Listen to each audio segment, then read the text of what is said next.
Wow. Good morning, guys, or good evening. Yes, it is time again. That time of the week. PGR reset. More black cards to earn. And of course, I still need to hunt for... Oh, nice. I got promoted. I'm back to the hero zone. Hero section, rather. Or a squad. Yeah, so I'm... Yes, hello. Yeah, so I'm actually trying to obtain Lilith, Vanessa, because she's actually unlockable on an event, and I don't know why, but I feel lazy on doing that event.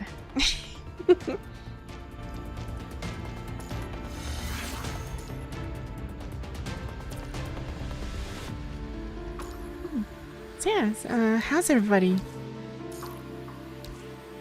Hope you guys are doing swell at the start of the week.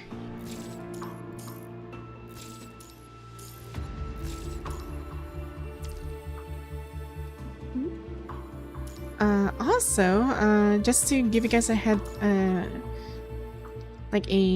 up, I have updated the redeems, the YouTube stream commands, and feel free to use that one, because there's a new function already in there. You won't miss it.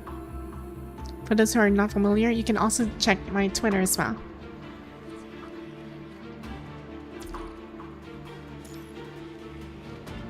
And there's some things I need to do today.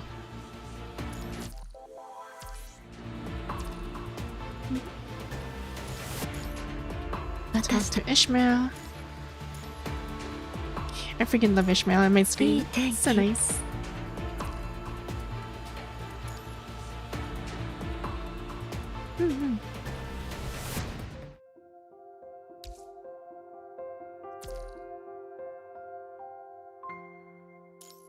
And an Oracle Fluky.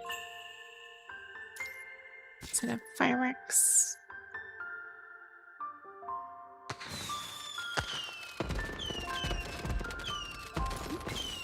Sit down.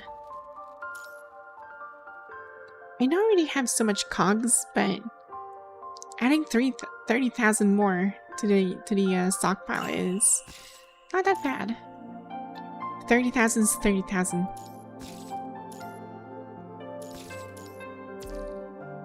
There you go. All done. Next. Storm.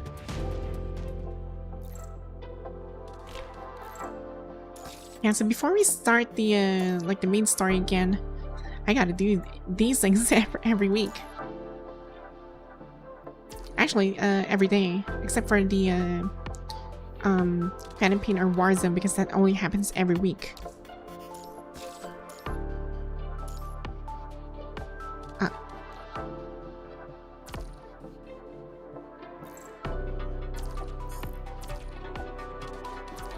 There we go. Right. What else? Oh, wait. One chore. There. Hey, that should do it. Yeah, I'll just leave this as and 2 leads to craft, but do I have to? Guess why not? I'll just add some objects. And let's put everything on comfort. 3. There you go. Oh, oops. Should have pressed the other one. There.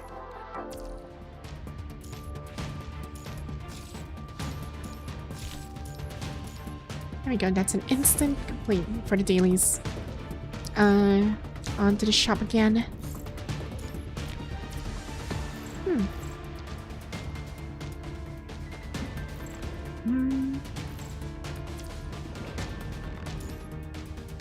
So many things to claim before I even start battling.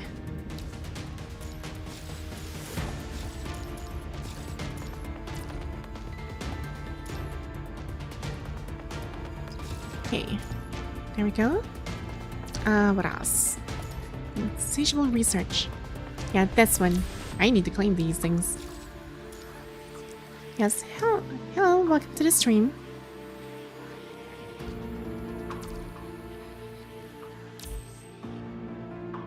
Oh, here we go. Darn. Especially when I get this, I don't have the necessary coins for this.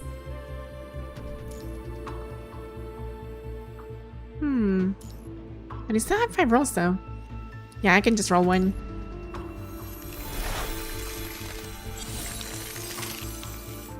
Let's see. There we go. Great way to start. Okay, let's go again.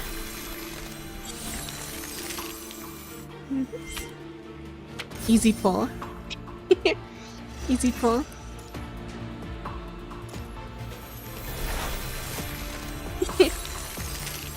Dang. Aw, it's purple. Oh well. It is fine. Gotta keep pulling. Get something? Aw, darn. Blue. Wow. Oh, Zoto. That's purple again. Darn. It was like I got coin in my first time and the last thing was Lilith. Darn. That is an incredible luck right there.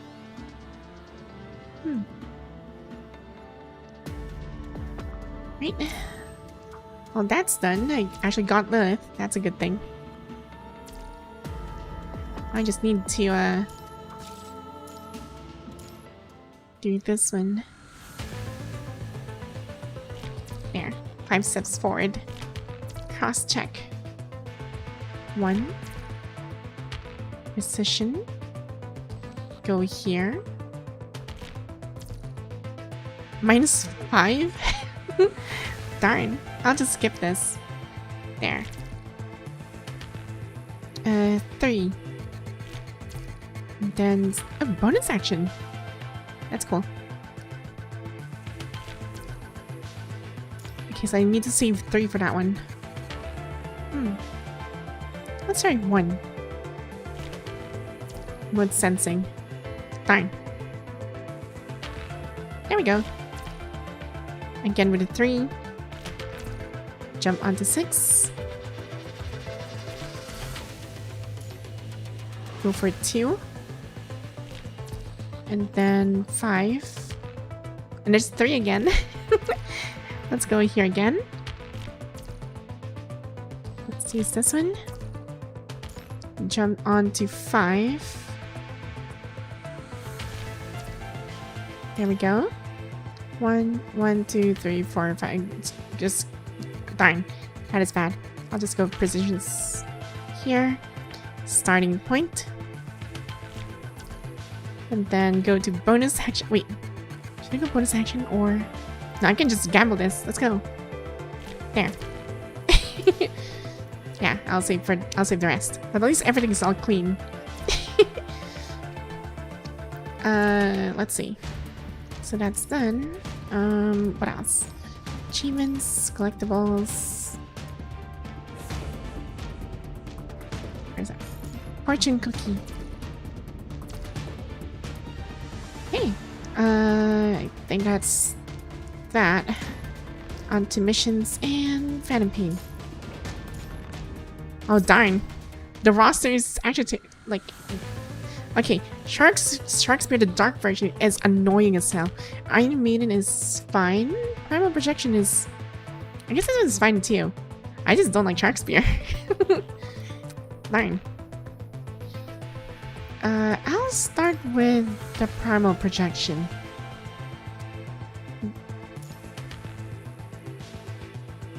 Yeah, the Dark Element. Okay, so I can actually change this time since we have Demonessa. Oh wait, speaking of which, we have Demonessa anyway. So wait, how do I build her? I need to know how to build her.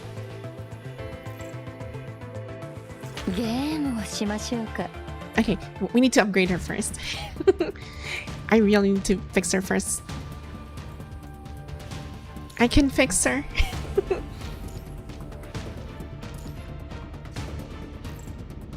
Yeah, I have so much stuff in here. 166. Maybe we can just reduce this a little bit. There.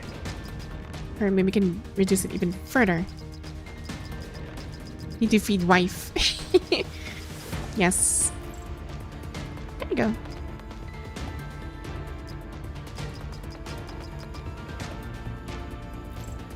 There. Blah blah. 身の丈に合った力こそが口先だけの称賛は債務者の口約束より儚いもの。というわけで指揮官様、そろそろご褒美をいただけます。Oh my god, so much upgrades. イカ様をするにも見抜くにも。I'm just about to do some magic tricks. それ相応の訓 Because 練が she 不可欠 does です。 some kind of magic trick. She can make the enemy's life bars disappear.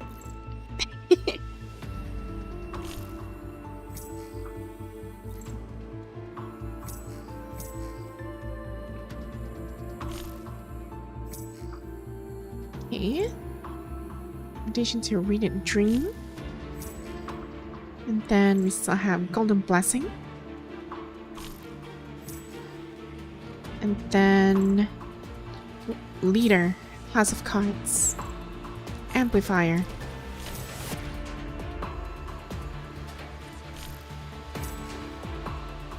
There we go.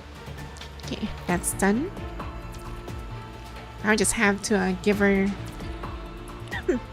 the memories. And I also don't have her weapons, well. So might as well... Oh right, speaking of weapons. Right, speaking of weapons. We might as well grab her a weapon here.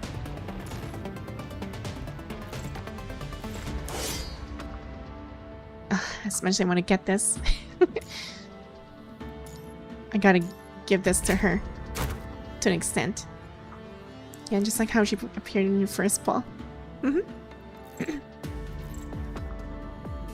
Oh, let's gamble on this one. Ah, darn. Oh well. That is fine. Are you still in the lead? Yeah, because Stars is free. Right. On to her again. Wait, I think I have a spare I can buy. Wait a minute. I think I can exchange it. Recycle. 5-star weapon? Darn, I don't have one. Maybe I can recycle some weapons. Yes, I can recycle some weapons. Look at that. Okay, so I already got Ishmael's weapon, so I can just simply remove this now. Okay, scrap. Oh, wait a minute. Okay, let's remove this. Oh, the lock's already removed. Scrap. Okay. That's 450. There. And that should do it. Now we can give her a decent 5-star weapon. No. I wonder what weapon was that. Wait, maybe I can get her weapon anyway. Do I? I need to check her again. Oh right, I can get her weapon anyhow. Once I accumulate enough points. It doesn't matter if I actually roll for... Okay, fine. I'll just give her the memories instead. No need to upgrade. Okay. I don't even know how to build her. I need to know how to build her. What are the other people building this girl? She goes for Barcelo and Guinevere. Guinevere? I mean, I guess it's fine. Healing effect and next targets all elemental resistance. Okay, this is actually pretty good. Yeah, Guinevere is pretty good. I'll go with that one. So let's go for Barcelo. And Barcelo again. Barcelo. And then Guinevere. Do we even have Guinevere? Oh darn, I don't have Guinevere. Oh dear. Okay, this one goes for Barcelo. And...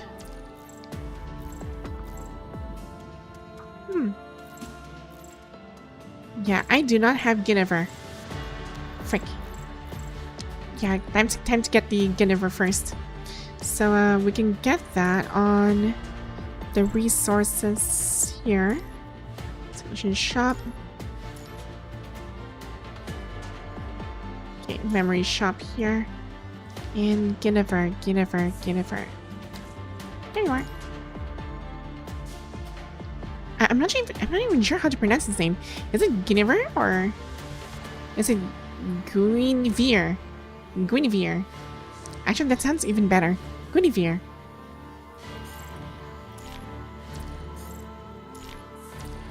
There, that should do it. Okay, let's go back to her. And Guinevere.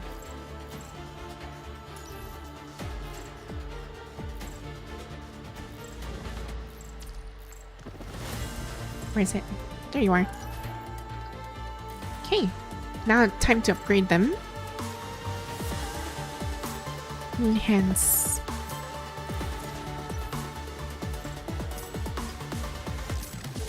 This is gonna be really costly.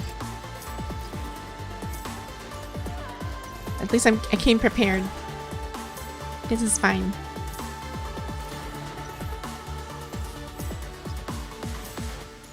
What I'm worried about is it's gonna be the next patch, because it's gonna be 3 characters again. Okay, all done. Next, we need to upgrade her resonance as well. Wait, so what do you build on her resonance? I'm curious. Wait, do you guys know how to build her resonance? I kind of forgot how to build her.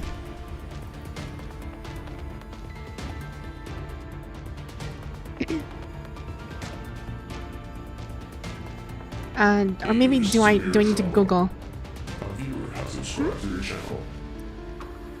Thank you for the follow, Lynne Darkslayer.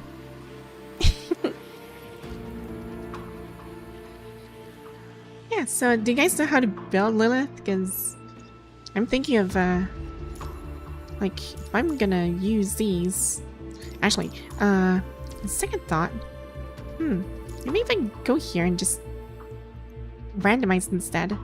I have, like, a lot of these things now. Okay. So it has HP and attack.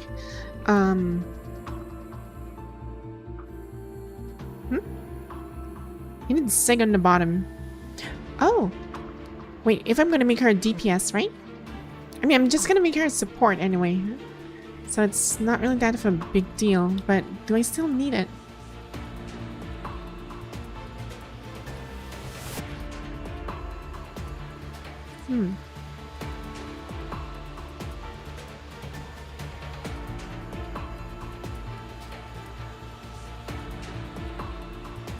Because I can just simply make her a...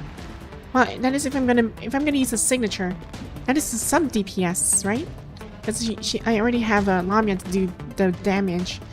So I'm thinking if I'm gonna use for Pain Cage, and I mean based on from the cards that the memories I've been inserting. I mean, I'm gonna make her entirely support. Yeah, this is actually puzzling. Darn. Maybe we can just stick with the attack. HP and attack. I guess I can just go for HP. It's fine. HP and attack is good. As for the bottom one, however... Wait a minute. Hold up. Hold up. I need to make sure. Because... Because this is like a 4-piece set. Damage of invitation to Radiant Dream doubles. This is only for if I'm gonna make her a sub DPS. But I have Karenina to do it as well. And I have... This year's main or sub is still sig. You know, now that I realize it, what? Because I'm actually thinking on making her a complete support, but since I'll be switching. That's a perfect chaos version of you. Darn. Umbrella. The umbrella is actually a pretty good weapon. Wait, so if okay, let's think about this first. If I'm going to make her a like to do DPS as well, aside from Karenina, and if I keep alternating all the characters so she can deal a certain amount of damage, I guess I can go for Cody instead. I'll just go for Cody. If I'm gonna go for a signature, I'll have to use Cody for this.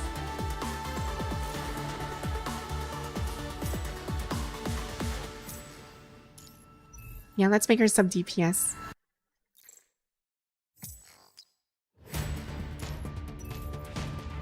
Severe trouble. Oh. A viewer has subscribed to your channel. Welcome to the stream. Talon the cat. Thanks for the follow. The guy recommends Scotty if you want to use slots. Oh, really? I was actually thinking on like the typical builds on either support or DPS, so I was already thinking about it. But if I'm gonna go for that kind of thing, then yeah, I might as well go for Cody. Okay, so we're gonna make her in sub DPS. That means her bottom resonance should be a signature. Continue. I need the... There it is. Nice. Okay, next. Let's try again. Yes, I just hydrated Red Elixir just a moment ago before I even started the stream. But it wouldn't hurt to drink another one.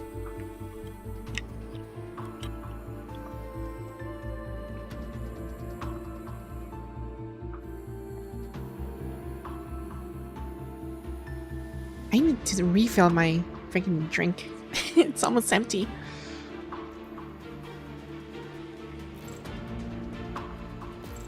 Continue. No, I need an attack. There it is. Okay, next. Signature. Okay, continue. Oh, there it is. Wow, okay, this is actually going pretty well. This is going pretty well. I like this. Attack and defense. I guess that's fine. I mean, it's not that bad. But it'll be great if it's actually like a... Like, if it's HP. I'll probably do that later. Let's fix her up first. Oh, darn. Okay, that was fast. Next. Okay. Top.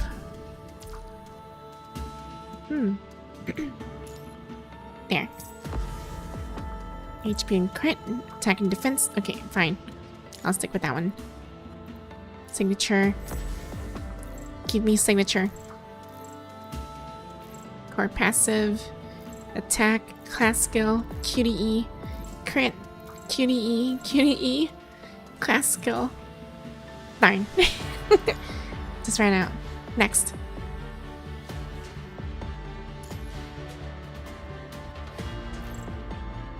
QDE. QDE signature. There you go. Darn, I'm actually running out. Oh dear. Okay, you know what? Let's go and click this. And for the upper, let's get these two. Let's give them HP attack. Quick resonance. There. And the lower resonance. Let's give them signature. There.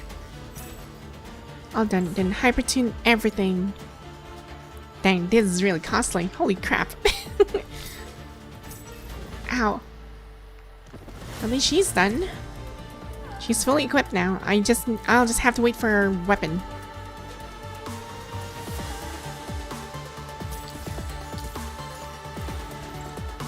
Okay, let's give her the proper coating. Awaken. And Infinitus is almost there. We're almost there.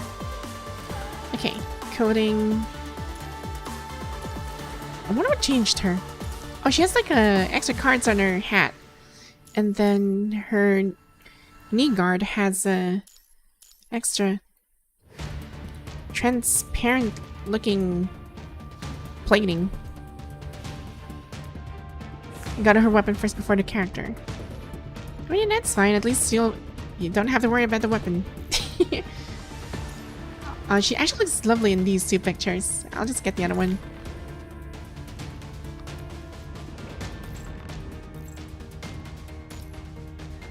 And this one looks pretty cute too.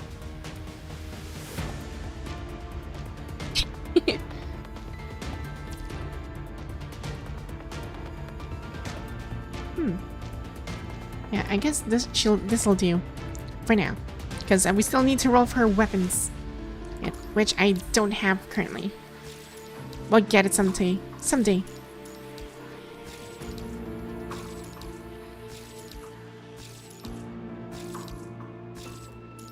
There. Okay, next is... Oh, right. I actually got her picture here. There it is. But I'm not going to use it. I like Vera in this one. This artwork is so beautiful. Herman gives her it. So mega easy to get. Yes. Yeah, I'll eventually get it. I'll just have to wait for it. Patience is a virtue. Of course, I just need to do the event alternate spice and salt, which is gonna take some time.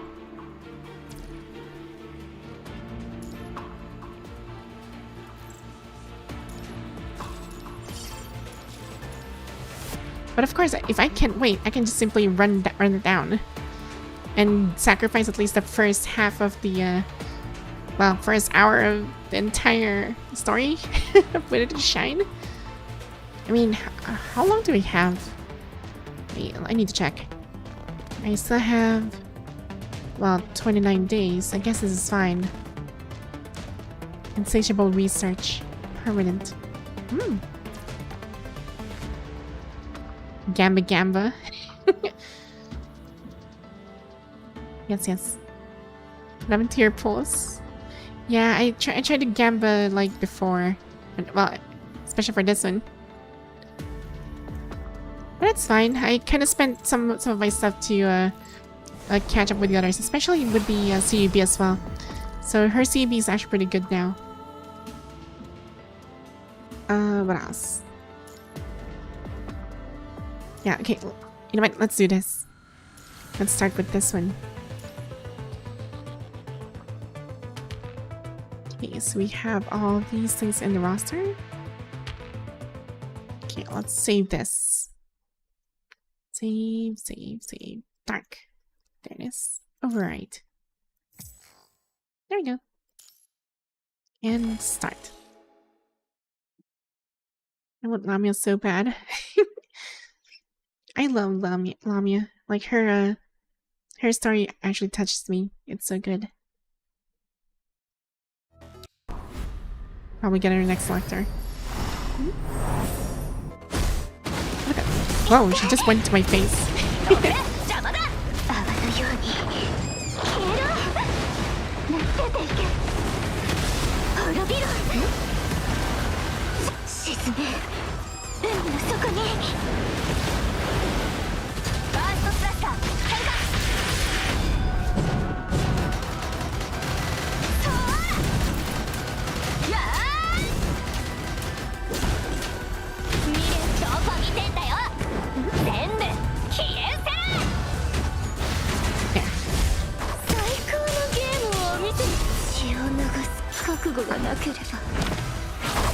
I practiced this girl for quite some time in the trial version, so I kind of got used to her. Such pretty easy to use.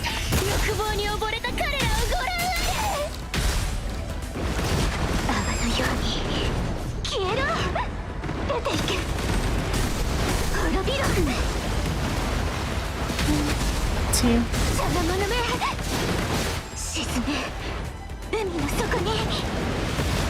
Also want Karen, sort of cursing woman. Yeah, she's fine. Especially if you actually have Teddy as well, it's gonna be a really funny tandem.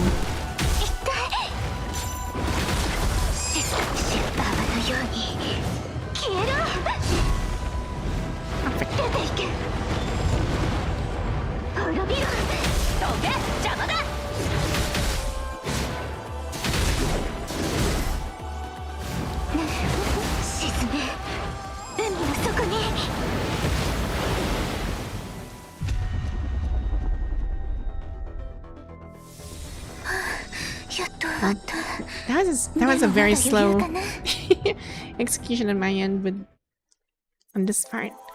I'll fix that in the next round.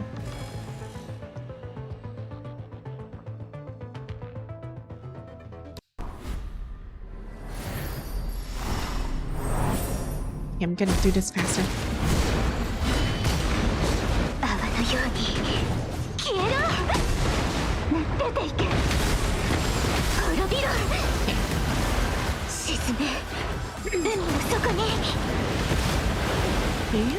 One.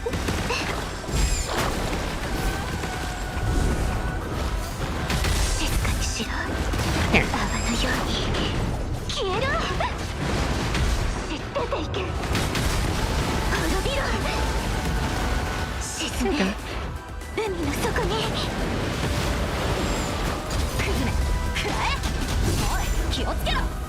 Ow.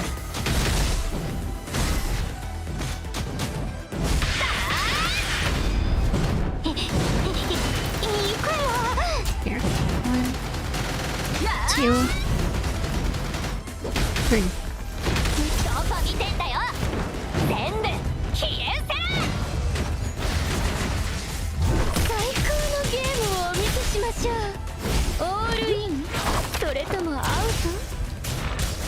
One, two, three, four, five, six. There. Oh, look, that is some Oh. Up and ow.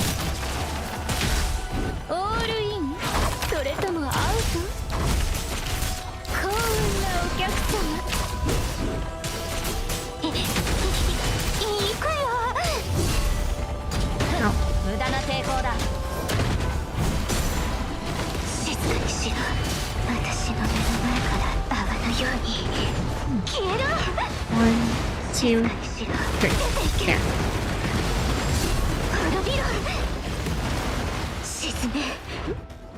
Welcome to the stream, by the way. 21A.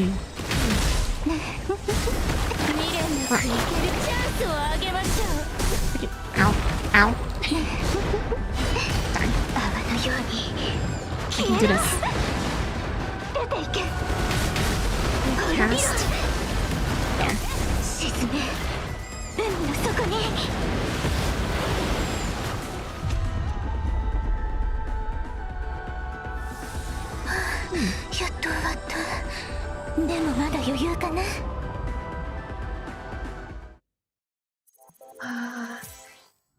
Okay, last one. Wait, I didn't check this one, but does Lilith have a CUB? I didn't check it. She might have one.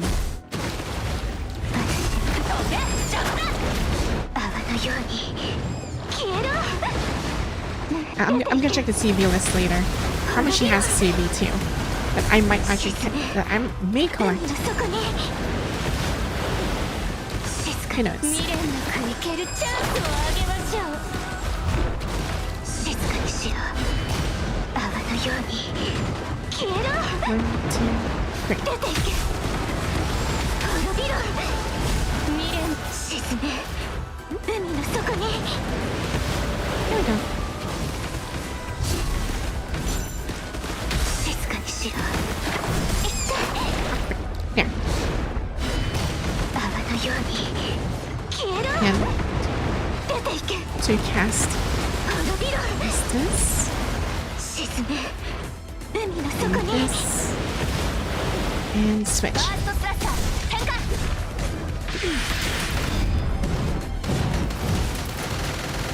1, 2, 3. どこ見てんだよ。全部消えせ。最高のゲームをお見せしましょう。オールインそれともアウト。幸運なお客様、チップ回収です。血を流す覚悟がな。ほら指揮官様。欲望に溺れた彼らをご覧あれ。静かにしろ。未練なく泡のように消えろ。 He's like that one Yandere girl that's actually really obsessed. 滅びろ。沈め。海の I just 底 like how に。 they designed Lilith though. It's very appealing, I guess. 泡のように消えろ。出ていけ。滅びろ。静かにしろ。出ていけ。どけ、邪魔だ。沈め。海の底に。最高のゲームをお見せし。オールインそれともアウト。ほら指揮官様。欲望に溺れた彼らをご覧あれ。 Nice. レッドはそれだけでいいのですか。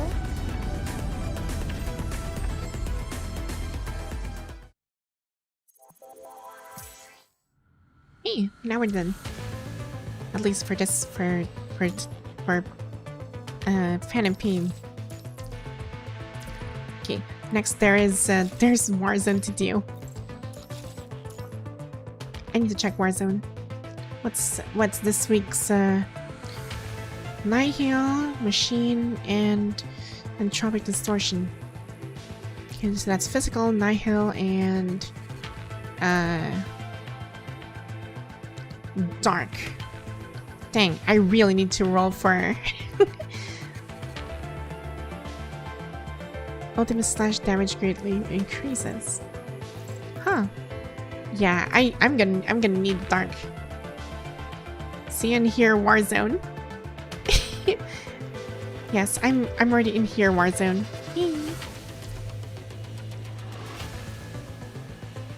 Dang. Wait, are we in the same squad? I'm not sure if we're in the same squad. Are we? I mean, are you? Eagers to hear trouble. A viewer has subscribed to Thanks the for the follow, Broccolian Space. I like that name. Like, imagine you're space traveling, and then suddenly there's like a floating broccoli in space. Like, why? There's 3 wars in mine. Why is mine only 2? Okay, so in Warzone, I think it's actually different from if you're on a lower rank. I'm not sure. We're in the same set, unless if you're playing in North America. No, I'm not. Wait, what is your IG in here, Padaru? I'm curious. And how will I know the roster here? Maybe you should... Can I actually see the members of the squad? I guess not. Probably until they start recording these things. Oh, wait. Maybe it can.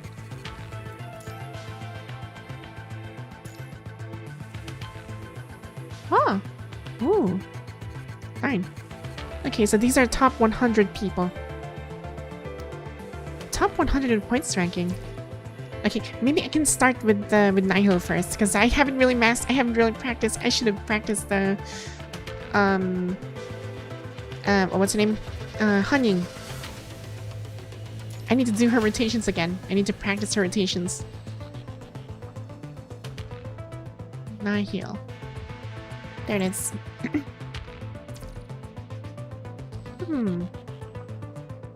I'm actually thinking, is Ayla way better than... Maybe she is. Because I can also use Teddy, but Teddy's different.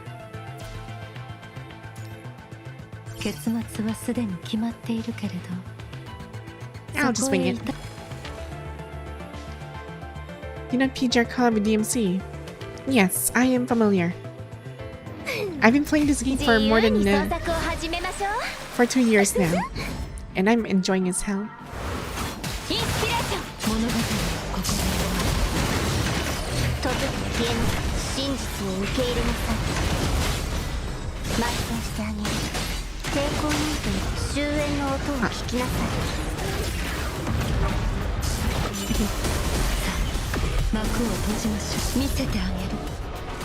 Okay. So 1, 2, 3, 4, 5. Flick and smash. There. So 2 this.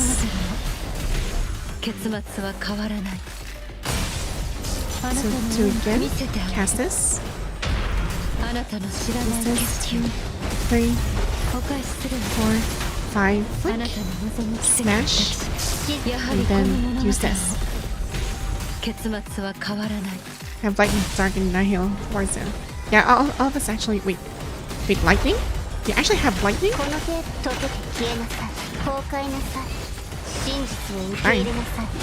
I don't think I had lightning.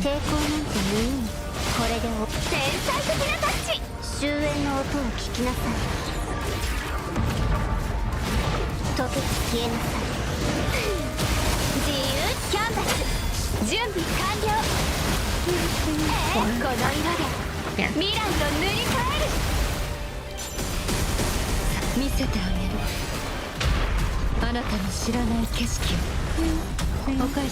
Four, 5. Flick. Smash. Jump. And use this.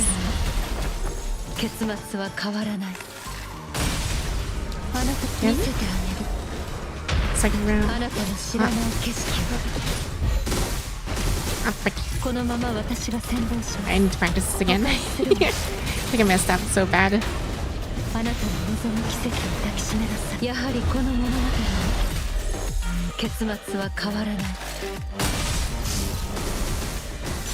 Okay.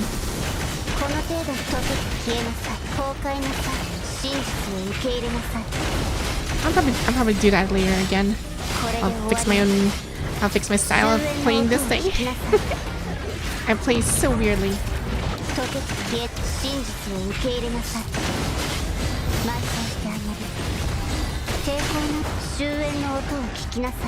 I just play so weirdly.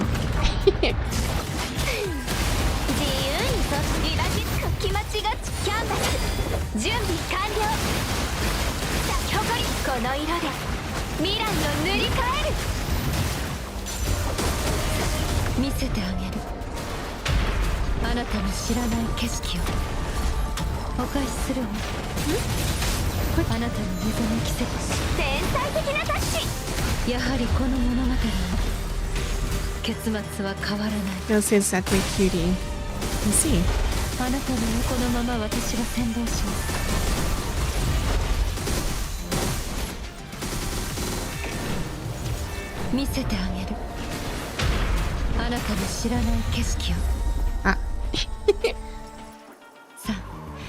Playing for 3 weeks now. Single player tank in Nihil team. Then start trail. Wait, Ayla in Star Trail. Wait, Ayla in Star Trail versus what do you mean? Nanami Star Trail versus Ayla Kaleido. A better tank Nihil team. That's gonna be weird though, because Nihil team is quite different. But if you have Kaleido, Ayla, then yes. I believe Ayla does it better, but not as a better tank, but a really good amplifier. Because apparently, Ishmael can be a tank. Ishmael can play as a tank.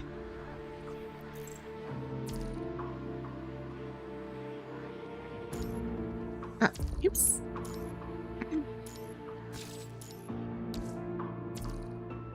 Let's see. What else do we need? Wait, 16 hours. Yeah, I think I should consume this now. It's almost gone. Gotta use this.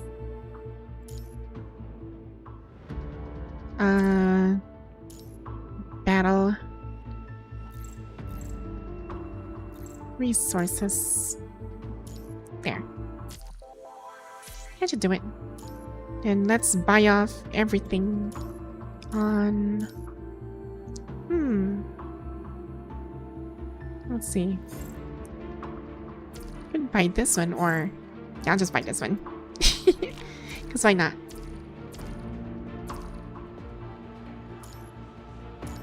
Claim. There we go. That should do it. And what else? We have spares? Nope, we don't. Okay, that's good. Guess we can start doing the Waited to Shine main story. Don't touch my Nile Warden yet. Ah. She can both tank and amplifier, so yeah. Yeah, then I'm versus thick girl in pink hair. Yes, if you're referring to the... Because Ayla has two different forms. Because the first one... Well, the first one that you'll be getting is a physical tank Ayla. Like this girl. So, wait, well, you might not recognize her outfit, because she actually looks like this.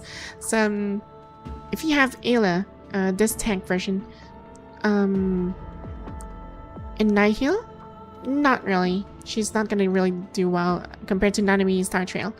But as for the Kaleido form, in my opinion, this one, well, in her coding, she looks like this. So, if you have the Kaleido form of Ayla, then she does better with the Nihil. For the reason, I think it's because of her QTE. Because if you made her into QTE, she does this. Here, prismatic ribbon. And dealing ice damage, restoring HP for teammates on the field. Well, I mean, I guess not. Hold on. Wait, well, let me check if Nanami has... Well, I just need to be sure. What is her QTE? I could have sworn she's actually better. Yeah, turbulence interference affected reduced lightning resistance. Ember mark is ignition upon first hit. Scorching vision. Yeah, it doesn't. Yeah, it doesn't matter. I guess. I guess they're both okay. Any of them will do. Yeah, any of them will do. But considering the composition, I guess Ayla will do because she's an amplifier. So you can turn, if you have Ishmael, you can make her into a tank.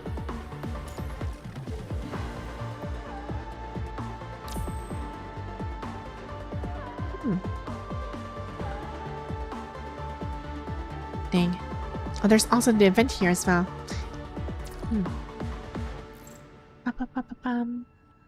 Okay, let's continue. Another choice.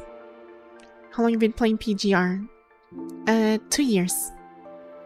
I started playing January of 2023, and the first character I actually maxed out and that carried me to the game was Vera.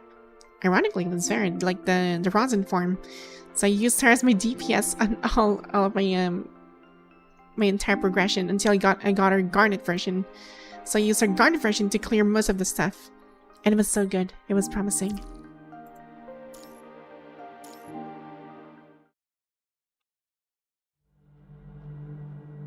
Here, time becomes a blank void of significance, alongside the dissolution of time's grasp. Your mind has also shed its sense of self. Bones dissolved, flesh corroded and torn apart, your body shatters, then reconstructs. When the searing agony reaches its peak, it turns to a void within your mind. Yes, hello, Rizzy. Good to see you. Your thin silhouette drifts through the muddy red tide like water dissolving into water. Your senses chaotically converge and scatter. At that moment, you hear a voice calling you out from somewhere nearby.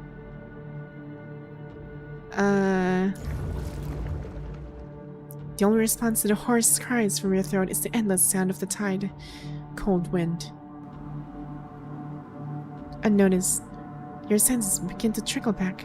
A biting wind howls past you, grazing your bare skin, inflicting a dull, persistent ache. Skin? Why can you still perceive this concept? No, why does this concept still exist? The confusion acts like a signal, and quickly sensations both familiar and foreign wash over you all at once. A sharp pain radiates from within your consciousness, burning fiercely through that void in your mind. Oh, it's Ishmael. A soft sigh accompanied by a peculiar fragrance floods your senses. Take it easy. Someone's hand gently yet firmly covers your eyes. The snow's glare pierces through the gaps between those fingers and into your eyes. Despite the gentleness of the hands, the sharp pain remains unavoidable. Humans, such a fragile life form. Even gazing directly at the natural light can cause wounds that never fully heal. Your body hasn't recovered yet. Snow blindness will hurt your eyes again. Taking heed of the advice, you ease your movements, waiting for the sting to fade. Your vision slowly returns to your battered body.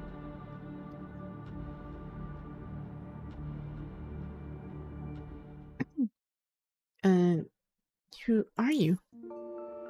Are you fully awake now? The blood caused by mild snow blindness fades away from your retinas, the features of the pink-haired woman before you slowly sharpen into focus. Ishmael? Sitting before you is none other than Ishmael, formerly of the Babylonian Control Court. But how did this person manage to bring you out of the red tide? Even after all this time, you still remember me. I must say it's an honor. Grey Raven Commandant? Countless suspicions turn in your mind, causing your muscles to instinctively tense into a guarded stance. You're too tense. She raised her hand and her strange pupils glimmering like with star-like regions. Power materializes from nowhere and, almost forcibly, compels your body to relax. This power, you're a higher dimensional. Language is also a form of information. Do not use it carelessly. I know what you're thinking, but regrettably, I'm merely the gatekeeper, not one who establishes the rules. I like VTuber, but I just wish they put more effort into voice and story like the other games.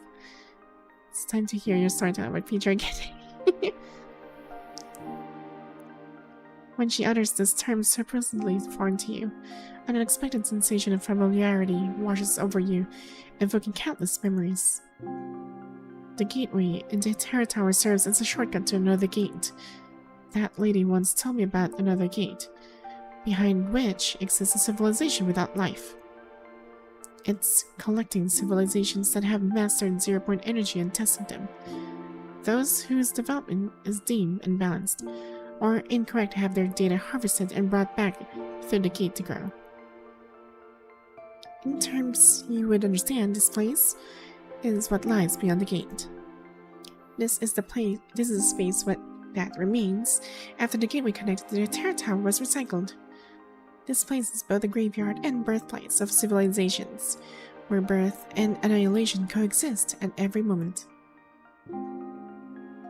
As memories flood your mind, you instinctively clutch your forehead and step back.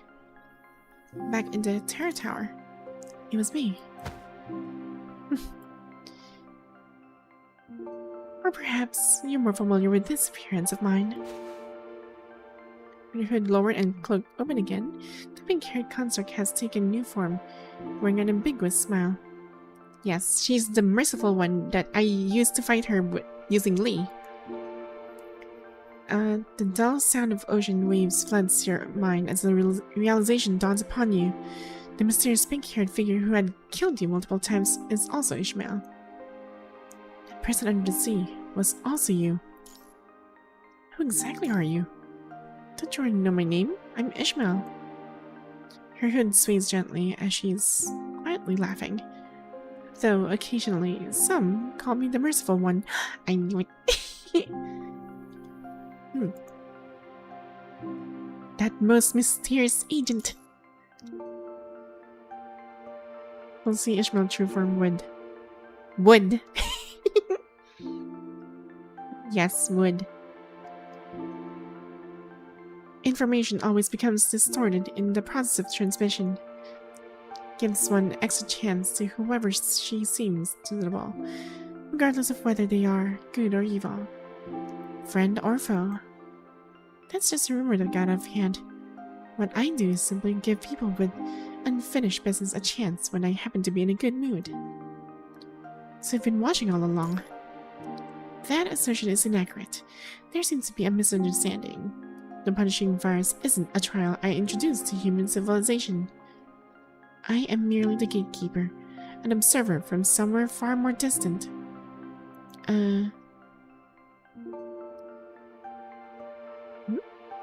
Ishmael's fingertips wave gently as light shadows form from pure energy gather in the space. A projection. She ascends upon unfamiliar stars with light at her back, accompanied by unfragmented whispers echoing between the crevices of dreams. Grim Commandant, who are you exactly? Can you see beyond the ordinary world like me? Is all that's left here just a projection like me? Somewhere near the city, corrupted by the mutated red tide, she appeared unnoticed. Perhaps the variable you're hoping for is already taking notice of your wish, right? She caught a glimpse of you, sealed beyond time and space. With this thought, she suddenly raised her head. So the one who was with NONONO? Your smile stirs up more scenes deeply burned within your memories. Huh? So, you're the one who's been crying out. Do you want my help? To wake you up when your decisions still matter, so that you can forge your own path and make your own choices. In that case, I wish you a journey with no regrets. The echoes of the past reverberate in your ear, as long-forgotten details slowly come into focus, sending a shiver down your spine. Understanding everything brings not enlightenment or joy, but vigilance and unease. What do you want?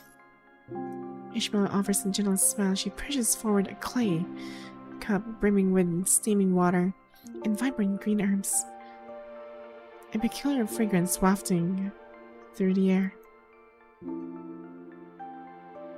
Have some tea. There's no need to be so tense. I have helped you before, if you still remember. I just understand I don't understand your intention. When a novel reveals a foreshadowed truth, it leads either to the climax or the ending. Not necessarily. The current world is still quite a journey away from either of the 2 points. It's just that the conditions haven't been met, so there's no more need to keep things from you. However, I still can delve into all the details at this moment. Because language is information. You're a quick learner. That's a good thing. Each cryptic statement is a boundary line paved with blood and tears. She too must abide by some kind of rules, limited to speaking only this much and no further. Somehow, this realization brings you a modicum of solace. Following a momentary silence, Ishmael resumed speaking. What were you thinking when you chose this ending of yours? Ending? Leaving the pain aside, you must have been aware before entering the Red Tide that there was no assurance that the Fruit of Chaos remained effective, and your ability to contend with the newborn Agent Zero for authority was also uncertain. Using your consciousness to obstruct the Red Tide is too naive a notion. Even if successful, the results would hardly be satisfactory. Not to mention that the price of that attempt was your own life. Yet, you still made that choice. Ishmael adjusts her posture slightly, scrutinizing you. Was it an attempt made with certainty, or were you simply doing what you could in the face of an inevitable ending, despite knowing it would prove futile? Ending? Instead of directly answering Ishmael, you shift conversation toward this word, and that has been mentioned multiple times. Being able to glimpse different perspectives, you must have seen those endings already. In the past, during the simulations with NONONO, didn't you already experience some of them? I am not an omniscient god, merely someone who exists in a different dimension, so my perspective differs from yours. So in your view, what state is human civilization now? Now?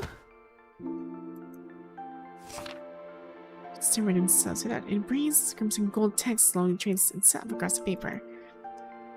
Human civilization has reached its end. I have seen many, many endings, but in none of them do humans emerge unscathed from the punishing fire's test. Although the test that has befallen humanity this time is not particularly fair. A test that's not fair. To put it simply, do you remember the dream of Nemo that you once witnessed? Nemo and Dominic were from the same world.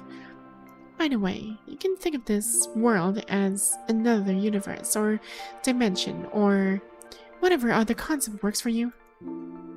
In that world, they invented the time travel capsule, and from it, a substance called Hetero-creatures was discovered.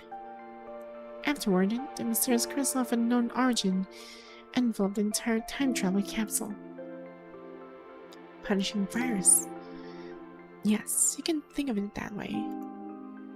That was the test for their world, which they named Chaos Contamination.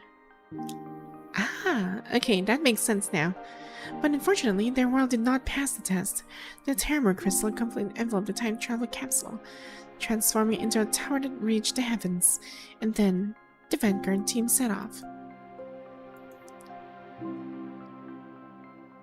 I won't elaborate further on the subsequent story. You've already glimpsed it through those dreams. Chaos Contamination? Yeah, so I kind of understood that in this timeline that I'm actually in, which technically I don't really belong.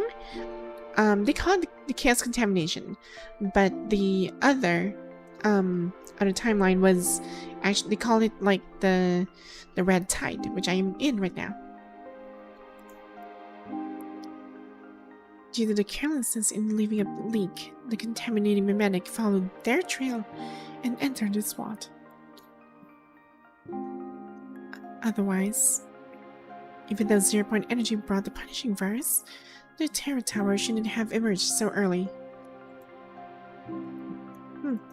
As for what happened afterward, you already know that.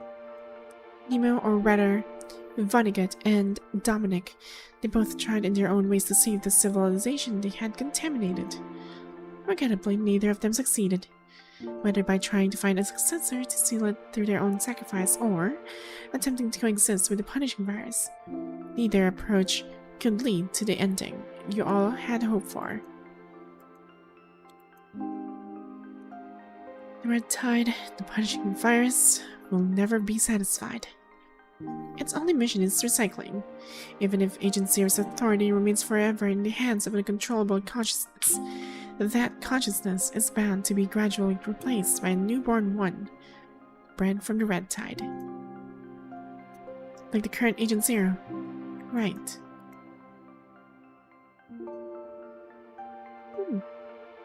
Okay. The newborn Agent Zero will gradually seize Chaos consciousness and authority. When it's fully hatched, Chaos will completely cease to exist. This is a virtually unsolvable situation, so can you answer my very first question now? What were you thinking when you chose this ending? Ishmael, among all the endings you've seen, has there ever been a savior? Hearing your response, Ishmael slightly froze, her tone becoming somewhat distant. So you chose this course of action because of everything that happened along your journey. You have cost all the valuables so far, so you chose to enter the red tide with such blind faith. And my appearance has solidified this perception of yours. Now, as you savored the thoughts in your mind, fingers flashing through memories, you smiled involuntarily. I have never considered myself particularly special. It's just that if you still have the power, why not act on it? This isn't a choice, but a responsibility. If there's no way out in this ending, then I'll fight for more possibilities for others to exist, whether by becoming cancer within the red tide or using myself as bait to lure out another entity. After all, you did show up, didn't you? I made the right bet. This person has already given the answer you want to hear. A risky choice.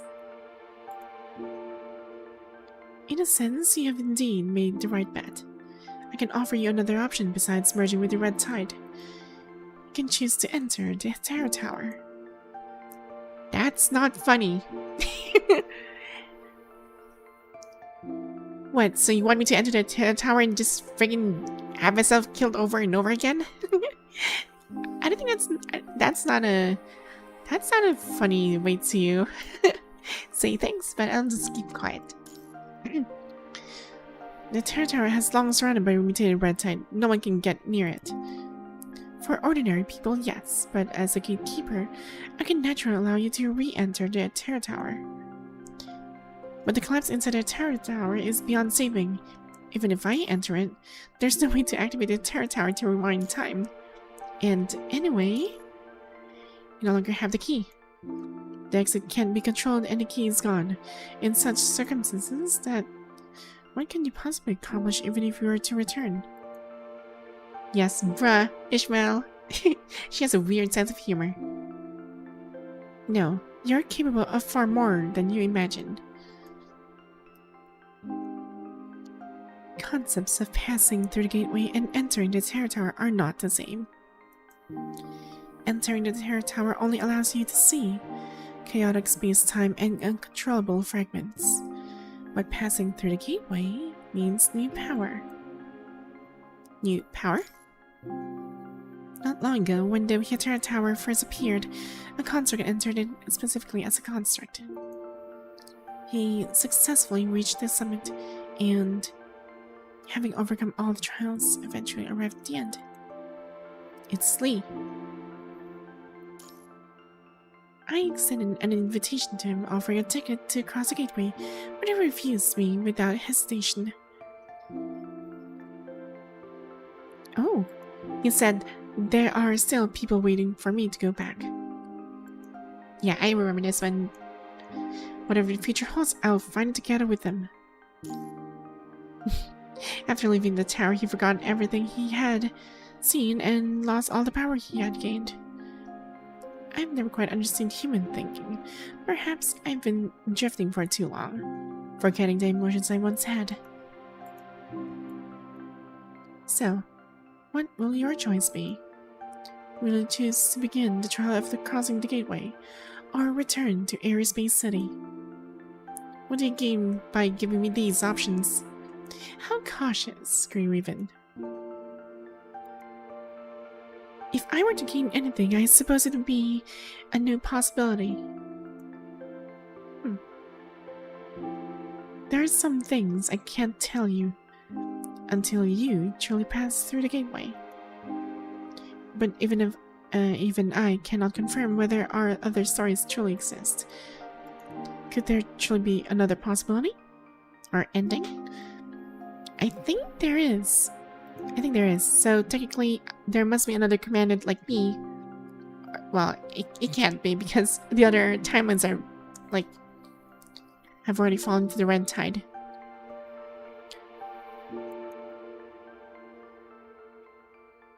But there is always that one possibility.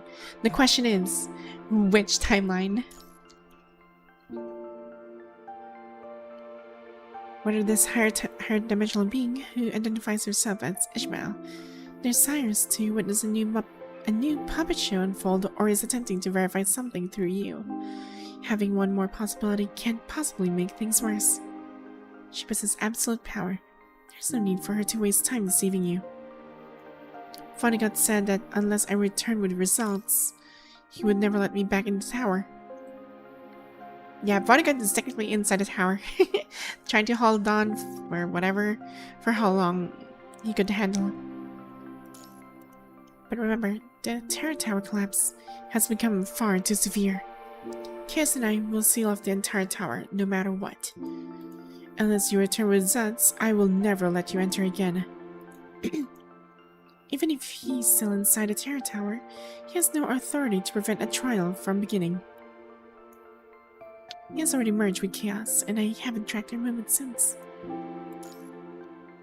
Just one last question, please.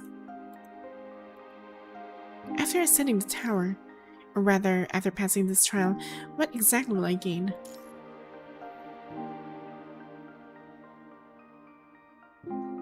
Passing through the gateway means new power.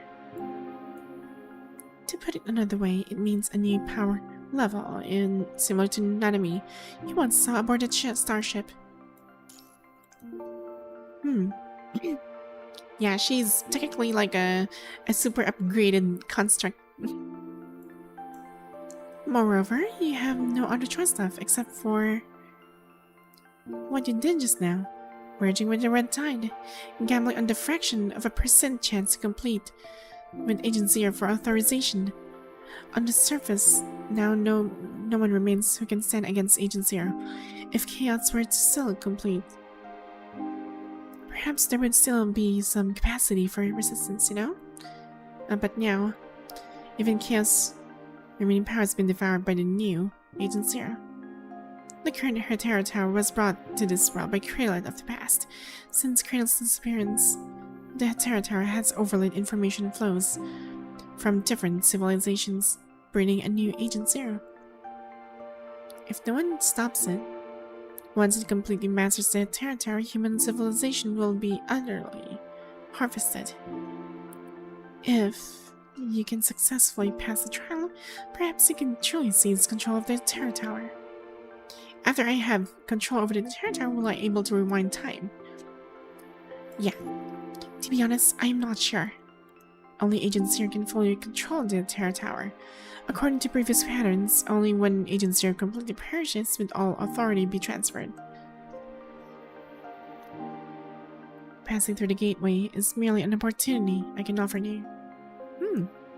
The reason you can have this opportunity is because your mind has become strong enough.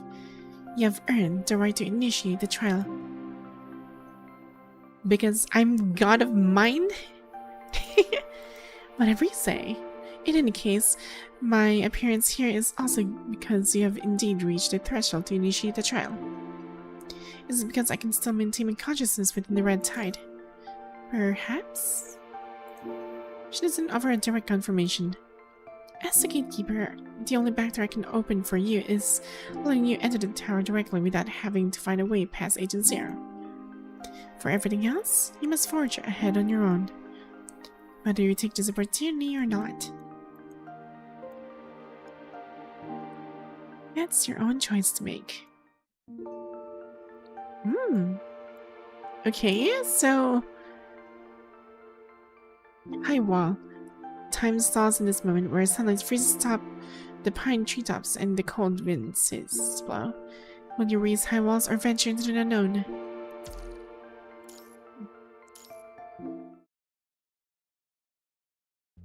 Terrible tea releases faint, warm mist into the snowy air. The higher dimensional being, who identifies herself as Ishmael, sits quietly across you, appearing in no rush to receive an answer, gazing at the slowly rising sun into distance. Your thoughts are involuntarily carried to a place higher than farther by the chilling wind. Should you choose to enter the Red Tide and compete with the newborn agency for authority, or choose to re-enter the Hetero Tower and attempt to pass through the gateway? The former seems to offer humanity a concrete way to survive, simply for a longer period, but if you truly pass through the gateway and obtain the higher level of power Ishmael mentioned, did that mean a chance for everything to return to you how it was before? Time stands still in this moment, sunlight frozen in the tips of the pine trees, even the cold wind no longer blowing. So, have you made your choice? Darn. This is actually quite interesting. So I'm given a choice to actually which path should I take. So if I choose to go back to the Hetero Tower, that could mean... And if I use the high wall, I technically just end everything and just gamble for it. I'll just unlock this one. Yeah, let's see how this works. May I ask what kind of trial will I face if I enter the Hetero Tower? I'm not sure. The trials given by the gateway are not always the same, and I cannot influence its will. Oh, okay, so it's a test that I can't really foresee. Okay, so when you enter the Red Tide, beyond excruciating pain that words could not describe, you did touch. Kay's consciousness had not fully dissipated.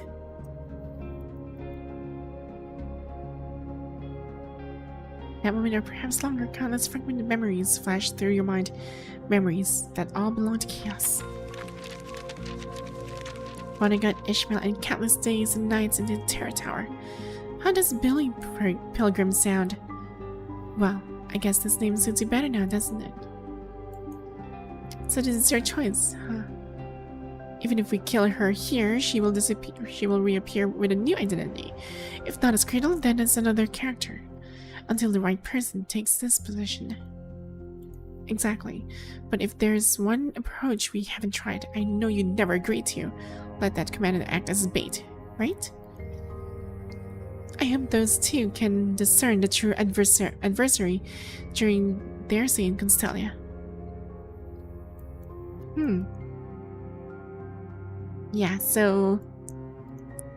Looks like you've already made up your mind. It's a no, isn't it? I'm sorry.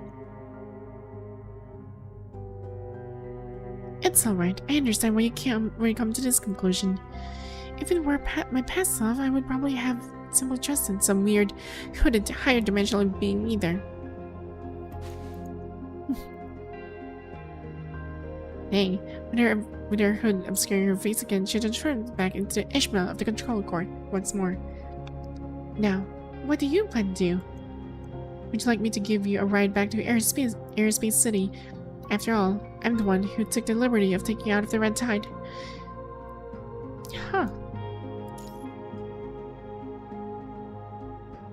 It's only now that you realize your protective has already been corroded beyond repair with the Red Tide.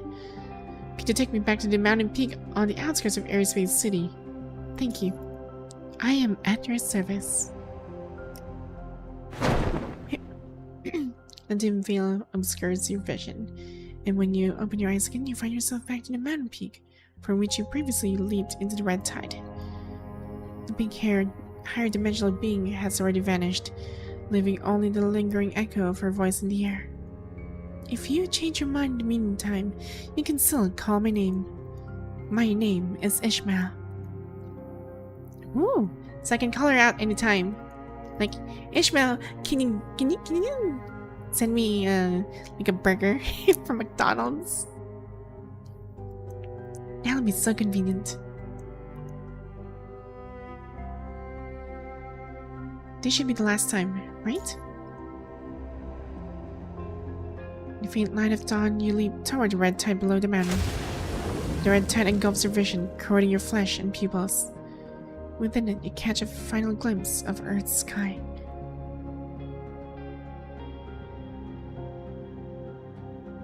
The snow continues to fall.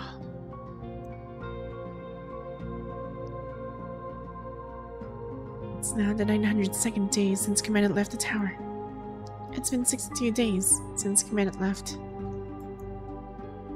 On the day you left, I received the message you had left behind. After receiving your message, Discord, Emma, and I rushed outside the city, but we couldn't find any trace of you. No one knows what exactly happened afterward. Outside the city, the mutated red tide churned violently, raising waves hundreds of feet high. If not for the new filters, Airspace City would what? Would have been submerged long ago. But this storm only lasted for a period before the mutated red tide unexpectedly ceased its turbulence and even retreated from the Airspace City's original safe area. Discord led a patrol team in an intensive outward expansion, and the mutated red tide showed no obvious signs of aggression. With the supplies brought back by them, we barely managed to survive this winter of hardship. Commandant, this is Rasa. I'm sitting here in Airspace City writing this letter to you. After you left, I tried countless times to explore the red tide, to study it deeply. Countless times I called your name at the edge of the red tide, but you never showed up. Yet after you left, the storm subsided, and the newborn Agent Zero also vanished without a trace. The red tide is no longer spreading, but it hasn't diminished either. Humans are still being lured by it, falling into its embrace. Did you succeed? Did you take control of the red tide like you said you would? I hope so. I won't give up leading them to survive. I won't waste this precious time you fought for humanity with your life. I will cast this letter into the red tide, hoping you'll receive it. We all believe that someday you will return. The flame of humanity will never die.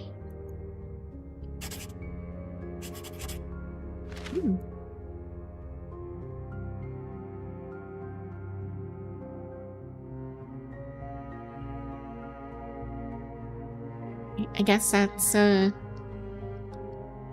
was a gamble worth taking, I guess, but it's not exactly a happy ending.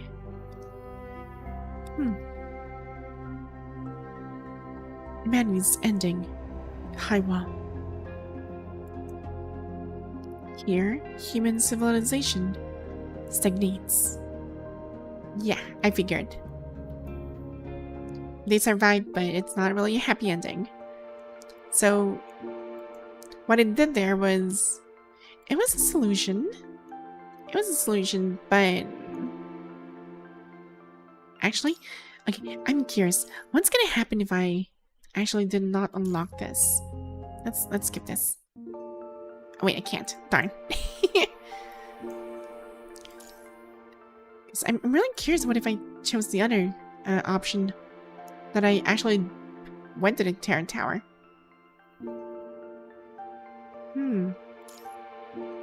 I guess then again, it's gonna be the same.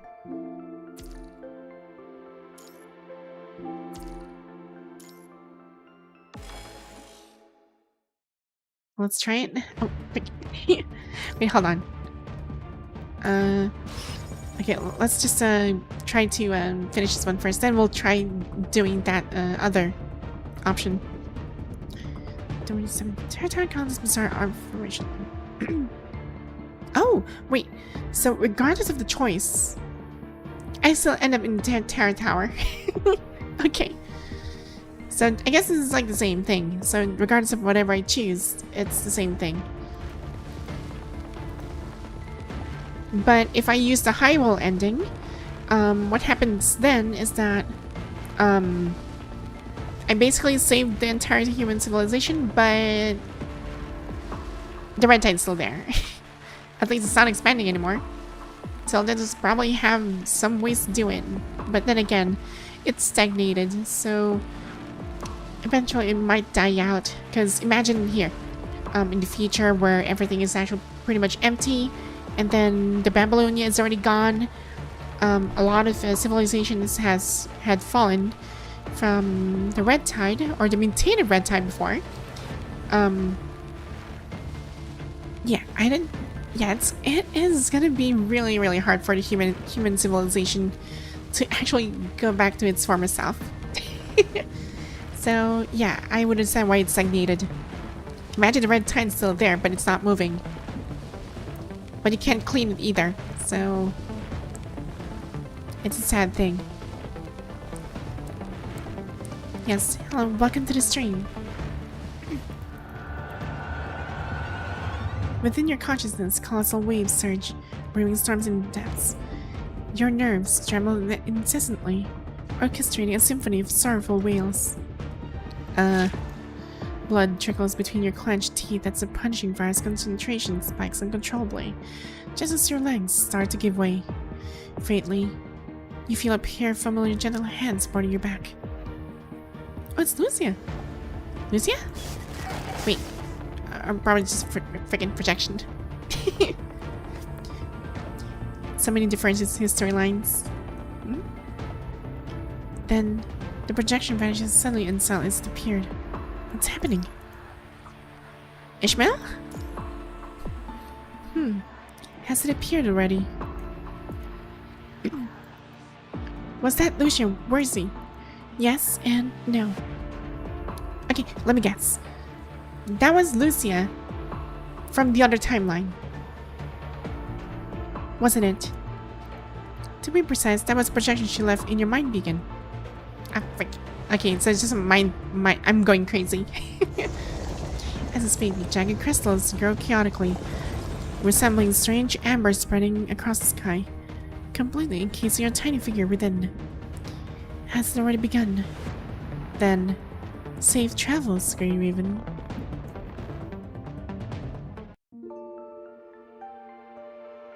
Okay, so this is gonna be the first trial.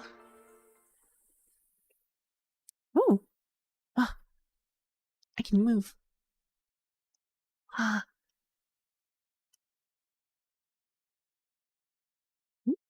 it's too quiet. It's eerily quiet.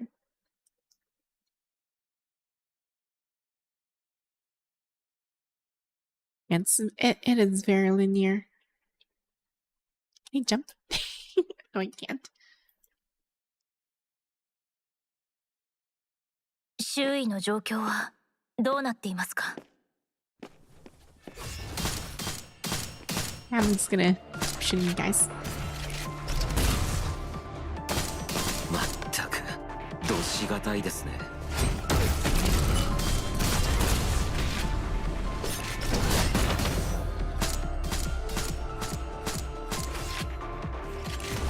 Actually, you know what? Let's switch the weapon. There. There. 指揮官を離せ!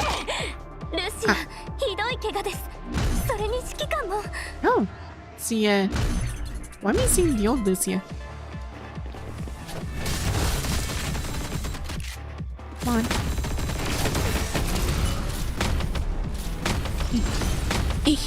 Come on. Melee. Ow. では、また後でお会いしましょう。指揮官。Oh.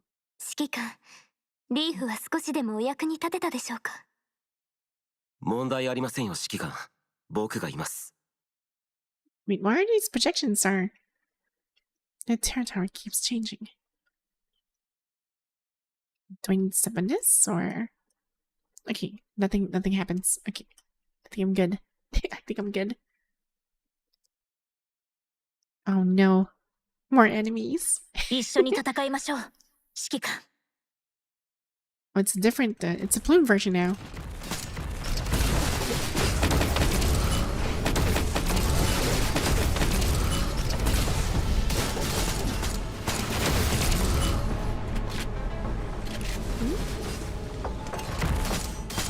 指揮官、ご命令を。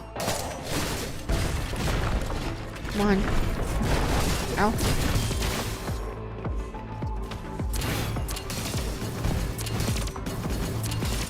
Lynne、支援モードに入ります。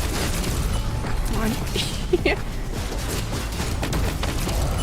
Yeah, I'm the commander. Look at this. I have the moves.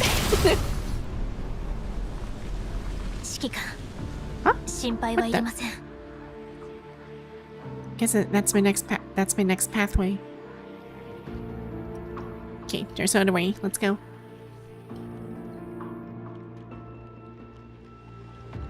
出発しましょう。指揮官、 Oh, it's the elitist versions now. まだやるべきことがたくさんありますから。 This is the what the? Hello? Ah. Defeat all the corrupted. Wow. That was fast. Okay, let's go and check the other option.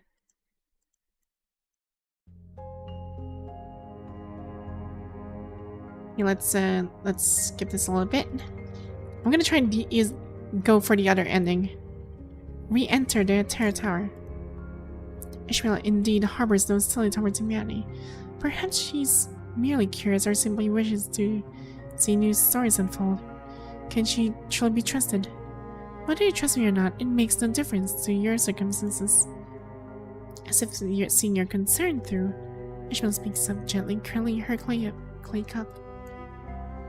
She has a cool moveset right there. Yeah, I agree. I cannot guarantee whether you'll successfully pass the trial. The trials given by the gateway are not always the same. However, I believe you won't fail. The power you possess far exceeds what you think you should have. No need to rush. You have plenty of time to think it over.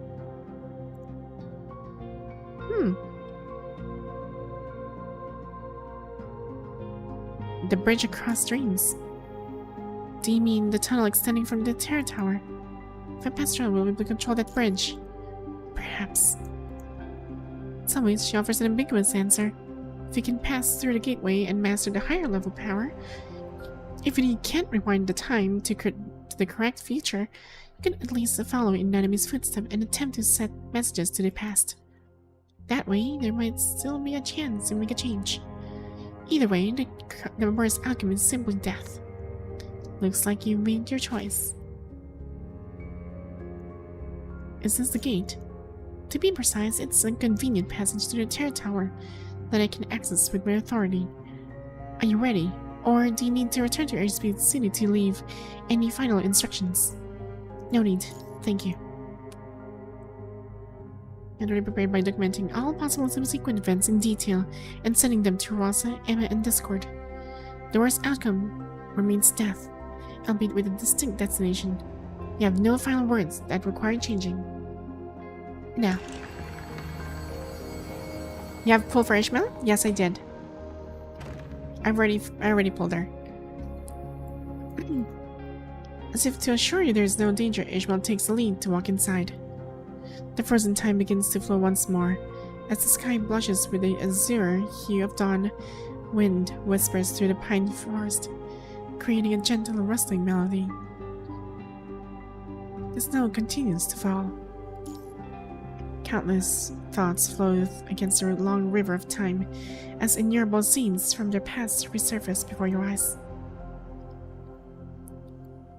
Earth, Graven, the countless battles fought, and every moment deeply etched in your memory.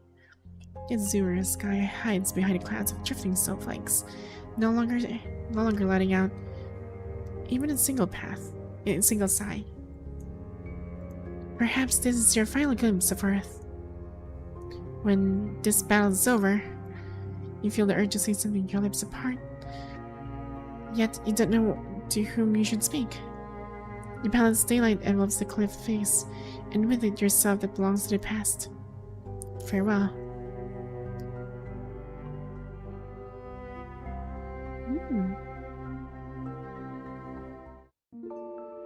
Oh, so that's where it goes to. So regardless, I was right. It actually goes to the same ending.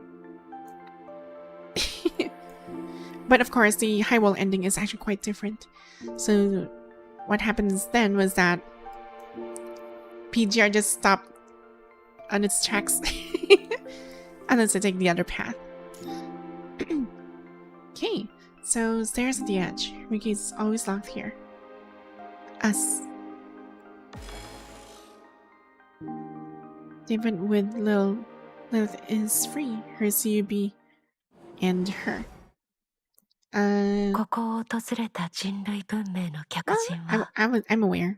2人目です。見せてください。最後までたどり着けるのかを。I can't believe it bright light. Oh, it's you again. あなたたちの時間は僕が制する。 I've beaten you once and I'll beat you again. 私に任せてください。時の果てで滅びよ。最悪は全て私と共に国民に返します。苦難ここで燃やし尽くします。総員出撃。希望が怪人から生まれ変わります。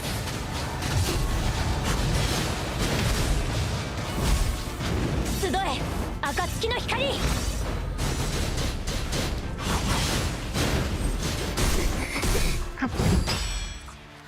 Don't. 当たれカラスバのように輝け黎明のように貫け。それいけ集え暁の光。翼よ羽ばたけ。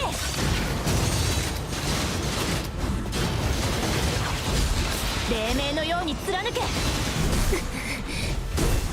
There. グレン私に任せてください。彼方まで超えゆけ。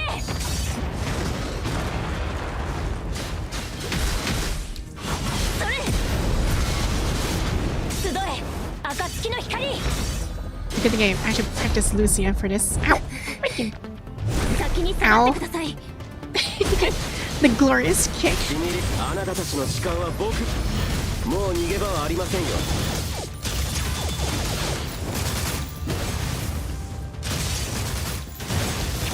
僕の視界からは逃れられませんよ。あなたの生存確率はゼロです。時の果てで Yeah, 滅び she よ。 is very tanky.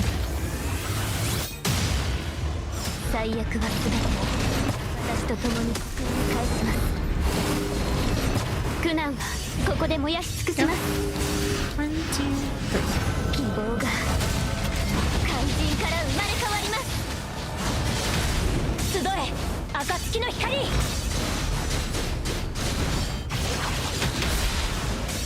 私ターゲットロックオン。最大火力。彼方まで Yeah. This primal projection is something. Ow.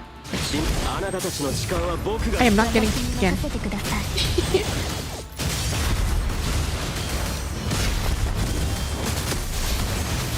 あなたの生存確率はゼロです。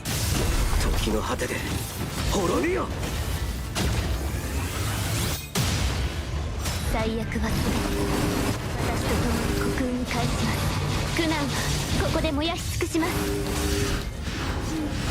希望が Here we go. 怪人から生まれ変わります。集え暁の光。カラスバのように輝き黎明のように貫け。翼よ羽ばたけ。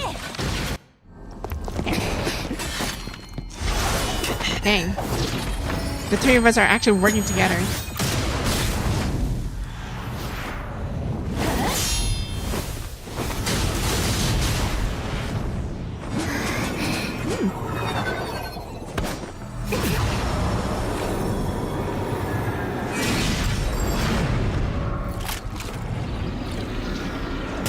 Just one bullet.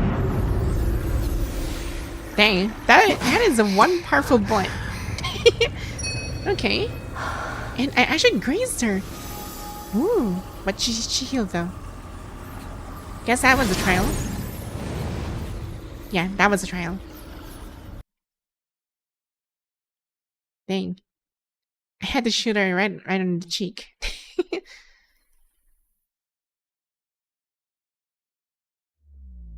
The space crumbles in an instant as twisted time and space blend into disordered rhythms, alternating through chaotic tracks to create a symphony without structure. Nebulae spin into disrupted shapes as their dimensional perception gradually blurs. You can no longer discern how long the battle here has lasted. Is it 1 second or 10,000 years?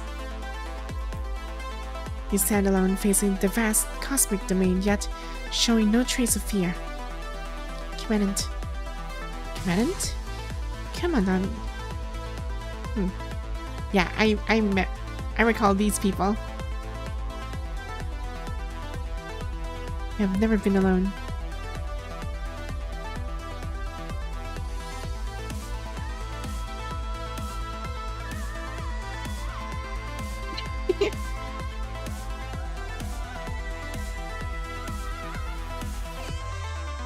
Countless paths and features overlap as bonds and causality envelop you.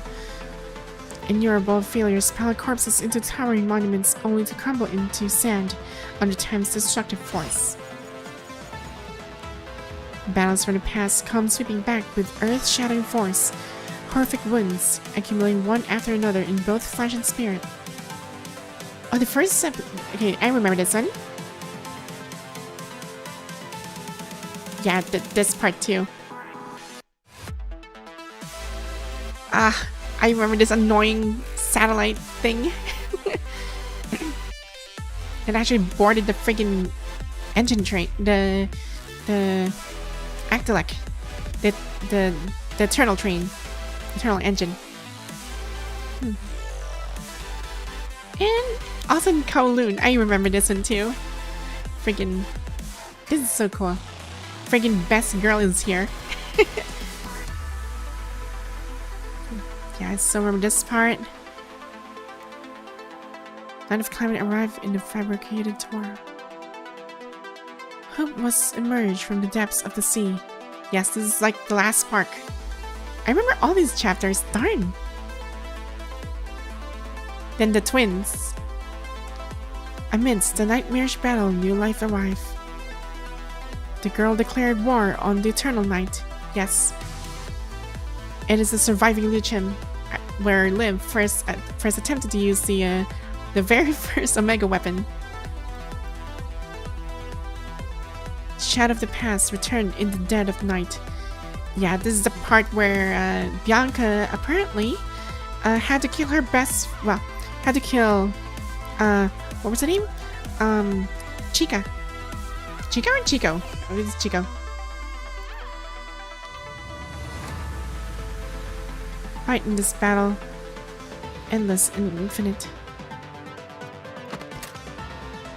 In the eternal stillness of the long night, you raise your gun against a higher dimensional being amid a sea of stars.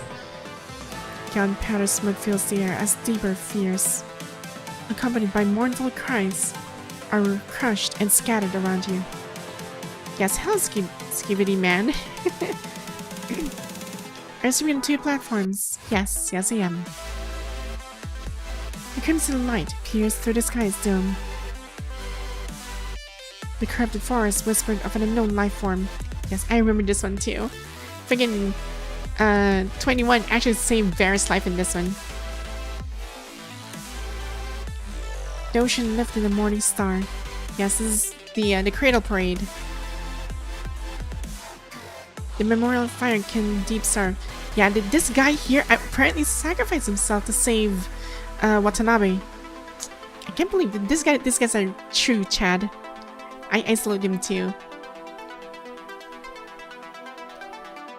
Daylight lingered in the world's forgotten depths. Yeah, this is a part where Chu, well, Koniko died just to transform into the sugar form. Moonlight was imprisoned within the red nightmare.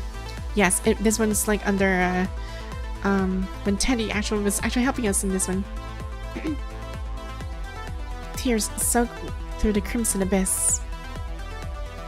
Yeah, this is where we ended up inside the well, quote unquote, I died several times over here, and Lucy had to witness all of those things, and she kept using the keys over and over. Yeah, until that part. Live against death. Even so, do you still wish to continue? I will never surrender a chance to fight. I will never abandon humanity's future. I will never leave Lucia behind.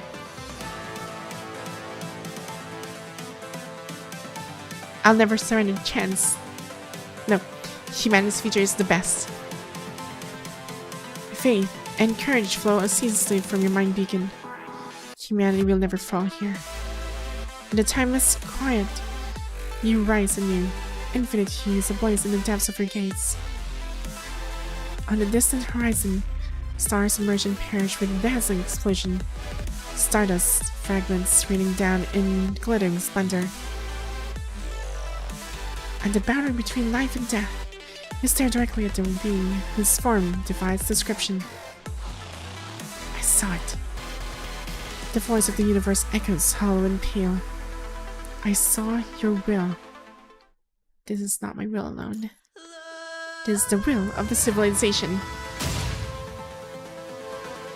He takes aim at the known being, his finger pressing the trigger with a resolute click. Lucy's shadows close behind spring up in a single leap as her blade slices towards the silhouette. Liv's fingers clench around her scepter as the domain of power unfurls. It all ends with a gunshot from your hands.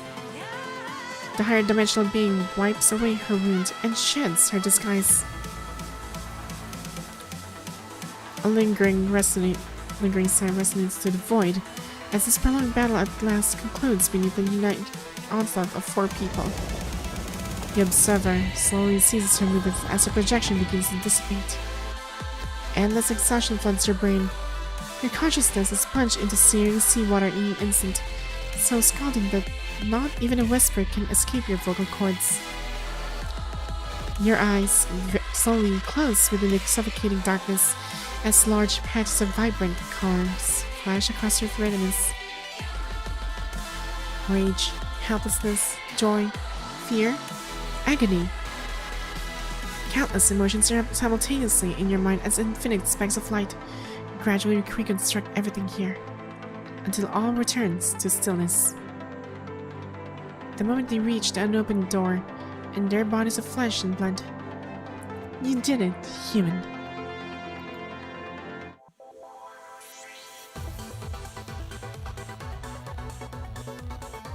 Ah. Okay. Spiral Tower. Whether to become an observer or to stay forever in the Terror Tower, take a moment to rest, at least for now. The crimson mist gradually disperses. The grotesque crystals fade away, and you slowly open your eyes. The overlapping wounds from the infinite battle etched on your body have been tenderly smoothed away. The eternal darkness of night dissipates, and the Terror Tower reverts to its peculiar former state, shrouded in dense with white fog. But something has certainly changed. An unfamiliar language and excessive information flood your mind instantly. In that instance, time and space appear to solidify into a tome, granting you the freedom to explore its pages. Try to turn your wrist. A teeth gritting creak echoes through the air as the Terror Tower slowly transforms. Crystals recede. Stairs rearrange. Within mere moments, the entire surroundings assume a wholly new guise. A crack slowly forms at the edge of space, and the pink-haired woman appears in silence. So this is the higher dimensional power. Once again, you attempt to feel the interior of the Terror Tower. An compelling desire urges you, demanding you to use the Terror Tower to reverse the future submerged by the punishing virus. However, devoid of its core, the Terror Tower trembles, unable to respond to your commands. The core of the Terror Tower has already been taken outside by you. Even if you could understand the underlying logic of the Terror Tower, you cannot reverse its rules. I'll leave the Terror Tower now and bring back its core. Are you certain that you can land at the precise point in time? Vonnegut lacked the authority to mend the fissures and collapses within the Terror Tower. Under his and Cradle's reckless actions, the tower crumbled long before. Now all pathways have fallen into chaos, making it impossible to precisely locate a time for landing. Then why can you? Because I don't belong to your world nor to the civilization where the Terror Tower exists. Can you take me back? I'm sorry. Then can I return to the previous layer? Agent Zero still exists at the time where you entered the tower, and the core isn't inside the tower, so... Are you fooling me? As your thoughts flow, you've begun reading this battered book. Fractures surround the Terror Tower with time in complete disarray. As a result, the Terror Tower grows infinitely upward, its peak now beyond reach. If this continues, the Terror Tower will gradually collapse completely. When that happens, all the fragments within, including human civilization and the remnants of the other civilizations drawn into it, will vanish beyond the gateway. Even if you could somehow forcibly reclaim the Agent Zero's authority, what then? Could the Terror Tower, having lost most of its power, truly still rewind time back to the correct future? I'm not fooling you. You truly have gained power from a higher dimension. But the tower is unusable, meaning everything I've done is utterly pointless. Inside the territory, you can't even ensure the human civilization in that final timeline will survive. Strange skylight seeps through the fissure in the wall as the mutated red tide silently spreads, attempting to breach a Terror Tower and corrupt time in the outside world. The remaining light abruptly extinguishes. The red tide crashes against the wall, finding no way through, and sluggishly retreats back to the crystal. Silence envelops the Terror Tower. Unable to return to the correct timeline with no way to use the Terror Tower's power, does it mean that for the remaining time to come you can simply stay trapped here in the tower, patching the Terror Tower's fissures while waiting for its inevitable demise? You tricked me. In this emotional turmoil, your newfound power responds instinctively to your thoughts, commanding sharp crystals to strike the pink-haired woman inside. Ishmael vanishes from her spot, and when she appeared again, she has moved to a higher area, her brow slightly furrowed. Calm down. This isn't like you. You offer no response. Eyes closed, you silently draw back the power, attempting to suppress the churning emotions. However, the bridge across streams has already been demolished. There's no going back. Wasn't everything meant to be progressing toward a brighter outcome? Weren't you supposed to find a gateway to rewind time after passing through the gateway? You have already gained a higher power, already learned to manipulate time at a higher level, but why? Why is it still impossible to return to the correct path? The Terror Tower hears her suffering, and the red tide below surges violently, stirring up a frenzied maelstrom. Calm down. The fissures in the Terror Tower are growing. The keystand gently taps the void. Ishmael seems about to take action, only to suddenly stops in the track. Compose yourself already? Besides me being the one threatened moments ago, Ishmael displays no anger. Instead, she smiles as she descends to your face again. You're quite fast in adapting to your newfound power, Grey Raven. Tell me, what must I do to ensure human civilization survives? By exhausting every ounce of will and enduring countless sufferings and battles, all you seek is simply for the spark of human civilization to burn eternally among the sea of stars. First of all, I never fooled you. Passing through the gateway and obtaining high power are indispensable, critical steps, both for your current self and for your current human civilization. But the Terror Tower can no longer be used. Wait, is she trying to say that the Terror Tower is actually something that's actually just a representation? I can do more than just without the tower. What matters isn't the terror, but you.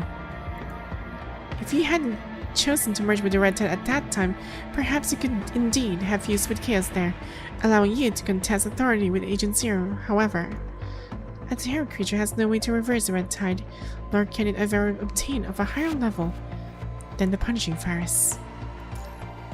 The mutated Red Tide would still harm humanity, even if you could replace Agent Zero. That would only be the end for you and for human civilization. Okay, so she knows the ending of these paths, and the fact that she allows me to, well, obtain the higher dimensional power means I'm basically a god. I can just modify things without the tower.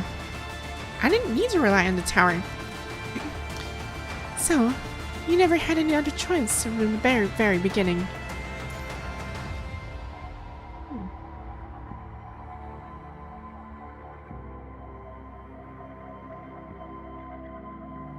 Is this truly the end? Such power, such a long life will you linger? With the Terror Tower with only the shadows in your mind begin as companions, enduring an eternal solitary journey, until both the past and the future fade into the void. I can still do something. You could also join me in becoming a higher dimensional observer. By crossing the gateway, you have already earned the qualification to become an observer. She misses him. Maybe, considering her affection story?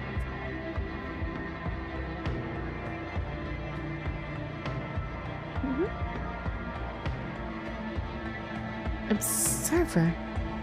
Want to become an observer? I'll help you recycle the Terror Tower and truly obtain the authority of Agent Zero. We will become companions. It's not what I want. I will tell you how to use the punishing virus to preserve human civilization in another form. To preserve human civilization. How's that any different from what Agent Zero does? Of course. Because of your existence, the punishing virus will not truly harvest the civilization and bring it back behind the gate. You should have seen what lies beyond the gate before. Only consciousness acknowledged by the cosmos may enter. No life can exist here, not even mechanical consciousness.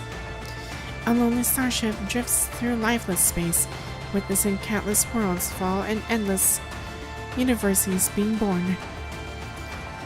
Like Amber, your civilization will be truly preserved, and perhaps someday in the future, when you truly harness a power even greater than the current level, the preserved civilization will be able to revive, like embers burned in ashes. Someday, they will embrace this world once again. The punishing virus. The punishing virus information. Preserve all civilization information with punishing as a medium, waiting for a future restart. What are the chances of success? You expect another ambiguous answer, but this time, Ishmael gives an affirming smile. 100%. Wait, how can you be so certain when... That's a start for the future. Are there another paths I can take? If this is all there is, then what is the purpose of everything you have done? Exactly, so... Wait a minute. With the world preserved, the last of humanity will become excellent in distant taps of space. Help us see. Ow! Wait! Okay. Yes, Ken. The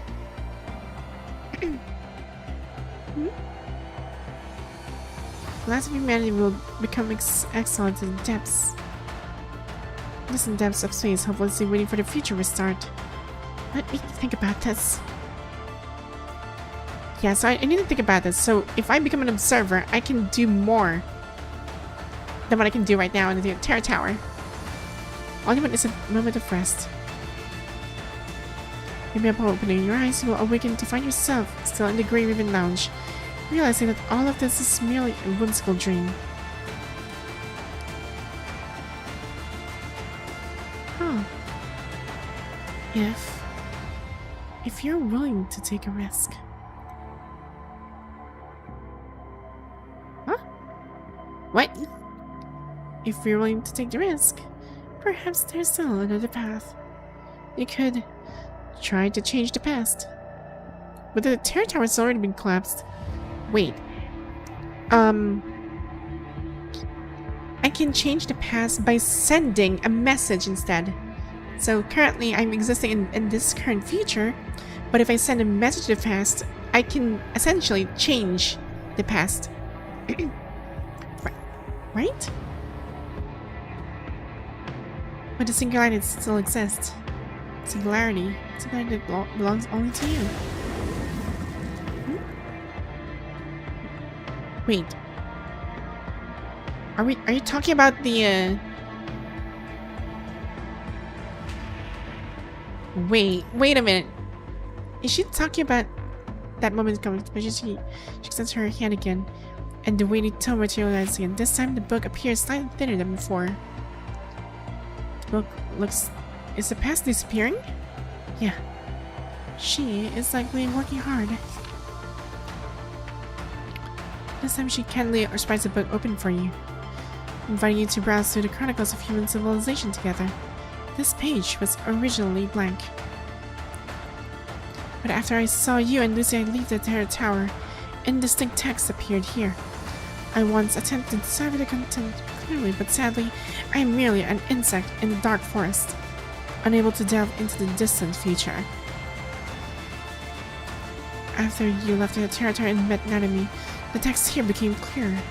I saw the bottom of the sea and I saw... you. Human must wandered into an unknown world. You shouldn't be here yet. It's not time, Graven. I found that you, from that time, were also there. You learned a lot of information from there, didn't you?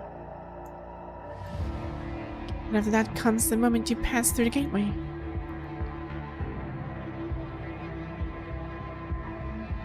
The bottom of the sea.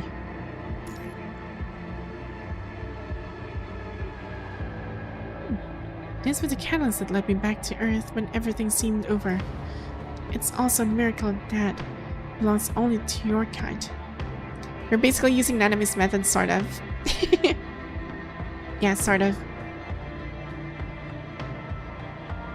Tells you. It's Nanami. It's the persistence of everyone with a shared heart in mind. They have brewed fear yet forged hope. Their voices have merged, kindling the embers of civilization, sparking fiery flames within the galaxy of historical archives, bridging illusions of time and space, and seizing the signal signpost that points the way to the future.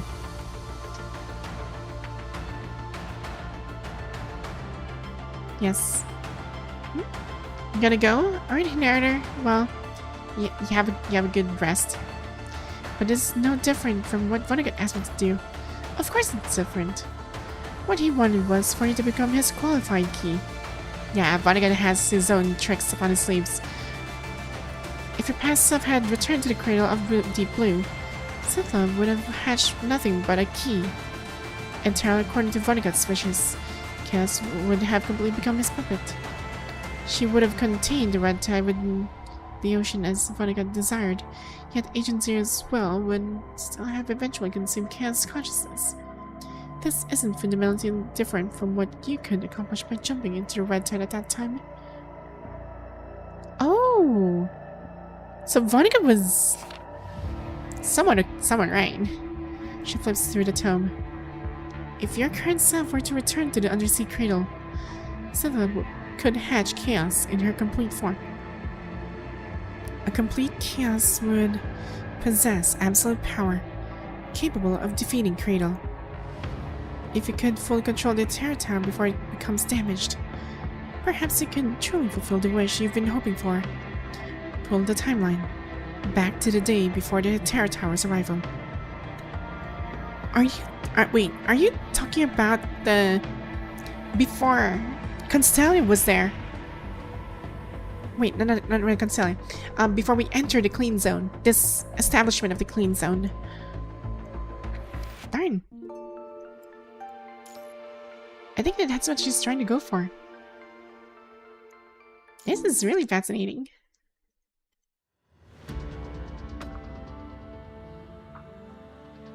the timeline back to the day before the Terror Tower's arrival.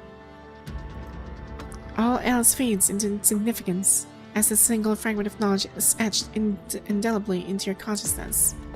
Is that true? Huh. Is any of this truly achievable? I have no reason to fool you. But what will happen after the timeline is pulled back? What do you mean?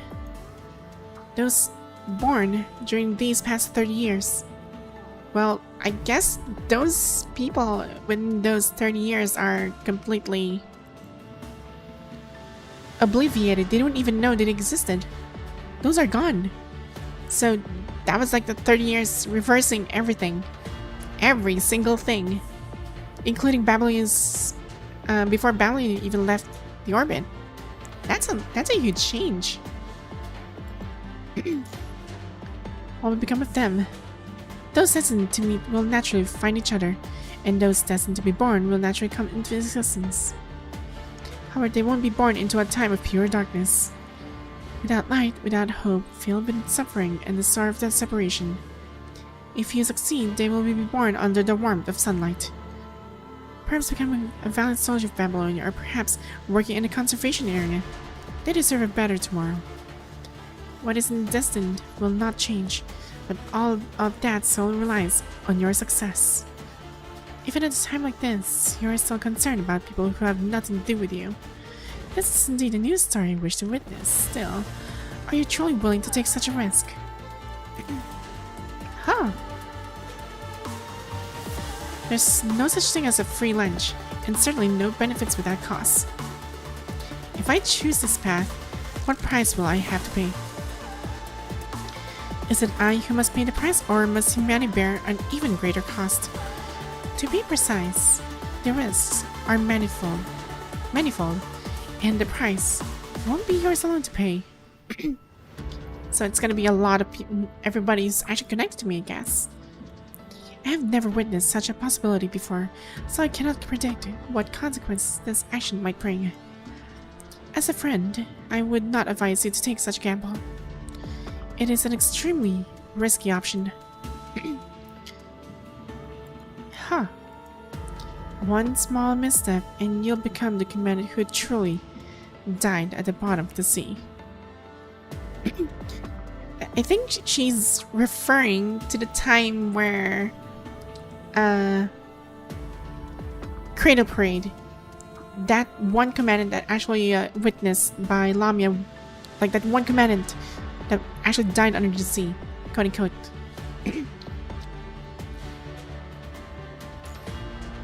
The commandant who died at the bottom of the sea. Yes, I was right. Yes, that was the other commandant, which I'm technically the other commandant who was found. The other one was not. So I don't even know who's the original, but based on understanding, I'm not sure. Regardless, it doesn't matter if I'm original or not. 931206. Does that ring a bell? Yes, I remember this one. Waves crash against the shore as the clamor of torrential rain shattered the water's surface into spray.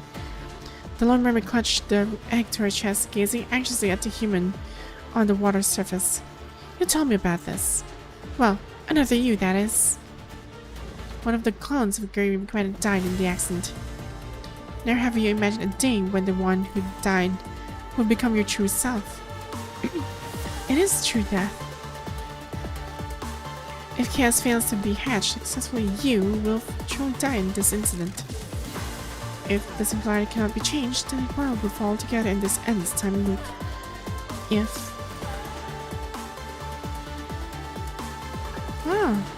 As a friend, I advise against choosing this path.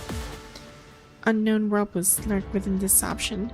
A single missive could lead you, and perhaps even the entire civilization, into an eternal cycle of time. I understand. Give hope only to shatter it again. Nothing could be more cruel than this. A bright red apple hangs high on a precariously fragile branch, while a starving person sits right beneath, but is forever unable to grasp its succulent promise. I still hope you can join me. Join me and become a higher dimensional observer. But you're a civilization, right? Oh. There are all the really curves form strange colored buildings, while colossal sculptures stand at the city's heart. The sky extends infinitely, emerging the planets and stars arranged in peculiar constellations, with a dark sun suspended at the center of the sky. Here. This is my civilization.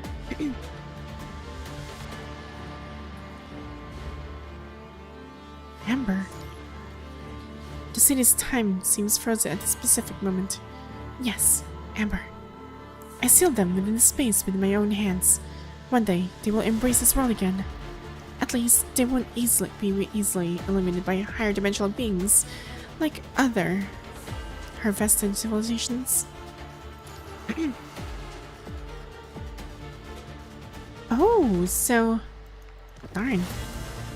Observer or a greater risk? Should let human civilization congeal in a place to await salvation in the distant future? Or should you choose a desperate struggle for a new possibility? Can you truly make a choice in humanity's stead? The Terror Tower looms hollow and vacant, with white fog meandering, like phantoms through seemingly infinite corridors.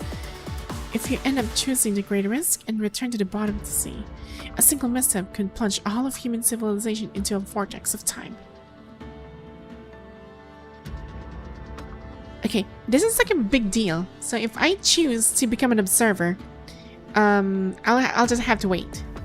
But then again, that's like waiting for eons to figure out how to solve this problem. So there's a still, but according to her, it's gonna be okay. But then again, there's like a lot of losses on that one. But if I choose to struggle right now, there's a gamble.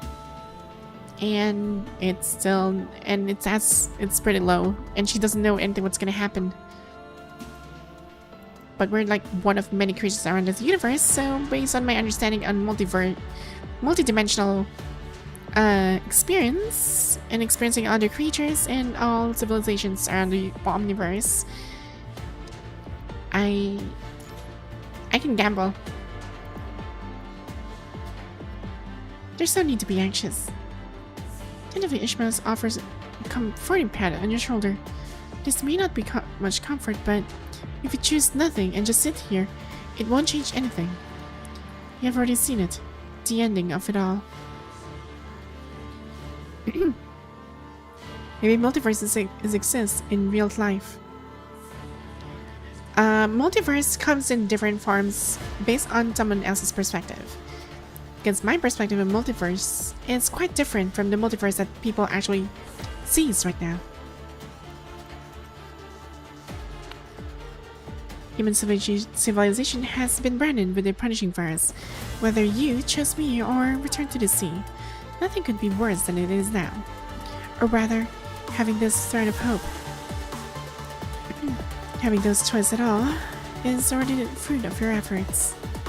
Thank you.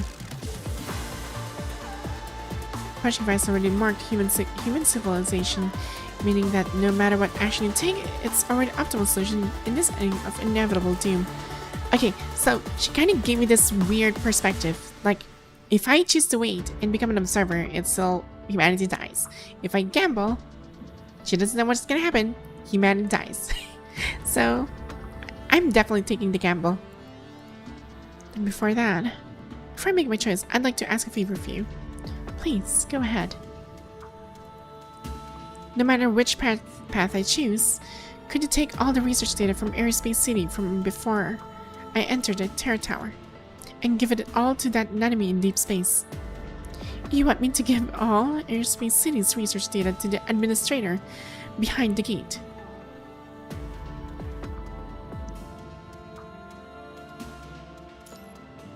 I mean, she will certainly understand your intention.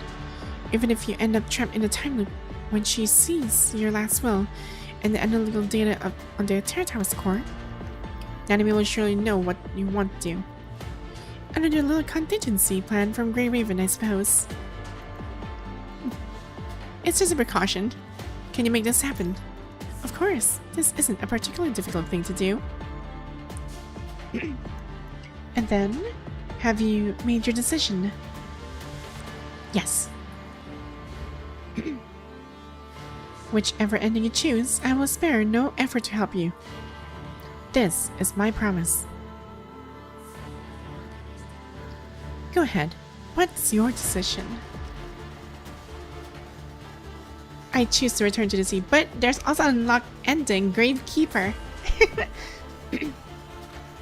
Okay, so if I'm gonna understand everything, I can choose to return to the sea. And that's the gamble of it.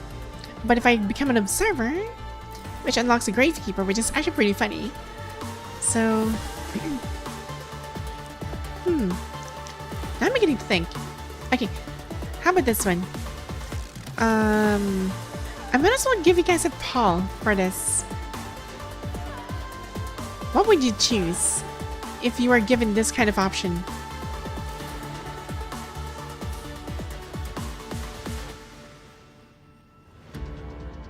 What would you guys choose if, between these two options? Let me just put up a poll here. Just a quick question. What would your decision be? Be an observer. And second, go return to the sea. There we go. Right.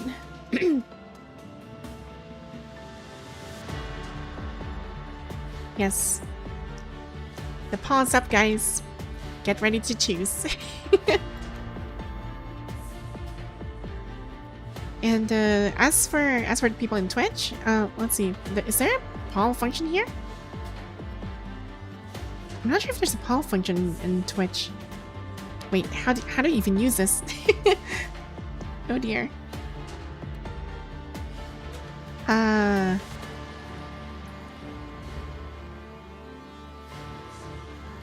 Yeah, I didn't see any. Yeah,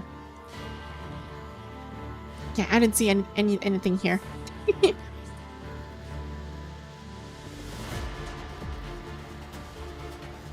Manage review quests. Yeah, I didn't see any poll I can use for Twitch, but it's only on YouTube. Darn. Okay. So just to give you guys an idea of what's going on. Alright, for those who are trying to catch up with the story. If you want to be an observer, you basically well, you basically sacrifice everything and just witness the end of time until humanity dies inevitably. Like it goes to the okay. Both of these choices goes to the same end. Humanity dies. But if we choose to return to the sea, then there's an option that we like. There's a gamble that we can actually save. Well, quote unquote save the human civilization, but there's a high chance that we can lose it, like earlier than usual. So it's a bad ending. So which would you like to gamble? Because for me, I'm really curious about the Gravekeeper ending, but also I also want to return to the sea because this is like the best path to take on. At least that's my perspective.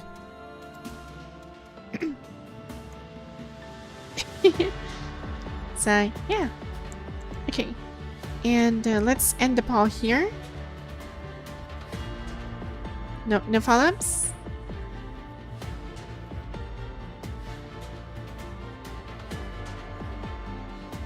And I guess we're taking this path now. Let's return to the sea. Are you sure you want to choose this path? I must remind you once more, I have never witnessed such a future before. It's precisely because you've never seen it before that it holds greater promise. All known roads lead to failure, so why can't the untrodden wilderness become a new path? The greater the risk, the greater the potential reward besides. There couldn't be a worse outcome than this. Even if you were to become an observer, as Ishmael suggested, what's the difference between preservation and an eternal loop? Yep, exactly. Amber will not continue to flow, and the insect trapped within it are no different from the truly dead. A fragment of survival and a shard of hope. They are perfectly equal. Should you bear the burden of civilization alone, seeking an unpredictable future, or should you throw yourself into the fray for one desperate final strike? If human civilization is destined to be harvested and the ending has already been written, then why not just destroy it all and seek the final answer? Yes. The direst outcome would simply be you, along with all of human civilization being dragged into the abyss. I don't want to shoulder the burden of entire civilization alone, searching for an answer I cannot see. But that way at least they would all still be alive. I also have no right to choose for them to force their survival in such a state. So, I choose to return to the bottom of the sea. Even if you might truly die there. Even if I truly might die there. As long as there is even a sliver of hope to grasp. Even if the entire world might fall into an eternal loop. Even if the entire world might fall into an eternal loop. If this is already predestined, then any struggle we can still attempt now might pave the path forward to a new answer. You really are something else, Grey-Raven commanded. Her voice carries a gentle nostalgia as if reminiscing about someone from the past. Before you can raise any questions, Ishmael has already reopened the weighty tome. On the aged paper, the option formed by crimson gold lines floats crookedly, emitting a shimmering glow. I have never witnessed such a story, one that can exist beyond predetermined endings, break free from constraints, giving rise to a new choice. Perhaps this itself is a form of miracle. It is a miracle, yet it is not. It is a sliver of hope unleashed by Lucia when she slashed through the confinement of their terror tower. It is the endeavor of an enemy who had journeyed through the vast expanse of stars, only to capture the soul of truth hidden in the depths of space. It is the fiery flame kindled by the will of countless people that has ultimately sparked the threads woven by fate, shattering predetermined constraints and illuminating the darkest corners. Dang! I love this music. Alzheimer's. United in purpose, they have seared out a new possibility for humanity's future in the annals of time. I see. How perilous it is that human civilization has managed to advance this far. Then, let us see how this new story unfolds. I can help you return to the bottom of the sea. You will go back to the cradle there, enter Scythia's egg, and be hatched as the true chaos. And what about me? Like the other me? Your side will become one with chaos. You are the true chaos. Ah! A complete chaos wields absolute power. After defeating Cradle, you may fully harness the power of the Terror Tower before it sustains damage. But I must remind you once again, I have never witnessed this feature, which is precisely why it holds greater promise. Under such circumstances, a desperate gamble may be the right path. But how can I ensure chaos won't fall under Vonnegut's control? Because you will become the true chaos. You've glimpsed those visions before, haven't you? I'm not certain where your power originates from, but you are you. When you become the true chaos, you will reign over everything within chaos. I am chaos? Your sight will transcend chaos. Your sight will exist beyond just this realm, preventing Vonnegut from manipulating your thoughts. Besides, everything has already changed. I've read that ending where you accepted Vonnegut's suggestion and merged with Chaos inside the tower. What happened in that ending? In that ending, everything beyond Earth falls under Vonnegut's control. He drives the red tide to the sea according to his design, forming what he deems a nation. But things don't unfold as simply as Vonnegut has imagined. He fails to leave Earth through the gateway. The red tide overflowing from the Terror Towers grows increasingly powerful as the hunger of the punishing virus knows no bounds. Eventually, Chaos becomes a vessel driven by the will of the red tide. Humans striving to reclaim their home are woven into grotesque forms by the red tide, while Vonnegut and the humans of the other nation remain trapped on the surface, locked in an eternal conflict. Not gonna lie, I never read PGR stories, but listening to this gives me goosebumps and I want to try reading it from the beginning. Yes, it is so good. Like, I believe the best part actually rises up when I think it was during the fake ascension. I think everything got better when the fake ascension arrived in.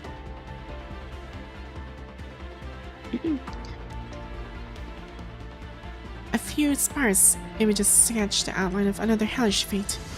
Vonnegut fails to resist Agent Zero as he planned, never reaching the future he has longed for. This is the ending that has already been written. Every point of divergence hinges upon you, Grey Raven. The ending that entails the red tide influx will never come after you become Chaos, because you have already left the Terror Tower. This alone represents a future that neither Gestalt, Washu, nor even I have ever foreseen, despite our exhaustive calculations. That's good to hear. That means this path is completely unknown, and I'll be the first one to tread it. Spearheaded feature, here we go. To send me back to the sea, is there anything else we need to prepare? I cannot foresee whether this operation will succeed, even I find myself no longer able to predict what will happen next, limited by my own immersion in the situation. Her keys of arcs through the air, and a door shimmering with otherworldly colors slowly emerges. If, on this journey, you fail to stop it all, it will only take the slightest misstep to bring about true death. All of this will inevitably become a closed loop, trapping you forever in the ending of the Cradle of Deep Blue. There will be no escape. Yeah, this is like an eternal gamble. You will die again and again in the Cradle. I understand. Yeah, I've struggled every single freaking damn time. I always die. I will return to the bottom of the sea, toward that unpredictable future. If this is to be your end, then you shall pay with your life to kindle a faint light for human civilization, gambling on that sliver of distant hope. Fine.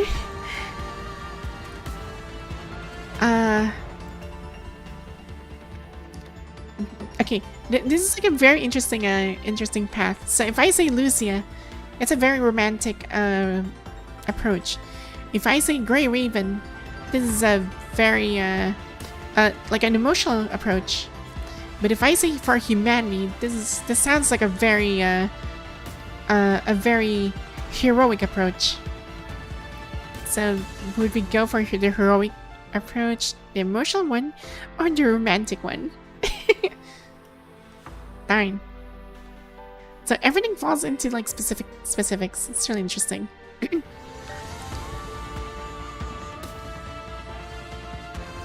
But I wouldn't have achieved this without humanity, so yes, for all of them, yes. I shall shatter the pallid veil of time and burn through the rotting path of faith. I shall traverse myriad sufferings and the darkest of nights. I shall fight with all my might to steal a feeling. I shall bring forth the true dawn for humanity. Hey, we're moving on. At the cost of life, we will seek our path even at the cost of everything.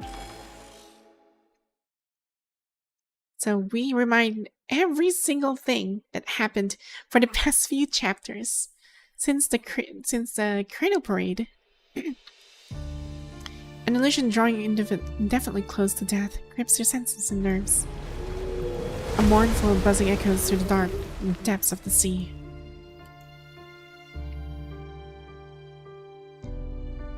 April 1st. April Fool's Day. Fate has decided to crack a cruel joke. The grave of command has vanished.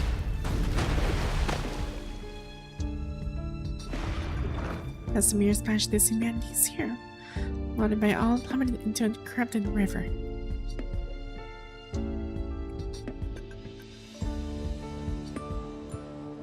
What time is it now? It's the afternoon of May 10th, 1 month after you fell from the transport craft into the red tide.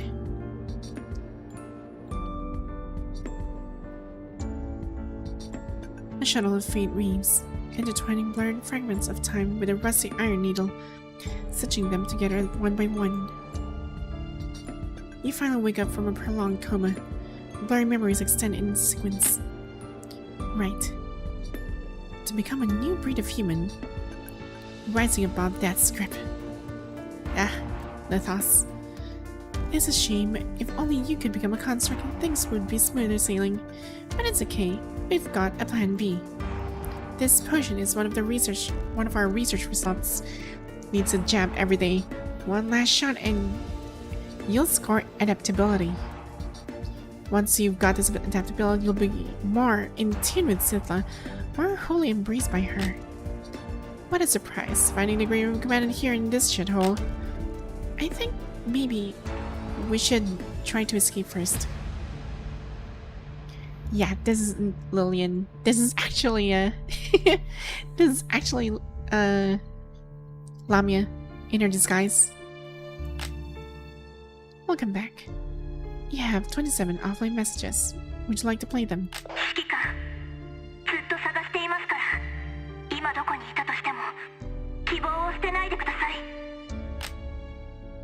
Our top priority now is to find where Lithos stores the mines. Only by killing him can we escape. Voodoo 1. The experiment was a success. She became Loki's new vessel, the host of all her uncontrollable emotions. This method can definitely be used to awaken Sithla, for her consciousness also suffers from similar flaws. And your weary mind struggles to recollect more memories. To help with philosophical questions, who cares if it's the real me or not? I'm the one out of the two who's conscious now. The one who can make decisions. What does that tell you? It tells me that I'm the real one at this current moment and nothing else matters.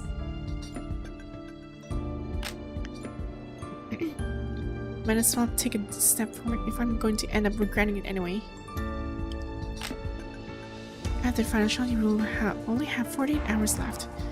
Even if you make it back to Babylonia, you may not have the tech to save you. She'd probably end up becoming an even more powerful magical girl if she managed to hatch from the egg.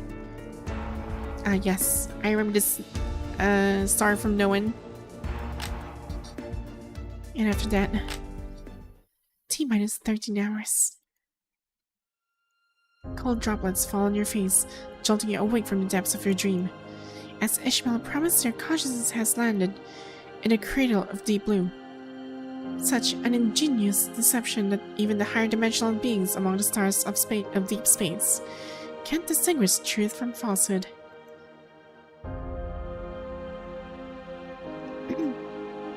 Having endured countless torments with skin already festering, this body is on the brink of total corruption by the punishing virus. Soon to succumb to Sidla's embrace, such as Slithus foretold. Lamia, having recovered Charlotte's name tag, crouches down beside you, her face etched with sorrow. I placed some protective barriers beneath you. This place is back to being the Hetero-creature was and is dangerous to humans. There are more things holding Sidla in place than I thought, so it took me quite some time to break them. It all worked. We're leaving the seabed now and we'll soon reach the sea surface. Hang in there, we're almost there. Yes, I know. Is it because you're too tired? Specks of light mingled with fragmented memories flicker before your eyes. I'm hanging in here for people who are waiting for me. Something seems about to be wicked in your brain. It's about over 10 hours. No, I mean, how long have they been waiting for me? What's the date now? My terminal still worked when it first fell in here. Guess probably March 30th or 31st, taking into account how long we've been spending in here. Huh? I mean, it could be either March 30th or 31st now. Are you sure? The creature sinks the solitary island as thunder crashes to the abyss deeper than 5,000 meters. It's April Fool's Day. What should we get you this year, Commandant? And first, Fool's Day. What time is it now? It's the afternoon of May 10th, 1 month after you fell from the transport craft into the red tide.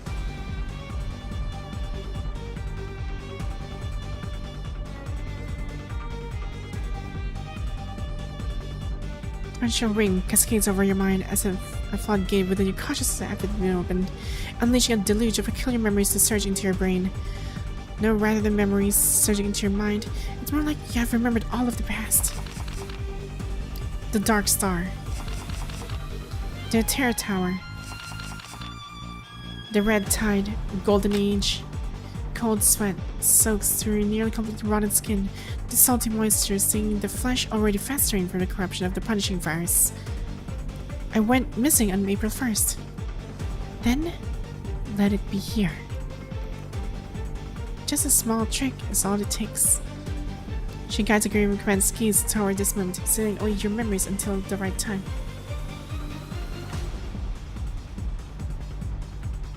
So this is what that was all about. Can you see beyond the ordinary world like me? Is all that stuff here is just projection like me? It all makes sense now. The gaze from the dream looks down from a higher plane as experiences, your own, or perhaps not, pass before your eyes, some peaceful, some agonizing, some joyous, and some sorrowful. How am I if I'm not myself? It's always just me. There has never been any other. What did it say? The constraint of rules imposed upon you, only allowing fragmented words to escape your lips. They aren't coming. But I, Green Command, will eventually return to the sea. No one is coming to stop Sidla. I will use my body as a shield to thwart their schemes. Lami can't hear your inner cry. But this makes no sense at all. You're supposed to be indispensable to Babylonia. I can't believe they abandoned you just like that. No, I haven't been abandoned. Blood trickles from the corner of your lips, mixing with your festering skin. Words of truth are uttered aloud. Yet Lamia appears unable to perceive the voice. From the corner blocked by the rules, your sight continues to extend, just like in all your past dreams, reaching higher and farther places. Massive whale bells in sorrow while the roots of a peculiar causal tree delve deep into this eerily shaped coffin. At least, struggle until the very end. The dream suddenly plunges downward as Lamia's sorrowful voice reaches your ears. But why does it have to be ended? Why does it have to end this way? I thought you were super lucky and invincible, like the heroes from the stories. So why does it have to be here of all places? Because death is not the end. She can sense something different in you, but she can't determine exactly what has happened. Last but not least,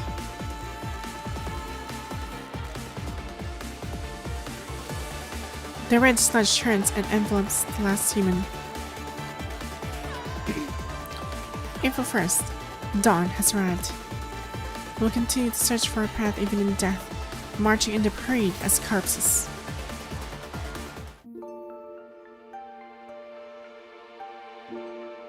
Dang, that was like a couple of chapters 新たな behind. 選択は Or, yeah, before, 予期 rather. せぬ変化をもたらすでしょうか。もしそれがあなたなら。 Oh, I'm something. もう孵化が始まったの？無事に誕生するのを見届けましょう。これくらいなら You shouldn't be 劣 considered 形にもならない overstepping. はず。さあ、幕を閉じましょう。見せてあげる。あなたの知らない景 Imagine 色を higher dimensional being just suddenly goes in, just does this. あなたの望む奇跡を抱きしめなさい。結末はただ一つ。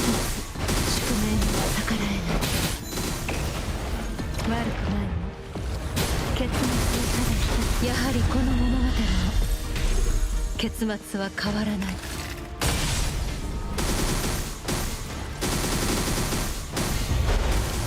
あ、幕を見せてあげる。あなたの知らない景色を Let's go. お返しするわ。あなたの望む奇跡を抱きしめなさい。 Fine. Okay. Now, where is the egg? Oh, 他にも客人が。 are there other guests? そうね。それなら少し労力を節約できそうですが。面白くありませんね。 Boring.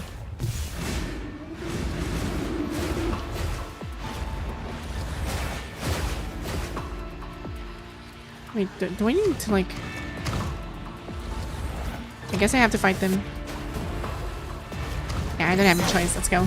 やはりこの物語も結末は変わらない。 Where am I? 見せてあげる。 There we go. あなたの知らない景色をお返しするわ。あなたの望む奇跡を抱きしめなさい。結末はただ一つ。お返しするわ。悪くない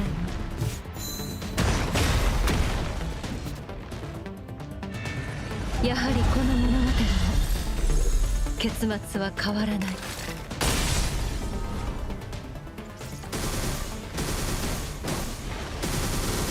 まばたきしないで。 Oh, this is still up. 見せてあげる。 There. あなたの知らない景色をお返しするわ。 Like... Hey. It's so quiet. I see a light there. I think that's the egg. I can just simply blink. そろそろ時間でしょうか。 Is it time? Dang, more enemies. Okay. Move.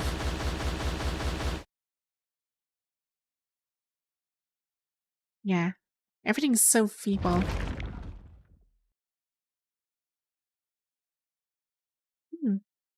And there is the egg.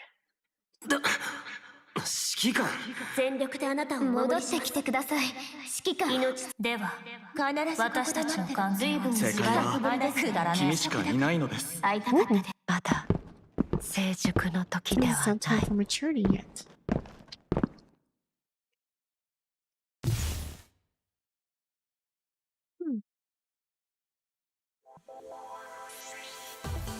Whispers.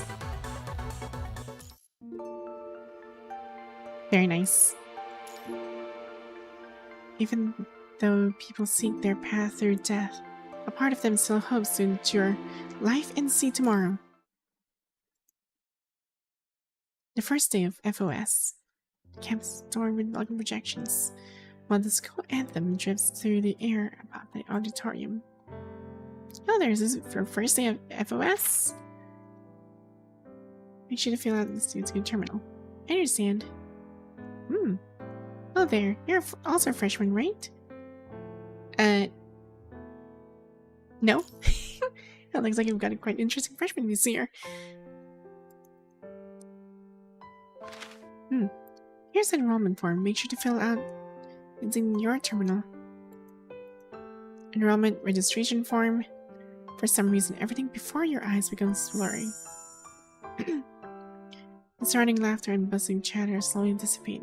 In a daze, the campus scenery somehow overlaps with an unfamiliar structure, where white fog fills the air and crimson crystals resonate with a distinct metallic sound. Blink.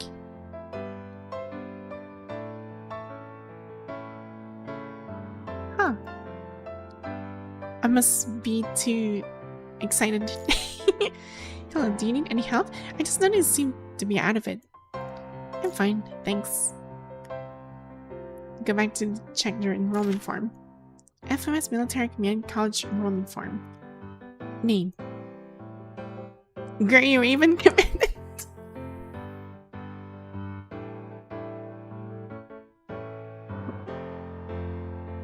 Okay, which name should I go for?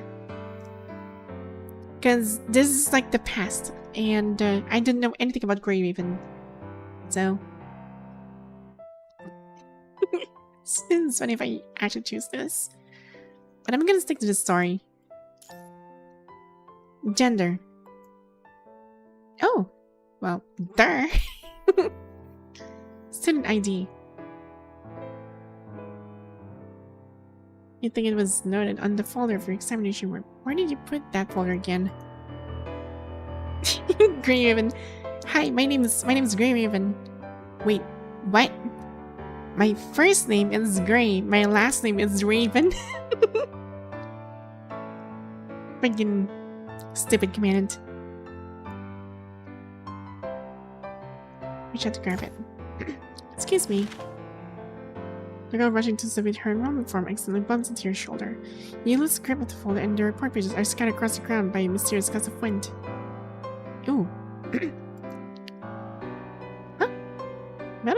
93106. Oh. Why would there be a handwritten code?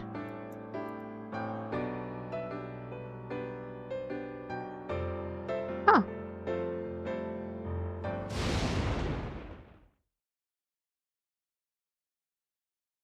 No. This is chaos. Memories resurface in a dizzying carousel as chaos seems to undergo an excruciating process of being shattered and reconstructed. Your gaze clings to her consciousness as fleeing footsteps gradually quicken. My name is Lucia. My frame designation BPL01 Lotus. I am also the team leader of Grey Raven. Oh. BPN06 Pale Fire. Original team is not important. I've been assigned to Grey Raven. Dual guns are my weapons of choice. Here's to your traveler. A viewer has subscribed to your channel.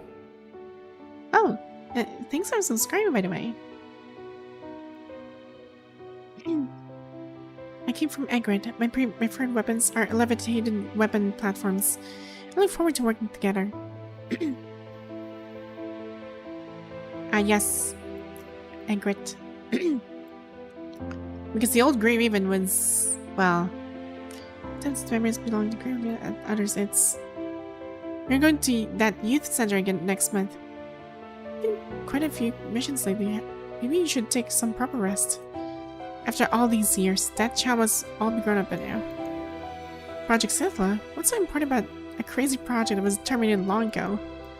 That small purple incident didn't off me. Just chopped me up and dumped me in a heap of rubble.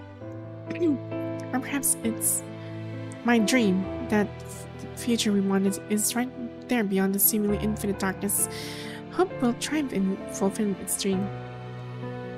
You remember the name no one, but not this incident. There's another real me in Babylonia, right?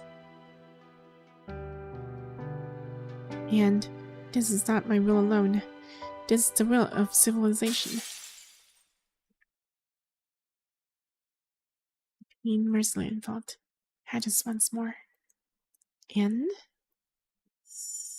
this story has quietly changed the ending of fate.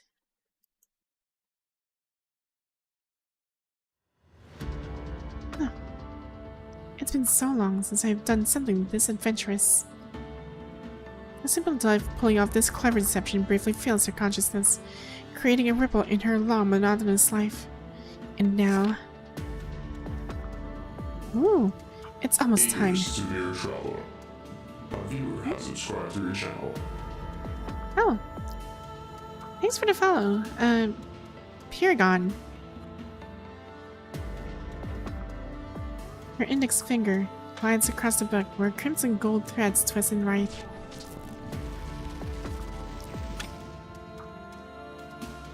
Time silently leaps to April 1st. Vonnegut never makes just one plan. On the book's projection, a gradually sprouting sapling is deeply rooted in the red tide. The shrewd agent, like a cunning rabbit with multiple burrows, has already set up a new tree of life in another area. The small tree of life emits an eerie red glow in the dim base, a crimson egg slowly pulsating with its embrace. He hasn't noticed that the consciousness within has already been replaced, and the gaze of Grey Raven is now attached to the yet-to-hatch chaos. After that, the undersea cradle is thrown into chaos as a giant whale leaps from the water surface. Oh, this is like the fight when I actually did during the cradle parade. What a captivating story. Can you really find a key to breaking this close sleep? Oh. Well, the crimson egg once again pulsates with the rhythm of life. The ending of the story has already been changed. The parade beneath the sea is never meant solely for the abandoned. We will continue to search for our path even in death. But what we truly desire is to endure life and see tomorrow. Death is not the end.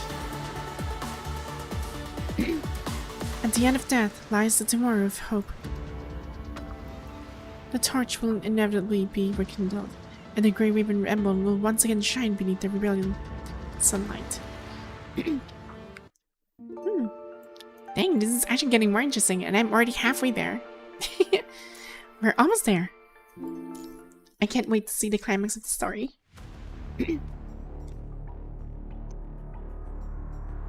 Owen, draped in the pristine white cloak, walks in the dimly lit base.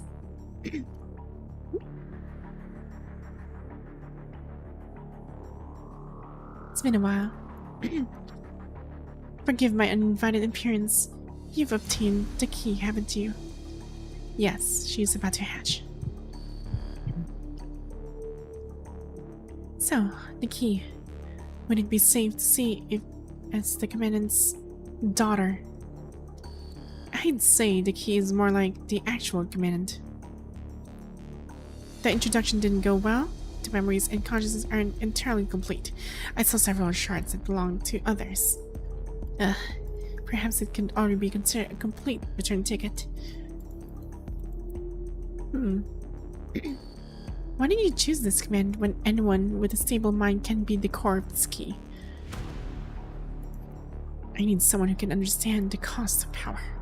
The key isn't just a tool. She possesses her own consciousness. Having to go down the same path again and again is torturing, and few have what it takes to stand that. Most people use this power to satisfy their own desires once they realize what they are capable of.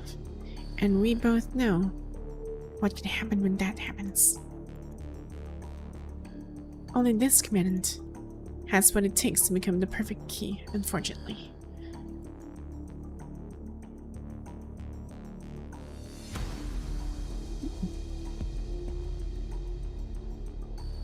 Let's see. I've tried using the real command as the real key, but the results were less than ideal. What I need is future, not playing along with their happy ending charade. Oh, I wish the best of luck to you and your new key with passing through the door. I don't wish for these developments to be erased. What I truly look forward to is witnessing the rules being shattered. So I won't obstruct your actions, whether you're citizens or humans. If you're referring to the struggle between humans and the punishing virus, I don't really care which side emerges victorious. You're far less interesting than when you were still alive, Professor. So that I barely recognize you now. Are you still merging those voices? You're nearly forgetting who you are. You might be able to get out of the close loop of time now. But you're no longer the same person that you were. Even if you obtain the key, have you envisioned your ending? Was it the egg chaos is Command's daughter? Well, quote-unquote, daughter. So we're entirely not sure. But seeing the entire thing that has happened is basically well, that egg is me.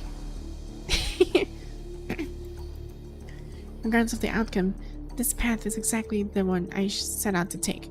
Yeah, the only reason it's called daughter is because I quote-unquote made that happen. So it's not exactly the daughter, but like a biological daughter or anything. Kind of like treated like a daughter of sorts. It's really hard to explain. I bit an egg. Friggin'. And it wouldn't be so uninteresting for you either, right? Okay. Unable to find herself.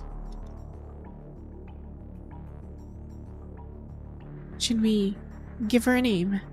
Giving her an identity, providing information, it can help her hatch sooner. How about we call her...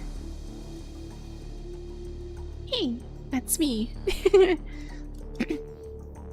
And the crack appears. That's a terrible joke, madam. Yes, let's stick with that for the time being until she names herself. In silence, the shell of the egg gradually cracks. It's here. I see. I see. Within the small tree of life, the Hetero-creature slowly opens her eyes. So this is your choice. What's wrong? Not happy with it? Isn't this the result you wanted? Chell gently wraps her in a cloak. This is quite unexpected. Guess before him is clearly more complete than he anticipated. Vonnegut remains silent, unsure whether this development is beneficial or detrimental to his plans. A stable consciousness is certainly better than an unstable one. The key is quite complete. Perhaps she truly can become a nearly perfect return ticket. Huh. Since the result meets your expectations, would you mind sharing what your original plan was? Dang. I will take Chaos into the Hetero Tower. He searches repeatedly through his memories, looking for the corresponding plan. Dominic's plan is a pipe dream. You and I both know that the contaminating mimetic can never be truly sealed away. Only by addressing the problem from its source can we truly break everything apart. After you enter the Hetero Tower, then what? I'm not sure either. You won't tell me what the current situation is inside the Hetero Tower, will you? I'm sorry, but I indeed cannot. The interior of the Hetero Tower is too chaotic. After it was twisted by that construct, I can no longer fathom what exactly happened in there. It could be the entangled golden age, or maybe a space submerged by the red tide, or even... He might come face to face with his time you'll succeed.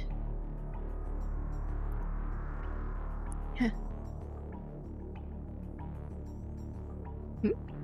Oh dear. My connection got disconnected. Oh dear. Is everything okay? Ah, I think my stuff fluctuated a little bit.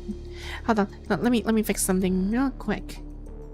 I disconnected a little bit, like for a few seconds. Double checking. Okay, everything seems fine. There we go.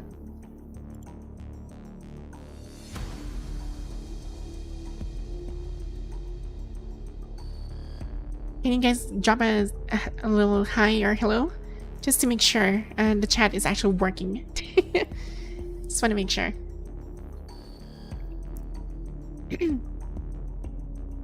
She represents more than just success in a single gambit.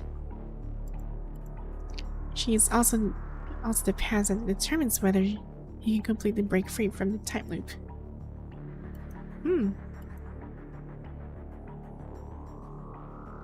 He has walked alone in this time loop for too long, so long that he has forgotten who he was at the very beginning.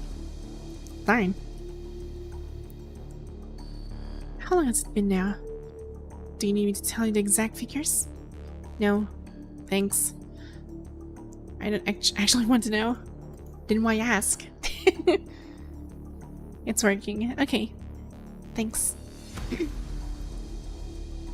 you can really make it this time, maybe then he can finally return to the place he once called home, rediscovering the path that is truly his own. That's also.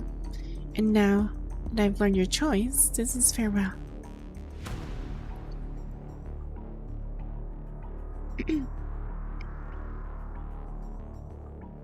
The flame in your eyes calls your bluff. Yes. Hello, Yuri. Oh, also, you mistyped the, the redeem. It's get pat.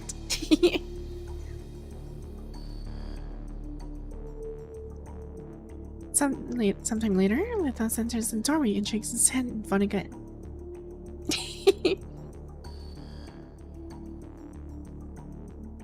Mister, I didn't see how the lady left. Yeah. She has hatched. Her name is Chaos. Chaos.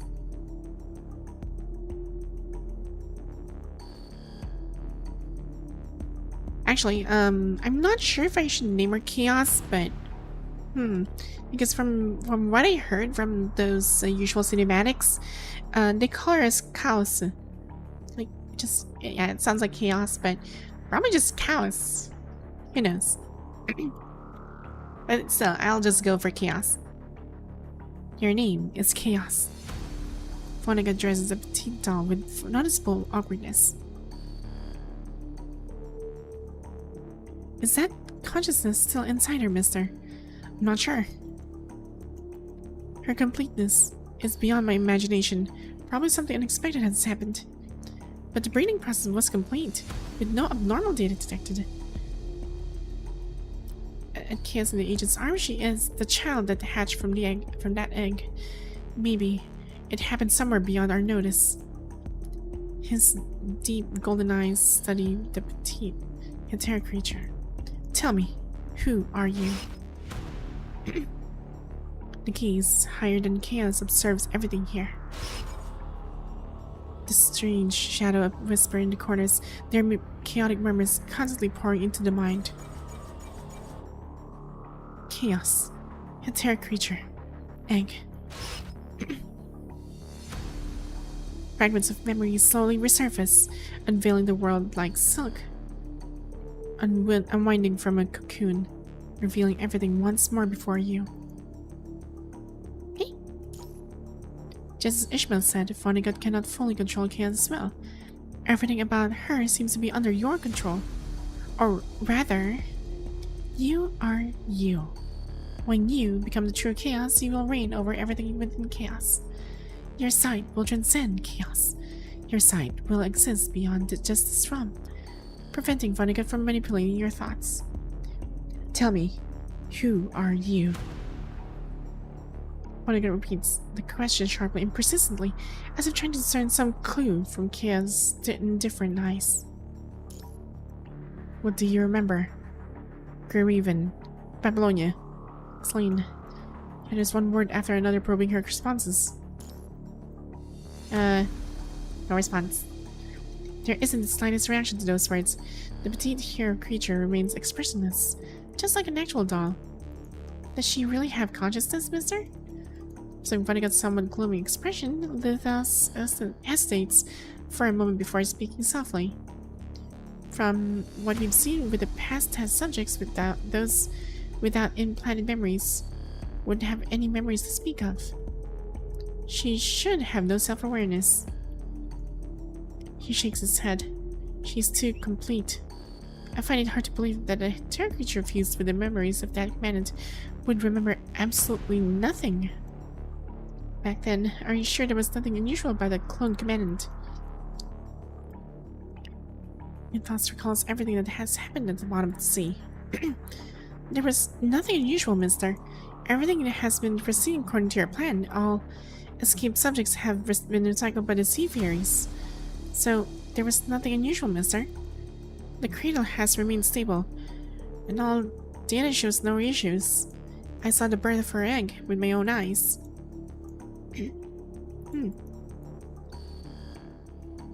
Doesn't believe Kaz completely without memories, but so far, she hasn't displayed any abnormal behavior. Mister, what are we going to do next? We're out of time. There have been changes in the Terra Tower. I suspect the anomaly has noticed this world. The anomaly? We must proceed with the next phase of our plan.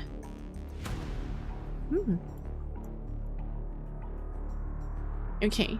So I guess this is a part where we, well, stop Cradle, put Chaos in, which is me, and just try to manipulate the Terra Tower before getting damaged. That sounds like a good plan. Okay. Lone Shadow in corridor. Raise your head before the mirror. Tell me, Commander of Greyraven, who are you, truly? Ooh. Before the mirror. Are we entering my world? Are we entering my world? Wait, sorry, oops. There. I think they're about to enter my world. Chaotic pain floods the mind. Mind, not the brain. A crimson spiral materializes and crumbles at the periphery of your sight. Speeds, fractures, and then mends, while red light penetrates the dim sky. Hold on.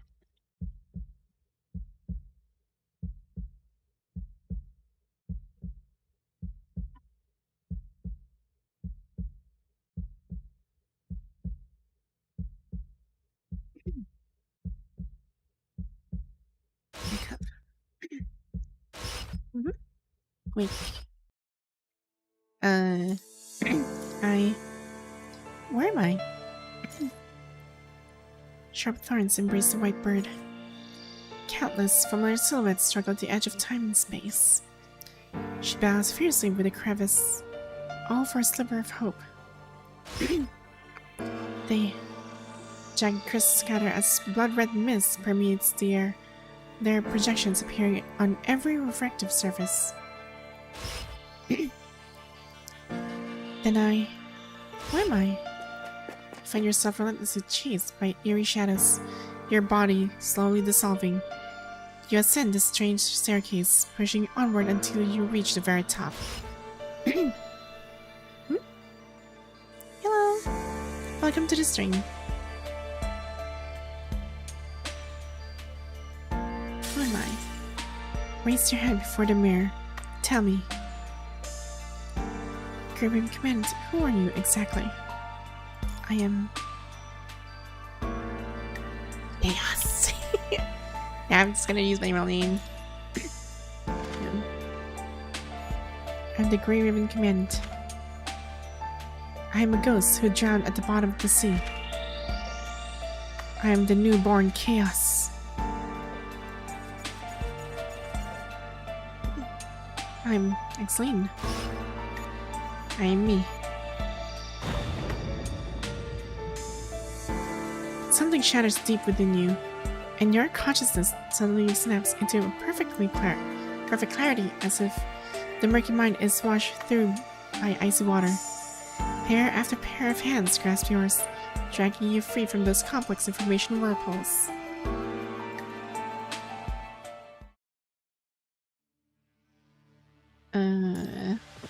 Within the aid of the Terror Tower, you briefly attach your gaze to the Hetero-creature, known as Chaos.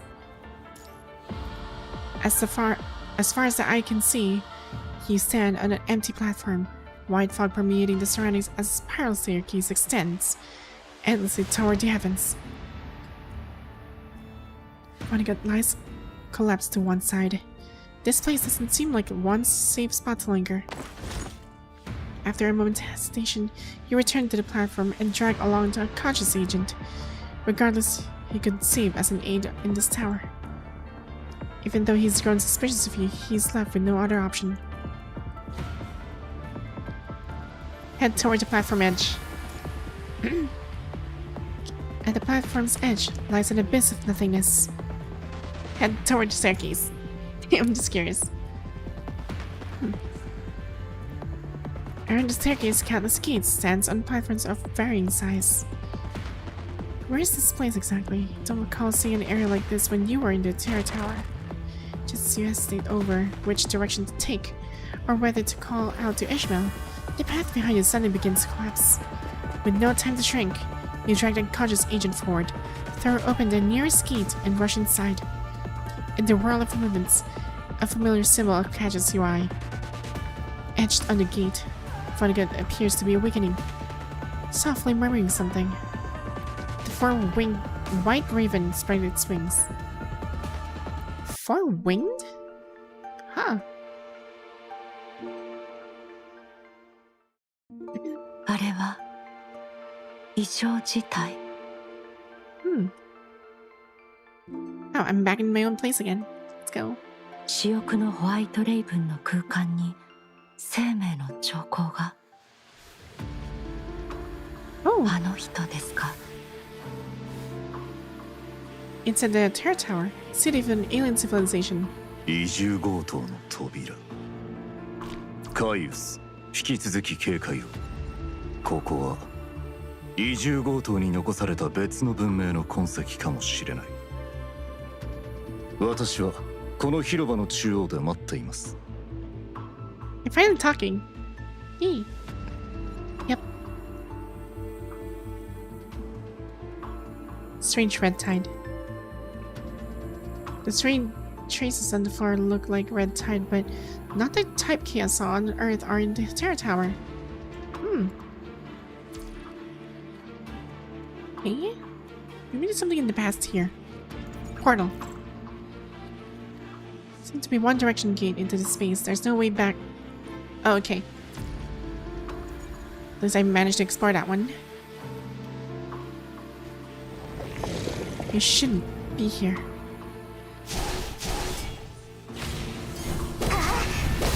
What the? Wait, I can actually fight as Chaos? Wait, can I be a playable character in the future? Who knows?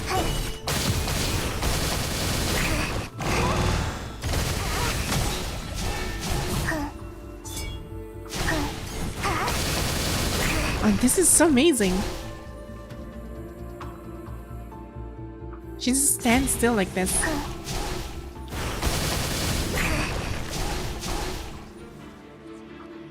Dang.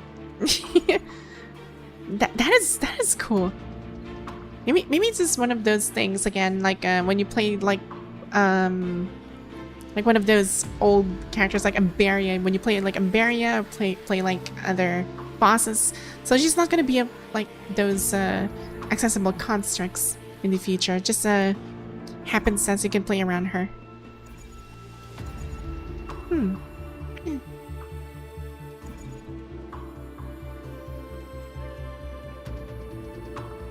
Future Nihil? I hope so. Who knows? I'm gonna try and explore this side. Let's see. Okay, there's something here.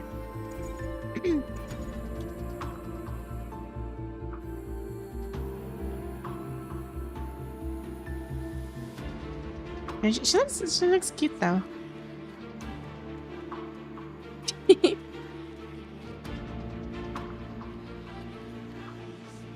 and I will be appeared. Or chaos.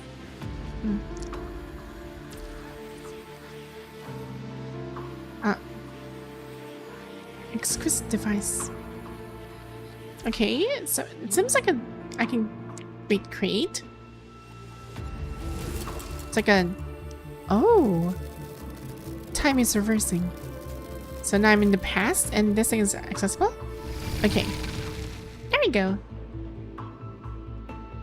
And then we reset the what's this?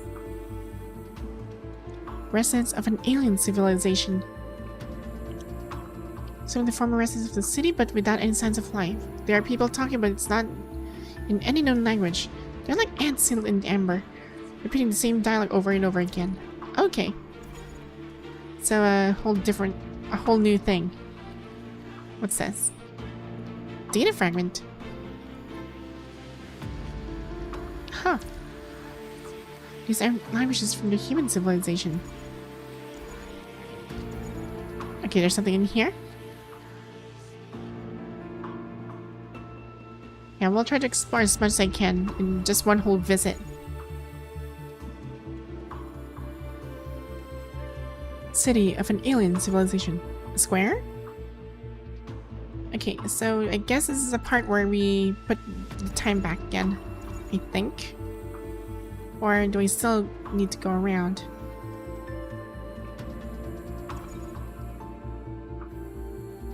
Maybe there's more.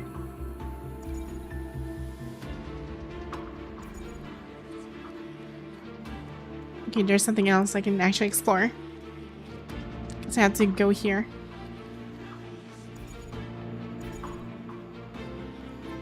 Giant statue. Ooh. Forming shape decoration of the giant statue. Why does it look familiar? Four-winged. Wait, is that? Hold on. The only four-winged that I saw so far with a human-like figure like this is no other than Ishmael. When she took form as the merciful one. I think she's the savior of her own civilization. Like the when she told us, like she did trap their own civilization, preserving them. So I think she was highly respected in this alien civilization. I'm gonna say another observer.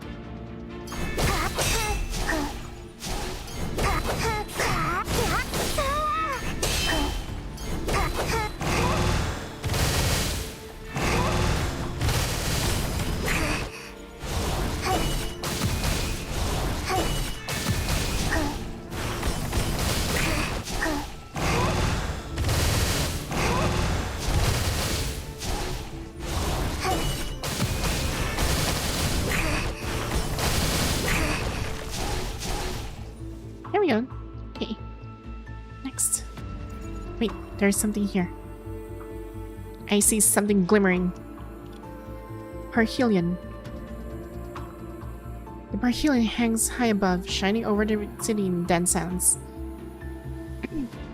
Okay, I need to know. Parhelion is like a phenomena. I need to look this further on Google. Hold on. Parhelion, a bright spot in the sky appearing on either side of the sun, formed by a refraction of sunlight through ice crystals high in the Earth's atmosphere. Oh, so that's a Parhelion. Okay, that is... Whoa, okay. So that's what the Parhelion means.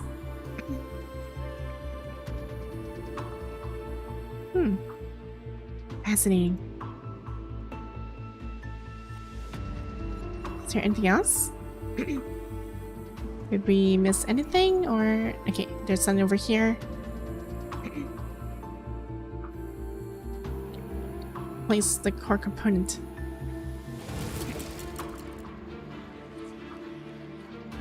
He's just up ahead.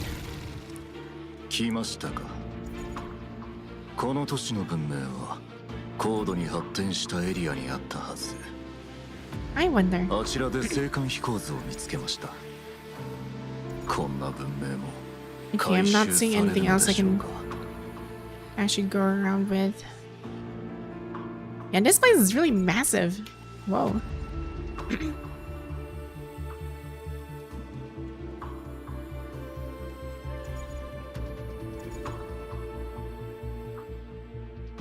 Yeah, something's in that thing that I see above the bridge right there. I don't know what that is. 我々に続いて扉を通り抜けてきたのですか。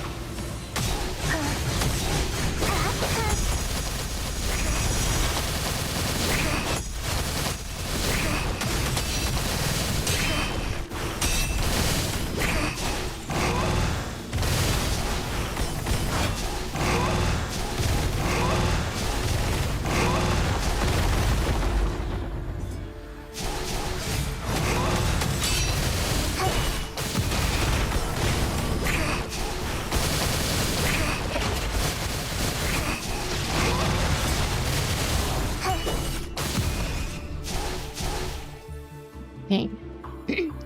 And that looks cool 異 though. 文明の都市。意外な発見ですね。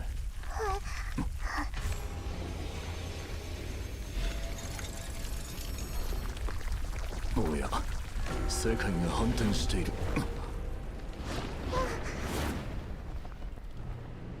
Oh.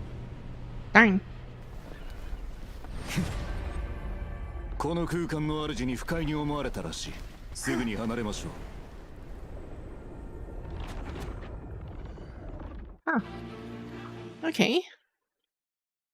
We Bit out by the inverted world, the two appear once again on that empty platform. What did you just do? How did we enter that space? I'm not really sure. Huh. Okay, so the only options for me for leaving are to follow the upstairs stairs upward or to follow them downward. After walking along the stairs for a long time, the two doesn't see any destination or end in sight. An illusion.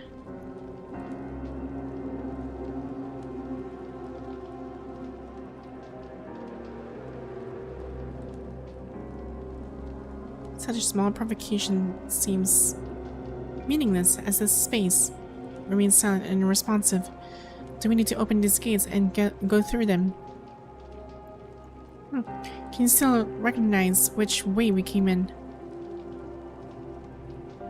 I have no clue.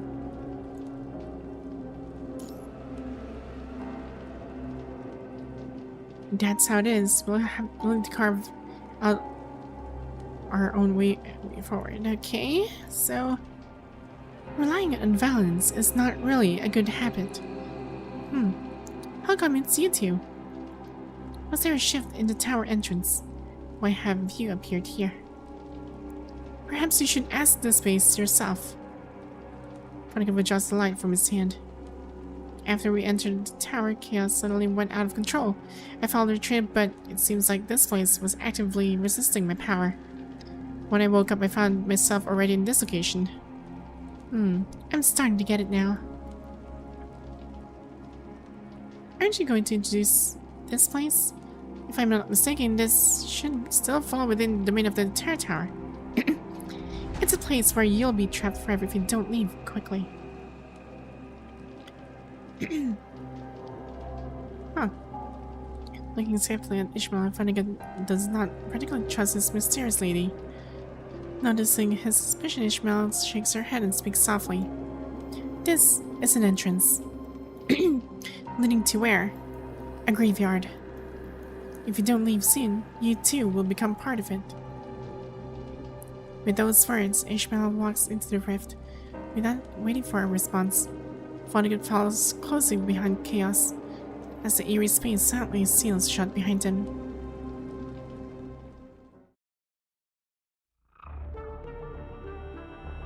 Beyond the rift lies the familiar space of the Terror Tower. As crimson crystals slowly grow, Vonnegut calls out to Ishmael, who is about to leave. How's the red tide now? Are you asking about the cradle? I've searched for several times inside the Terror Tower, but I haven't seen any trace of her. Nothing has changed. She's still carrying on with her task, spreading the red tide, harvesting information, devouring the surface. Nothing unusual. You're not feeling regret, are you? That doesn't suit your character at all, Professor. I have no regrets. This is the necessary path toward the future. In the beginning, when cultivating the red tide, he truly never imagined that Agent Zero would be reborn from it. Though he had never forgotten about the existence of Agent Zero, he always believed that in the short term, Agent Zero would be able to discover this world. That he still had enough time.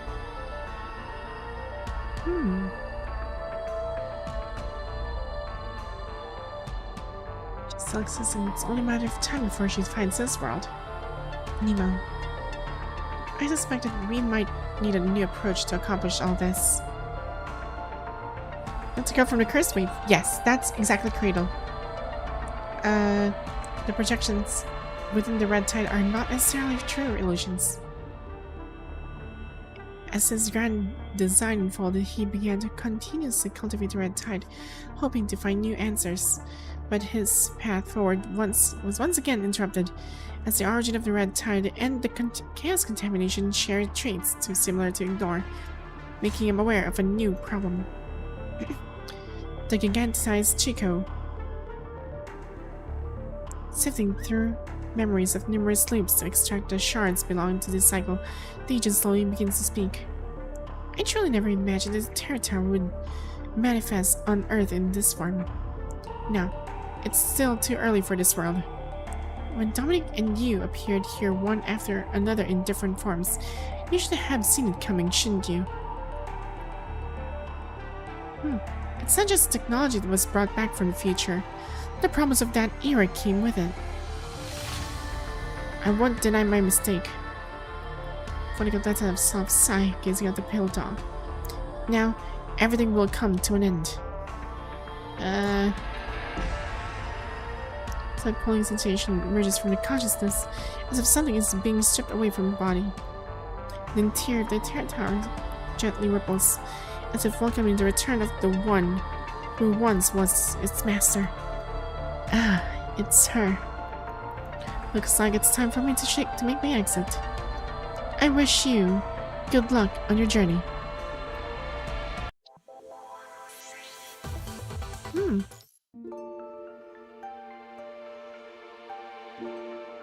Hey. 23. Oh, we're almost there. Just 10 more nodes and we're almost done. Death reenactment.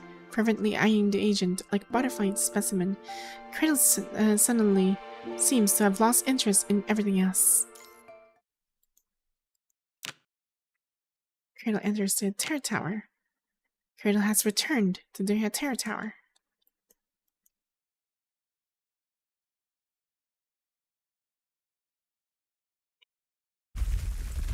The Terror Tower trembles slightly, welcoming the one who was once its master. Before long, Cradle locates the core within the tower. The familiar sensation makes her consciousness tremble. She reaches out, attempting to touch a zero core. However, a force field suddenly expands, repelling her away from the Terror Tower's core. Agent Zero. I still prefer the name Cradle. I haven't had the chance to thank you yet.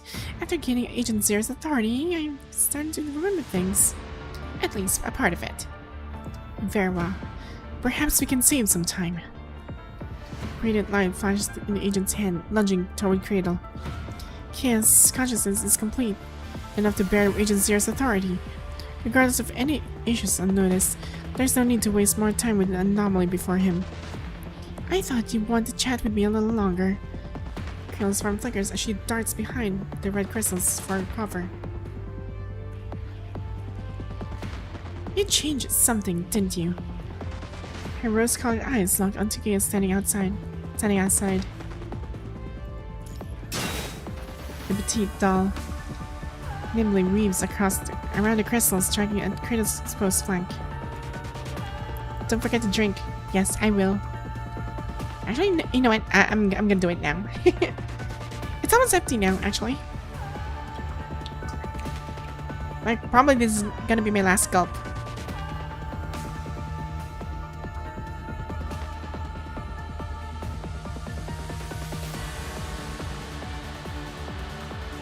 Yep, and it is empty. I'm gonna refill this after. There's clearly no conflict between us. Or rather, who exactly are you? The crimson crystals screech as they grind against each other. A swarm of red butterflies emerges, surging toward the agent and the doll. You'll soon have no need to know. The three rapidly through the tower.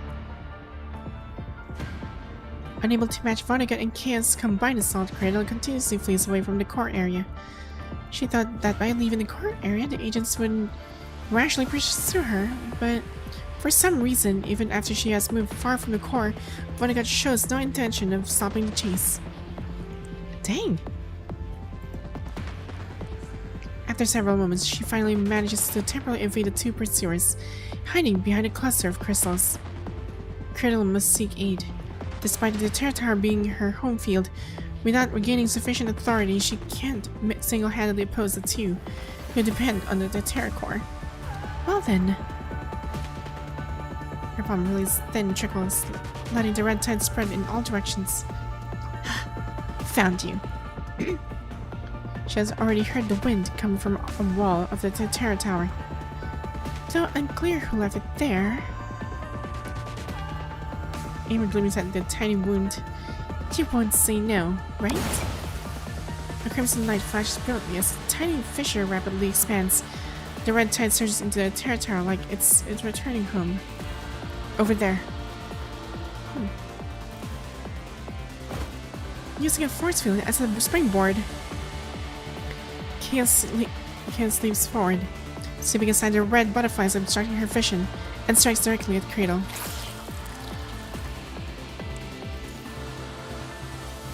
The red tide surges forward, the Hetero-creatures savagely bite into Chaos' flesh, but the doll shows no sign of feeling pain, precisely striking toward Cradle's head.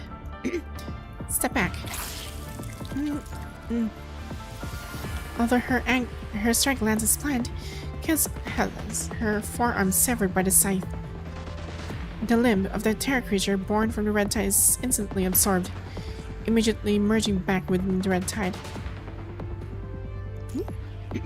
Can appear from the other direction momentarily freezes after devouring the part of Chaos. Dominic. Fragments of information flow from the red tide as Cradle dodges Chaos' next attack with a terrified jolt, an unusual fear visible in her eyes. Oh, that's the first time she's actually really afraid now.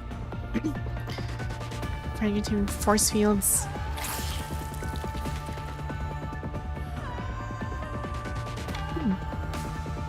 Earth time, November 21, 2198.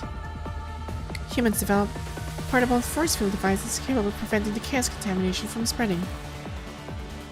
Vonnegut's golden crystal pierces through the Cradle skull. Ooh! But both he and Chaos are wounded by Cradle to varying degrees. The red tide, having made contact with Chaos, endlessly absorbs and digests everything. From these fragments of information, Cradle slowly recovers memories of the past through the repeated battles and rewinds. Struck once again by Vonnegut golden crystal, Cradle sinks back into the red tide. Under the control of its former master, the Terra Tower gradually reverses to hands of time. Slowly, Cradle regenerates within the red tide, but she has already recalled almost everything. The Vanguard team, Project String, Dominic, Nemo. It's been a while. From within the blood-soaked red tide, she smells at the agent. Through endless cycles of death and destruction within the very flesh of the chaos, she has reclaimed everything that belongs to her. Truly a star that deserves to be named. Hard work. crimson butterflies gathered together, lifting their master from the tide. You need to fulfill your mission, so I should continue to carry on mine as well. As the gleaming side reflects red crystals, Vonnegut activates his force field. His expression darkening as he locks eyes with Cradle. You remember now, and I must thank you for the memories you fed to Chaos. Cradle, who appeared weakened just moments ago, springs forward, her side slicing through the silent air. But I'm also quite curious to know. With such a hasty attack, are you really prepared for everything? Cradle's memories are gradually being restored through Chaos Flash, and she has now obtained the authority that rightfully belongs to her. The roles of hunter and prey reverse in an instant.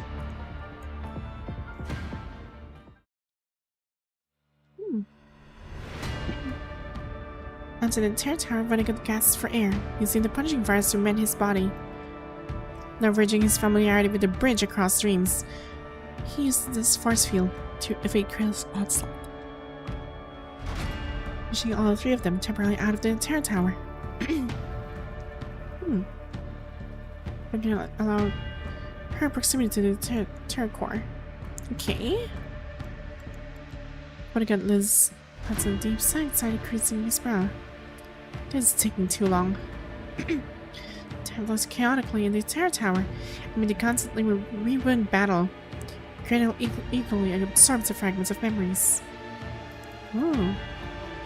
But still not enough. Chaos' rate of growth falls far short of keeping pace with Cradle's recovery. I was too impatient. I finally found a genuine returning ticket. He was too eager to pursue the ultimate answer. Too impatient to witness the result of his plan. This is my fault. Dal silently observed the agent's figure, perhaps because she has already acquired a portion of the Red Tide's authority. Your gaze continues to watch this place even after leaving the Terror Tower. This is an ending that has never appeared in your own memories. In your previous journey inside the Terror Tower with Lucia, Vonnegut behaved like an erratic madman, utilizing chaos in a repeated attempt to take you away, as Cradle relentlessly pursued behind, targeting the tower's core directly. This time, the agent, having perceived chaos completeness, forsook all strategies and faced Cradle head-on, only to find himself unable to withstand her incessant growth through death. What must be done to completely break this closed loop? It's fine, I still have a contingency plan.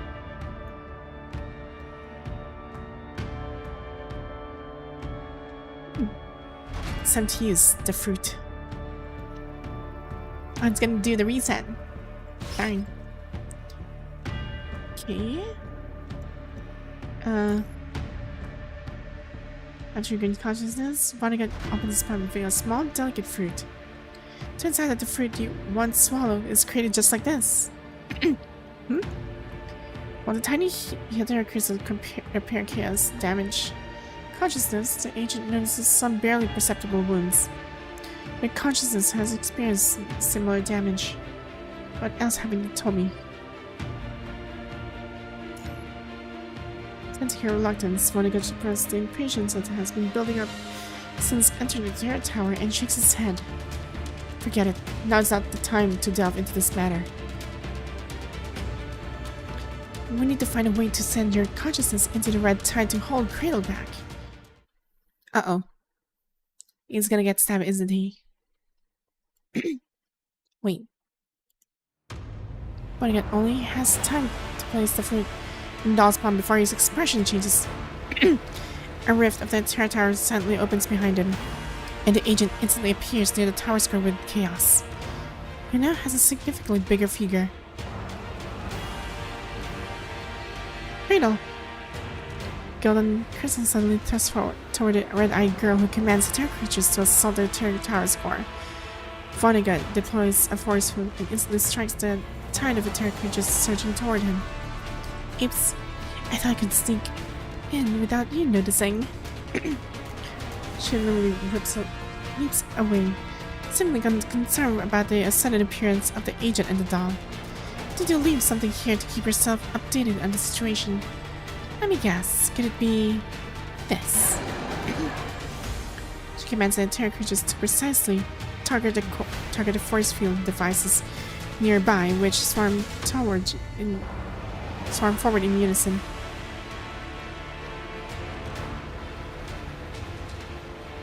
The music is very climatic.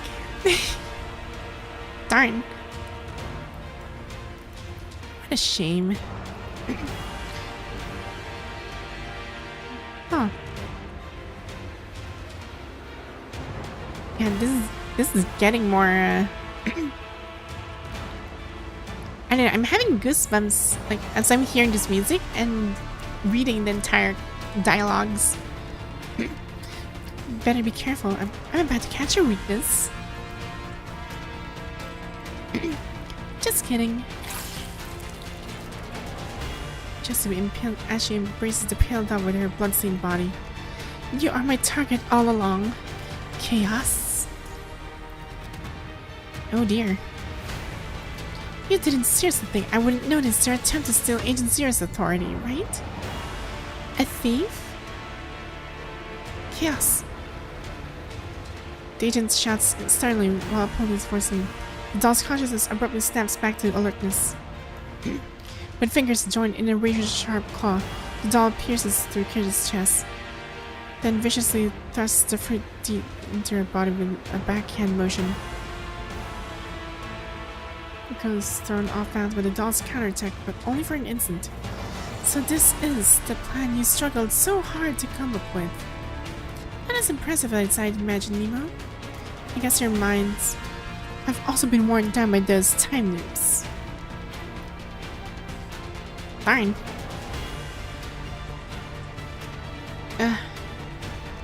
Drawn by some invisible force, the fruit rapidly melts and vanishes into her body. How is this possible? Strange sensation of being controlled spreads throughout her body. Her power gradually drains away, and the authority she thought was completely hers begins to falter. Wait, that's like a freaking Trojan horse tactic. Has it already scattered and hidden Chaos Flash? She grits her teeth in fury, trying to locate the culprit, but those tiny fragments of power are too scattered for her to immediately extract the deeply buried shattered roots. Damn it! And as a chaos fruit completely integrates into her body. If she devours chaos now, she can't guarantee whether she'll be the one to digest chaos, or if chaos will turn the tide and eat her instead. Should chaos gain the upper hand, she would instantly lose her authority as Agent Zero. I'm tied. Chaos authority is equally unstable, barely holding Cradle back for a short distance. Darn.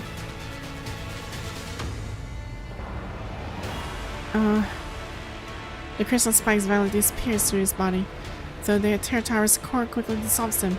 A deep wound remains etched across his chest. Funny cut. Although the force field has blocked numerous Hetero-creatures, Vonnegut's power is now weakened, making him unable to fully uphold its events. The red tide under Kratos' control hammers at the force field's weakest points. Crimson butterflies, like fish circling through a net, begin to fall around the core. Dang. If she can't corrupt the core, she will have enough power to completely purge the doll's consciousness from the body. No way. White light suddenly sinks through her retinas, engulfing the entire Hetero Tower. Whoa.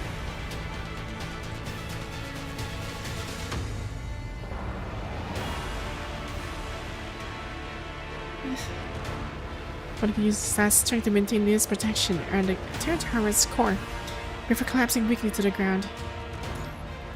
The doll finally finishes repairing her legs. Oh dang. The fog.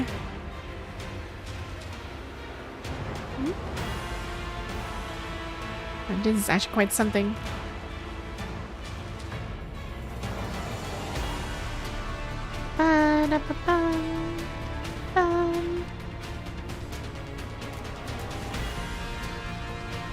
Oh of light emanates from the agent's palm, rising upward to tightly constrict the rift, threatening the escape thing within.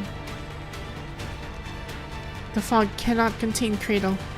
Just as I thought. The breathless agent lifts his eyelids, looking at the doll beside him without surprise. It's you. You have been watching. Guru and commandant. There's no point hiding it in this situation. You don't think I haven't figured it out, do you?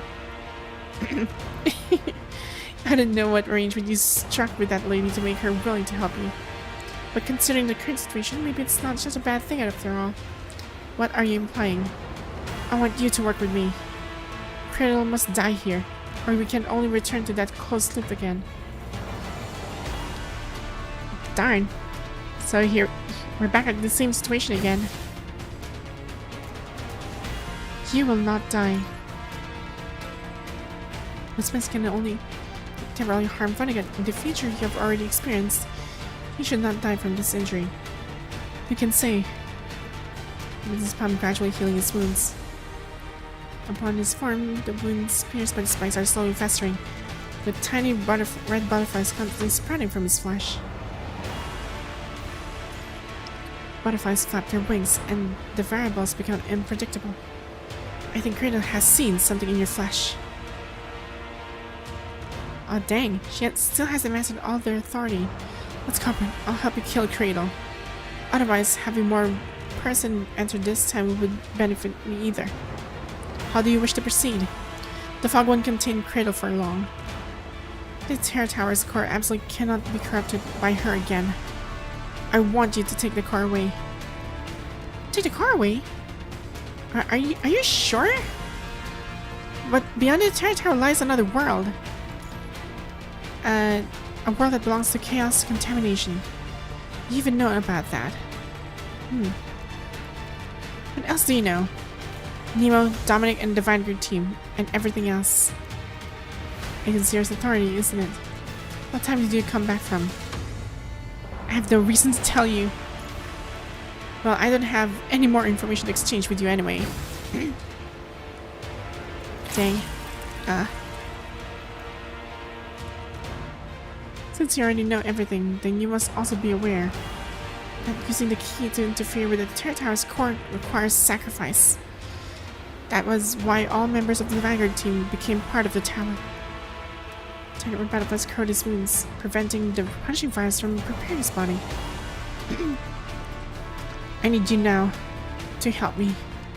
Help me fulfill Dominic's original plan. Kill Cradle and recycle the true core of the Terror Tower. But there's no key here. And the Terror Tower's core can't be stored either.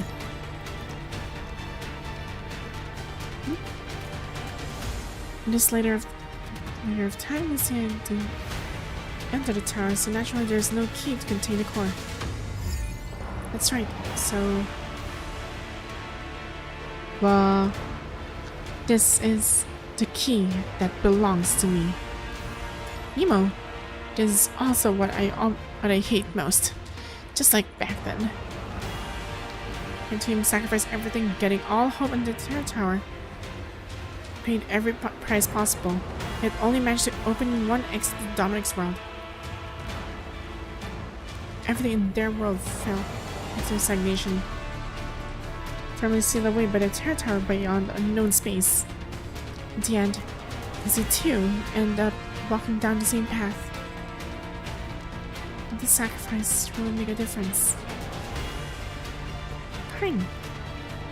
I can't tell which layer of the Terror Tower you've returned from, but I really hope that the Terror Tower ends this layer, with more and more divergent points showing up. Someday, this place will either be explored or destroyed. You don't trust me, and I don't trust you either. But at this point, I have no choice but to place everything in your hands. To place hope in the person who once my enemy.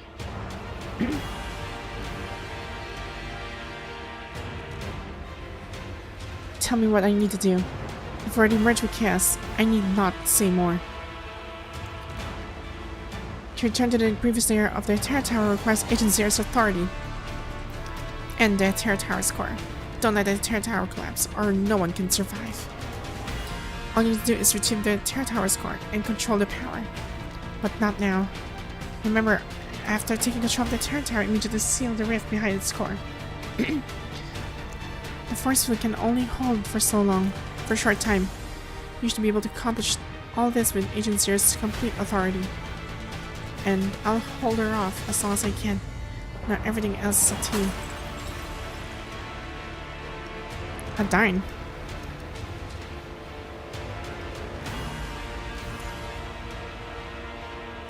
Meet again. You didn't actually think the fog could contain me, didn't you? Still not letting go. After changing time so many times, you're now far away from who you originally are, aren't you? Just a few breaths away from your death. Is that little rat in hiding the only one left? I'll let you play a little longer. Then the Hetero Tower is my child. What could you possibly use to take it away from me? When countless of crimson butterflies, Hetero-creatures suddenly approach the position of the core. Oh. Darn. The all too easy victory leaves her feeling unsatisfied. How boring. No, she should have not such intentions. With the result of all the memories, Cradle furrows her brow, irritably contemplating how to exercise the noise from her consciousness. Dang. Damn it, Dominic. Whatever.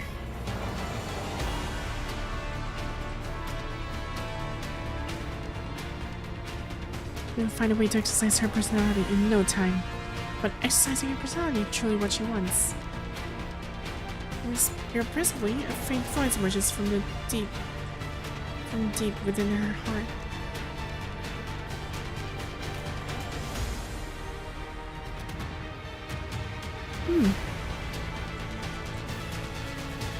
Darn. Lucas gradually spread across his body, and so their Terra-Tower's core trembles ever so lightly, as if welcoming its 13th guest. This whole time, it's finally my turn.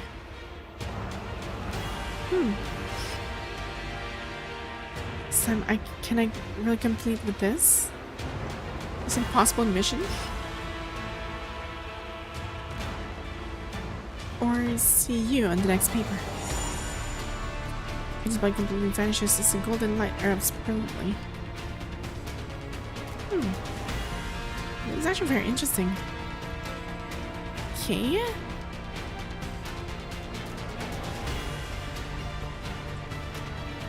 Press the golden cubic crystal into the core. Damn it!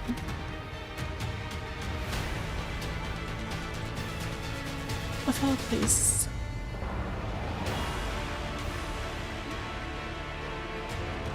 Goodbye, Cradle. Is it really just a goodbye? I won't give you that chance. Isolated outside of the force field, Cradle falls to detonate her body. Cracks gradually spread across her form until just an unexpected survival.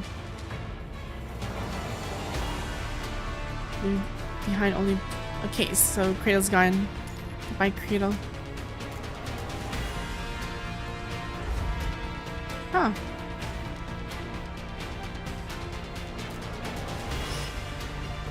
Hetero-Tower's core is now contained within golden cubic crystal. Space begins to slowly tear apart at this farmer location. Strange colors looking from beyond the rift. Huh. Now, clutching the golden cubic crystal in her arms, the doll slowly sinks into the undulating red tide.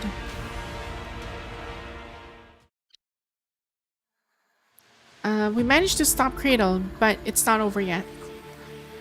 Can this be considered a success? Unbeknownst to anyone, the pink-haired woman suddenly appears in the corner of the Terra Tower. How's the chapter of the story recorded in the book? We cross such an entertaining spectacle, I swear. It's worth waiting with a little more patience.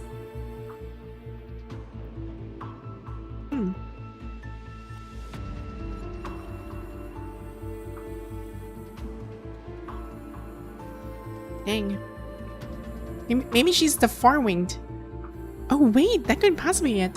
So, the four-winged statue must be Cradle, or rather Chaos, but that Chaos is me. So, I'm that alien civilization's hero? I am their savior. Now it's starting to make sense. Oh, we're almost there. Like, really almost there. I'm actually excited.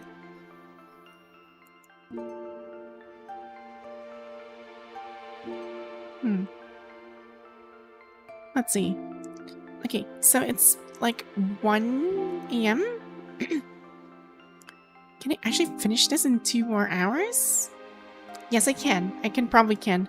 But for now, let's take a short break, and I'm gonna refill my water bottle here, since I just want to see the ending. We're almost there. It's like, what? Like, we are 9 nodes to go.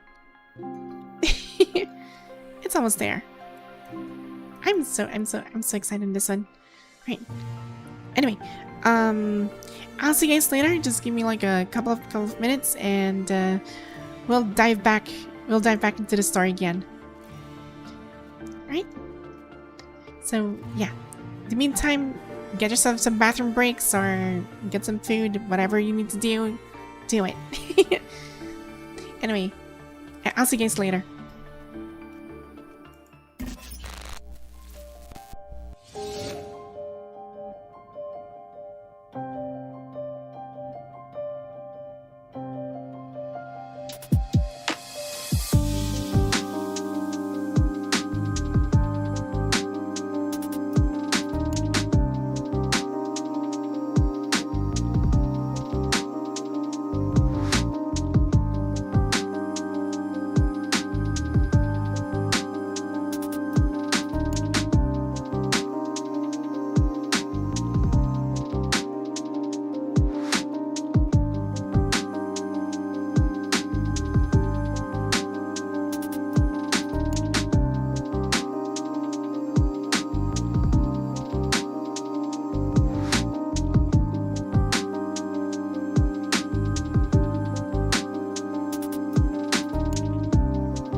Yes, I took necessary breaks for this.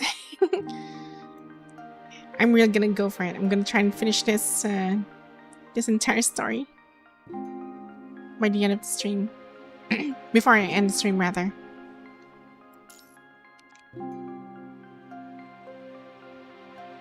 Gazing from above, countless years of information amassed by the entire tower flow ceaselessly into the mind civilizations. Lament the final requiem in sorrowful song.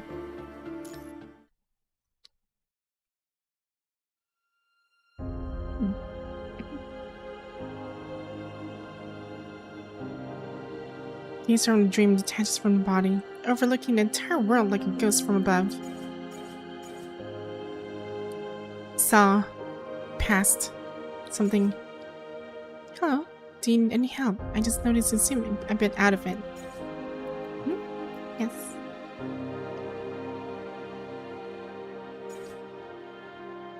I regret what I just did. I had to tell Vanessa and my former teammates about my will as a soldier and member of the Grey Ravens. The unknown isn't always unsolvable. Sometimes true hope can be found in the unknown. I know you will always choose to stand by my side, and that's exactly why I'm bound to succeed.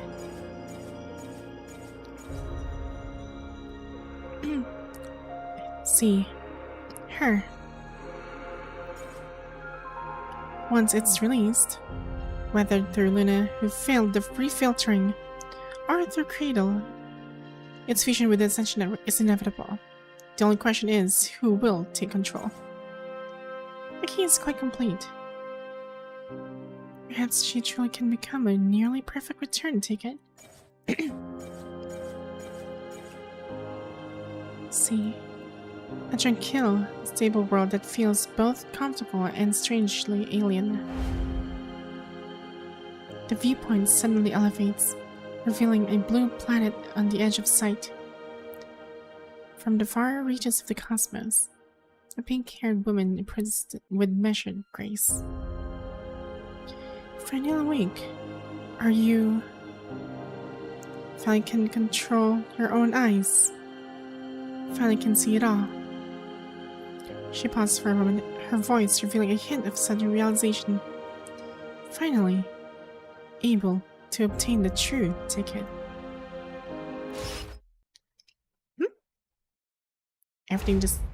Oh dear. Eyes snapping open. The gaze sinks into the Terror Tower. The surroundings are completely silent, as if nothing has ever happened. The agitation of the Terror Tower is soothed by chaos who emerge from the red tide. The fissures, flowing with red liquid, gradually seal themselves as scattered butterfly wings on the ground are wholly assimilated into the tower. Cradle's residual power fills the fissures in the tower's body. Chaos slowly lowers her gaze, feeling the power of Agent Zero. With absolute command over Agent Zero's power, your gaze can now truly merge with this form so intimately linked to you. Is this what you called a success? The doll's peculiar voice echoes through the Terror Tower. How does it feel to obtain such power? The authority Agent Zero, time and space within the Terror Tower feel like compressed glass spheres, able to shift in accordance with the wielder's volition. However, Lieutenant Lynne, Chaos attempts to control the Terror Tower. The tower trembles, but offers little response.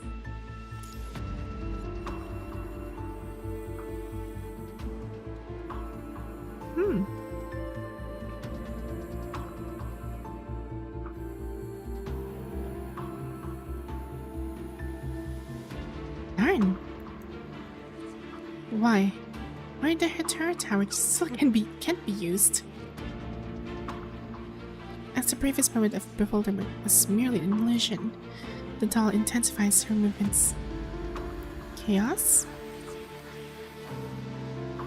Uh-oh. Ignoring her call, the doll's movements grow increasingly violent, and the Hetero Tower emits an earth-shattering wail.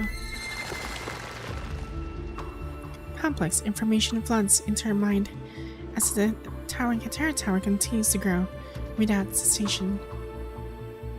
Through the fluctuations of the past and future, it has never ceased growing upward. Oh dear. Why? Why is this happening? The lofty deity resembles a fish stranded out of water, gasping in near death from desiccation. Though her expression remains unchanged, a melancholic aura pervades the tower. The doll's voice is etched with despair. It shouldn't be like this. Chaos covers her face in agony. The tower sprouts upward, with tendrils sprouting in all directions. Due to Vonnegut and Cradle's reckless movements through the tower earlier, even though Chaos has successfully obtained Agent Zero's authority, the information within the tower has grown exponentially. He saw it. The Terror Tower. Is it that you can't use it, or that you dare not? She can't. The Crimson Tower spirals upward to touch the heavens, threatening to collapse at any second. Different layers of the tower undergoes repeated fission, splitting apart again and again. The past and the future, altered through the Terror Tower, haven't disappeared. Their cornerstones continue to stack precariously, teetering on the brink of collapse. If the deity attempts to return to the previous layer or intervenes to change everything while her power's bedrock remains unsteady, the infinitely stacked information may crumble imminently. Human civilization will cease to exist. You knew this would happen, didn't you? Why? She has done everything she can. Why is she still unable to change the schemes of fate? This is everything they have carved out. I'm alert because we can reset Gotta Do Well. Oh! Oh, by the way, for those who just were not updated recently regarding my stream, there's a claimable, redeemable, lurk command. Feel free to use that.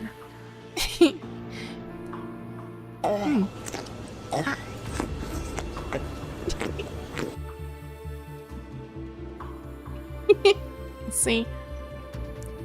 Anyway, so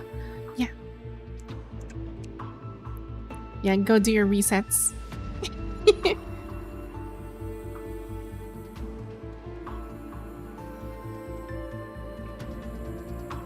Ishmael speaks calmly.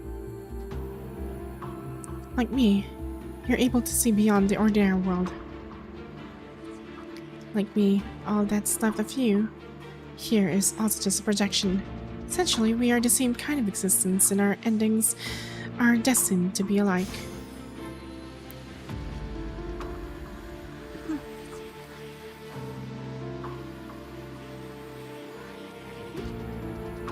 By the way, for these lurks, just to give you a perspective of it, it has a cooldown of 15 minutes, and you can claim the lurk again, because that lurk gives you like extra 500 mirror points in one go.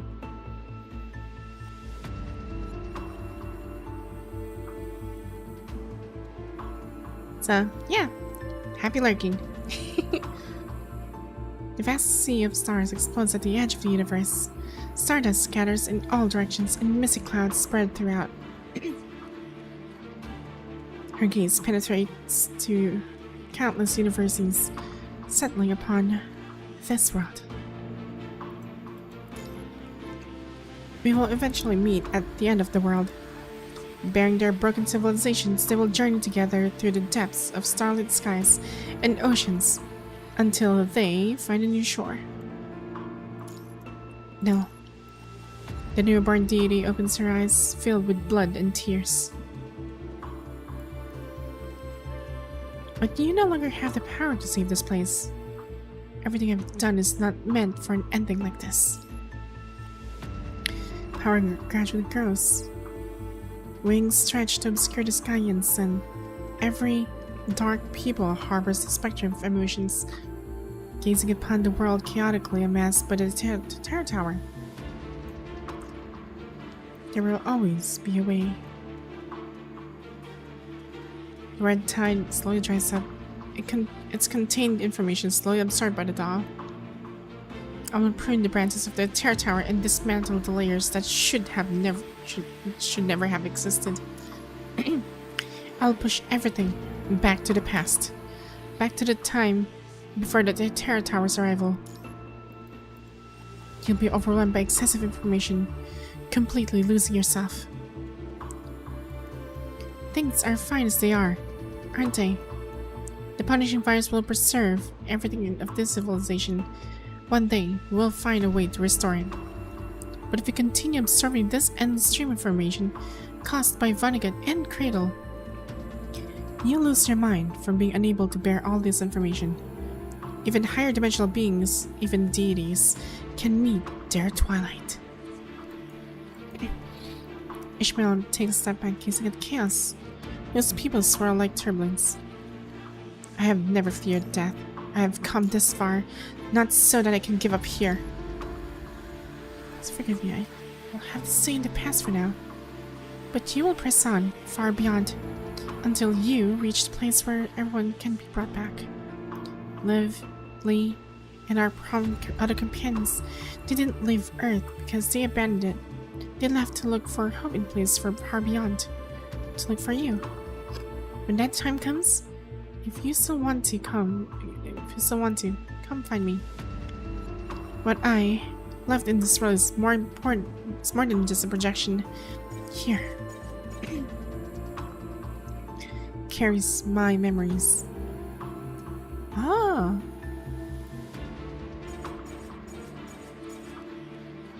Holds my emotions. Bears my bonds.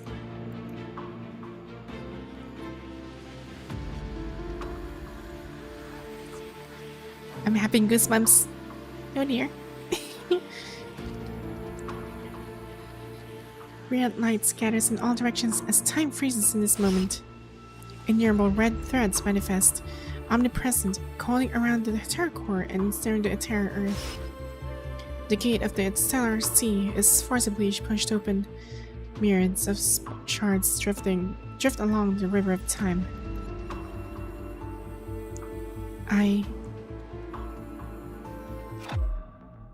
Here, I will reshape the time of human civilization. The threads, carrying red and golden shards with them, gradually expand, enveloping the entire blue planet. Death and rebirth, joy and lamentation blanket the vast stellar sea. Babylonia, the punishing virus, is caught up. Its eternal winter. Even animals have begun mutating too. No one can escape. Is my duty already fulfilled? I'm here to say goodbye to you. Why was I born into a world like this? She hears sorrowful lingering sighs and the countless voices of humanity.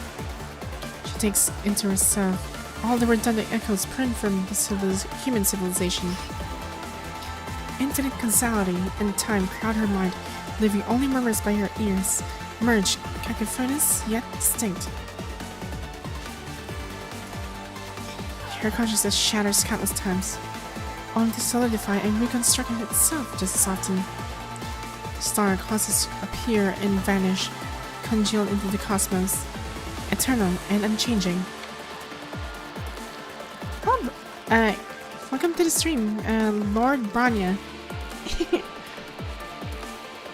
They roar in anger. They wander without purpose. They wail in sorrow. Humanity are filled with joy welcoming the arrival of new life. They raised their blades against the invaders in fury. Countless years of information amassed by the Terror Tower flow ceaselessly into her mind. Civilizations lamented the final requiem in sorrowful song. The deity teetered on the brink of madness, wrapped in countless strands of time, rampages recklessly through the Terror Tower. She obliterates all in her path, witnessing the myriad of endings belonging to humanity and beings beyond. She sees the weapons of them send, effortlessly crushing an entire planet into a thin slice. She sees planets shrouded by eerie and red mist, devoid of even a whisper. She sees day and night reversed by the rules, the ground becoming beyond reach as life drowns in the deep sea. She sees a sun-like star expanding its scorching energy, engulfing an entire stellar region. She sees a somewhat familiar emblem. Unintentionally, chaos teetered on the edge of insanity halts in front of a gate, bearing the symbol of a four-winged white raven. Here, hazy memories surge from the depths of her mind. So what is this place? One of the entrances to the graveyard. The entrance to the graveyard. Is it you? Chaos touches the white gate. Since you've been reading my story all this time, beneath the intersecting threads of fate, she gives a serene smile. Let me read your story in exchange. Let me see the true, stalled amber. Oh, this is so good. The four-winged white raven. Oh, she's the white raven. Dang.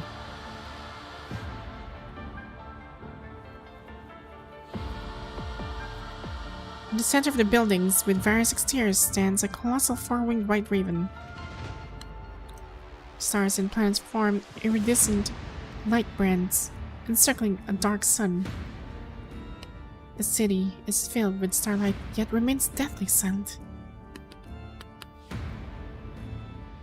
Ishmael sits atop the city's tallest building. This is her favorite spot, where she always brings herself in her free time. Only here can she feel that she is not alone. Upon sensing the strange presence of life, Ishmael slightly raised her head, only to immediately furrow her brow in disgust. Multiple Hetero-creatures gradually emerge from the red tide, seeping through a fissure unseen. She draws her key staff, coldly observing the vile creatures spawning before her. Stay and become nutrients then.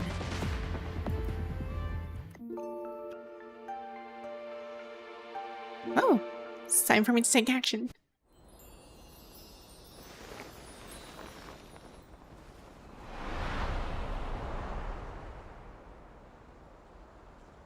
Ooh. Those are weird looking aliens.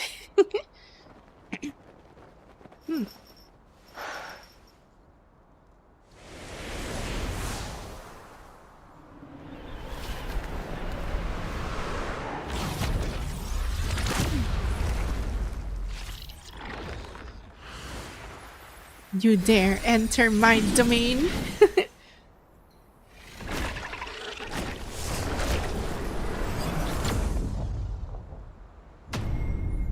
Oh, she's dead. She's dead serious now. また嫌な虫ですね。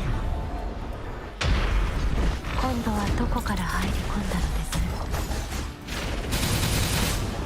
す。あなたの望む奇跡を抱きしめなさい。やはりこの物語も結末は変わらない。あなたの運命は決まって見せてあげる。あなたの知らない景色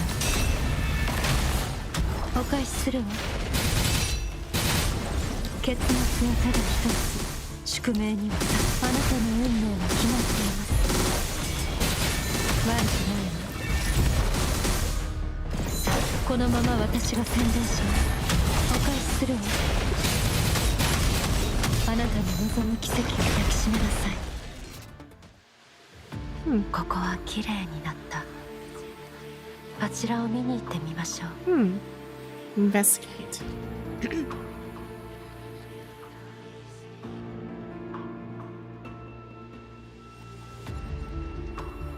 Hmm. なくしたと思っていたのに、 I lost it. Turns I just left it here. ここに置き忘れていたのですね。Create. Oh. なあ、知っているか？我々はある意外な情報をキャッチした。As us listen. いたずらかしら。でも本当に熱滴師なら。Ah. また来たのですか。ここはあなたたちが自由に侵食できる場所ではありません。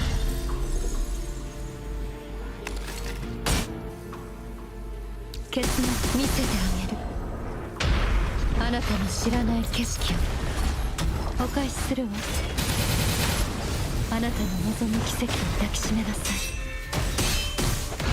い。やはりこの物語も結末は変わらない。あ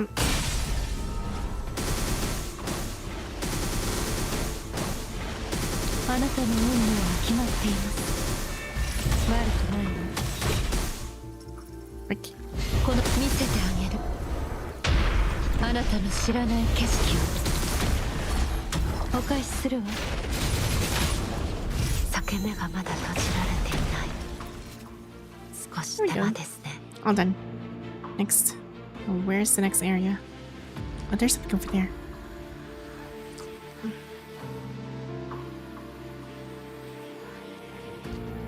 Wonder what this is. Investigate.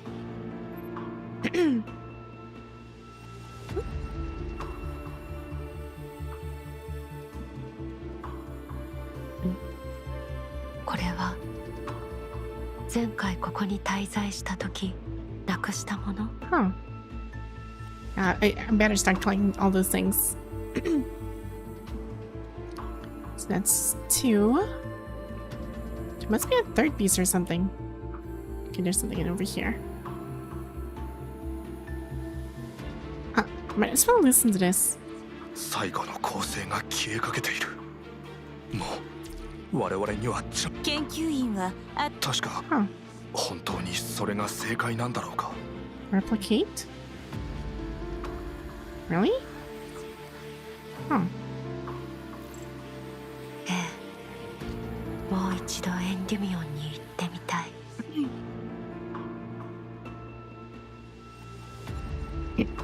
Yeah, I'd really like to see Endymion again. Who's Endymion? Okay, I'm curious now. Who's Endymion? She must be related to that person. Don't know who that person is.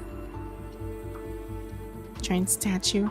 死翼のホワイトレイブンのご加護を。この言葉を口にするのは本当に久しぶり。Oh. Wait, there's one more person here. 死翼のホワイトレイブンのご加護。 That's a prayer.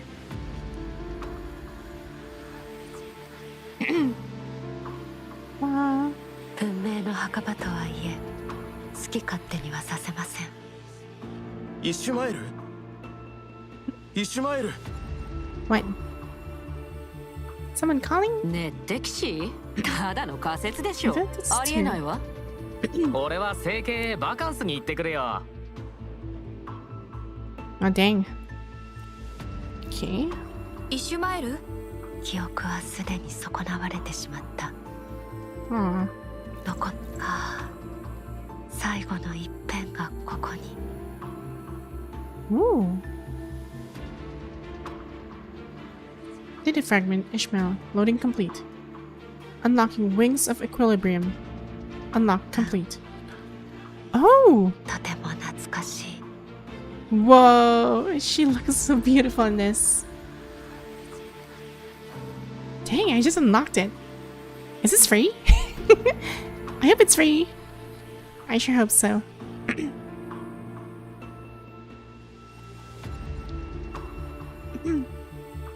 Okay. Right, let's create. I'm the White Raven now, or something. I don't know.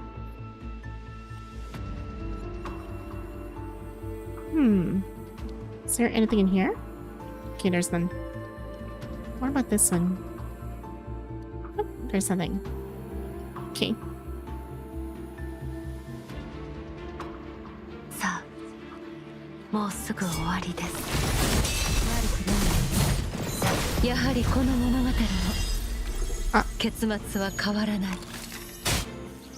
このまま私が先導まばたきしないで見せてあげる。あなたの知らない景色 Oh, this one's really beautiful. お返 Dang. しするわ。あなたの望む奇跡を抱きしめなさい。やはりこの物語の結末は変わらない。 Dang. It's like the entire universe of rock candy. Kill. Ow. Ow. 見せてあげる。 Biggie. あなたの知らない景色を。 What the? Did I barely manage to survive that? Oh dear. ではまた会いましょう。私の街。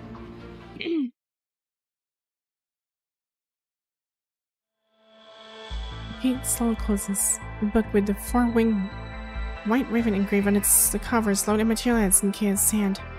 Light gray curves twist and intertwine, forming lines of complex text. Bowing her head, she stares at the heavy tome. Let me see. Let me see your past. Let me see the hardships you have endured. Let me see if there exists a new answer, and why your civilization has been reduced to you alone. Oh. Okay, so I managed to complete everything. Let's go heat death in time. Ishmael changes out of her researcher's uniform and sits by the table, gazing at the star-filled sky beyond the window. It's her past. Okay. It's time.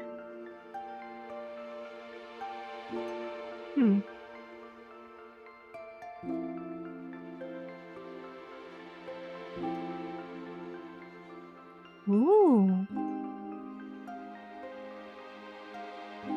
It's been too long since I have space jumped. Why did I end up sending the doorway up there?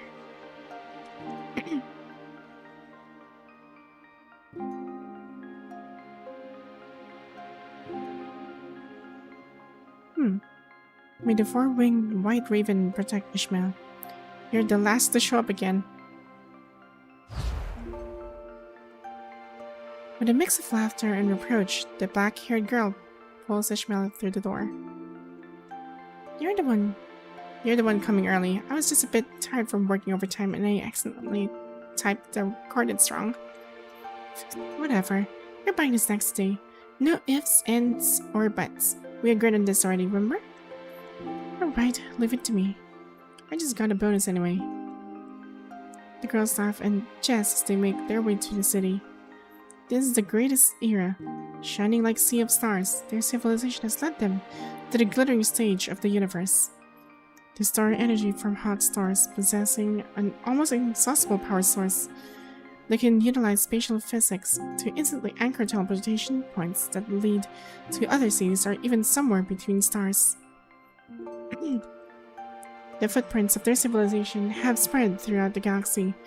They are about to set sail, exploring a deeper future and the more mysterious realm of time. Looks like your instructor is as generous as usual. Meanwhile, mine never throws in any extra bonuses.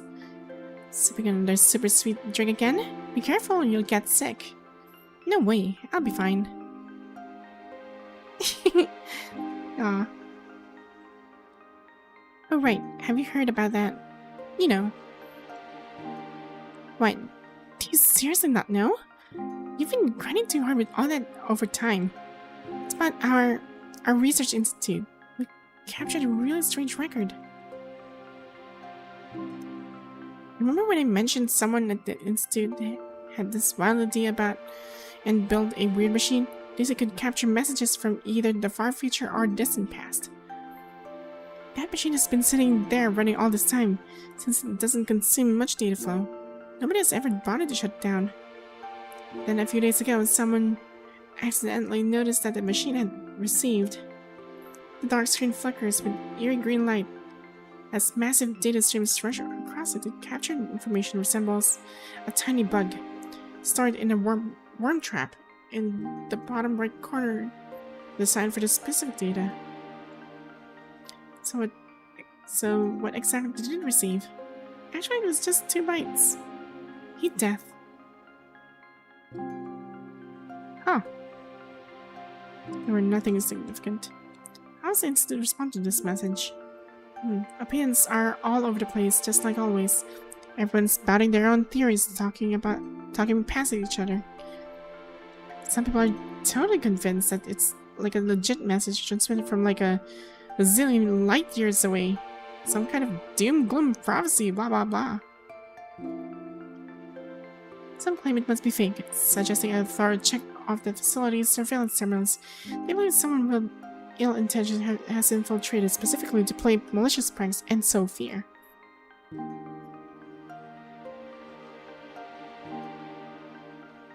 Heat death.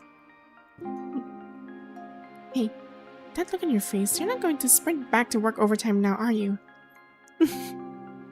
Relax, I was just reminded of something my professor once said, that's all. Oh yeah, Professor Riley researches all about time and heat death.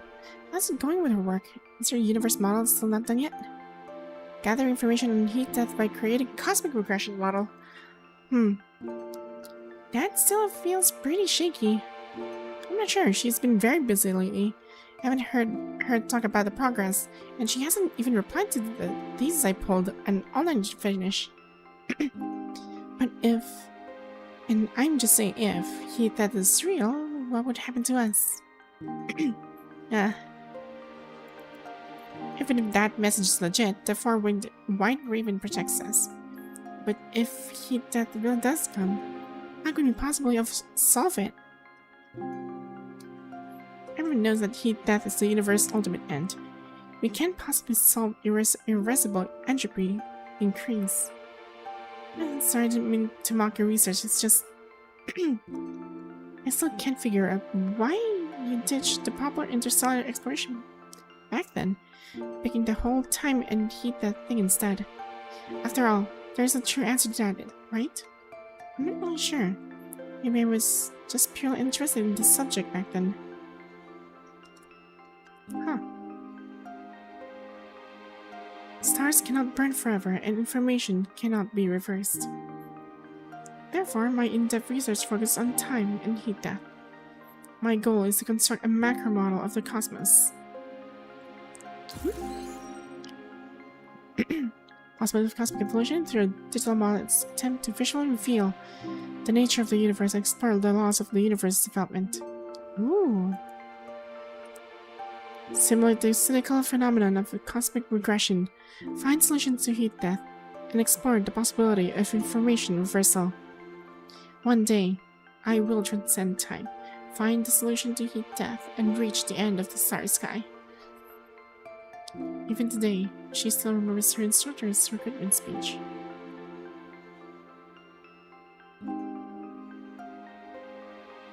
Hey, you're spacing out again. Forget it, let's not talk about those mood killers. Hey, did you check out those new vacation planets in the brochure I sent you yesterday? We promised to go on a trip together during our next holiday. I'll look at it right now, sorry. Huh. There's an anti-gravity bola. Rosy water envelopes clouds on the horizon. Moya, characterized by its pale rocky terrain known as the filming site for the trending series adaptation of The Legend of the Grey Star. And there's also Endymion. This planet's in a stable binary system. Endymion's orbit a single star, and the other is too far to matter. But this is precisely what creates the dreamlike spectacle. Oh, you're also interested in Endymion? Okay.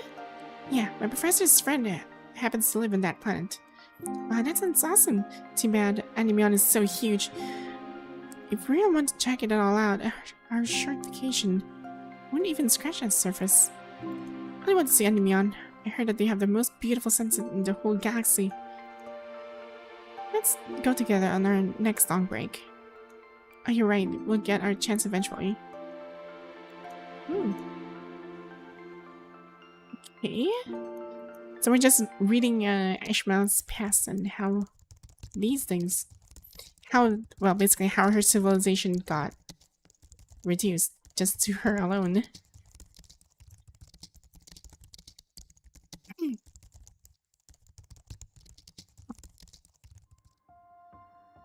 Death may just be a hypothesis, but soon we will truly master time itself.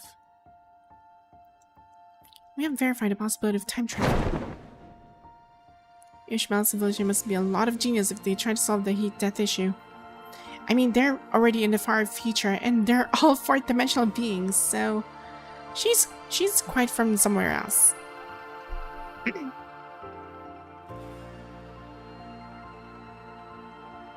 They're probably like a type, like they're on its second type civilization already. Because if you guys are not aware, there are, I believe there are like 4 or 3 different types of civilization. So currently, this Earth that we are in right now is a Type 1 civilization. Type 2 civilization is where you actually harness the power of the star. That's where the thing that we call the Dyson sphere actually was modeled on.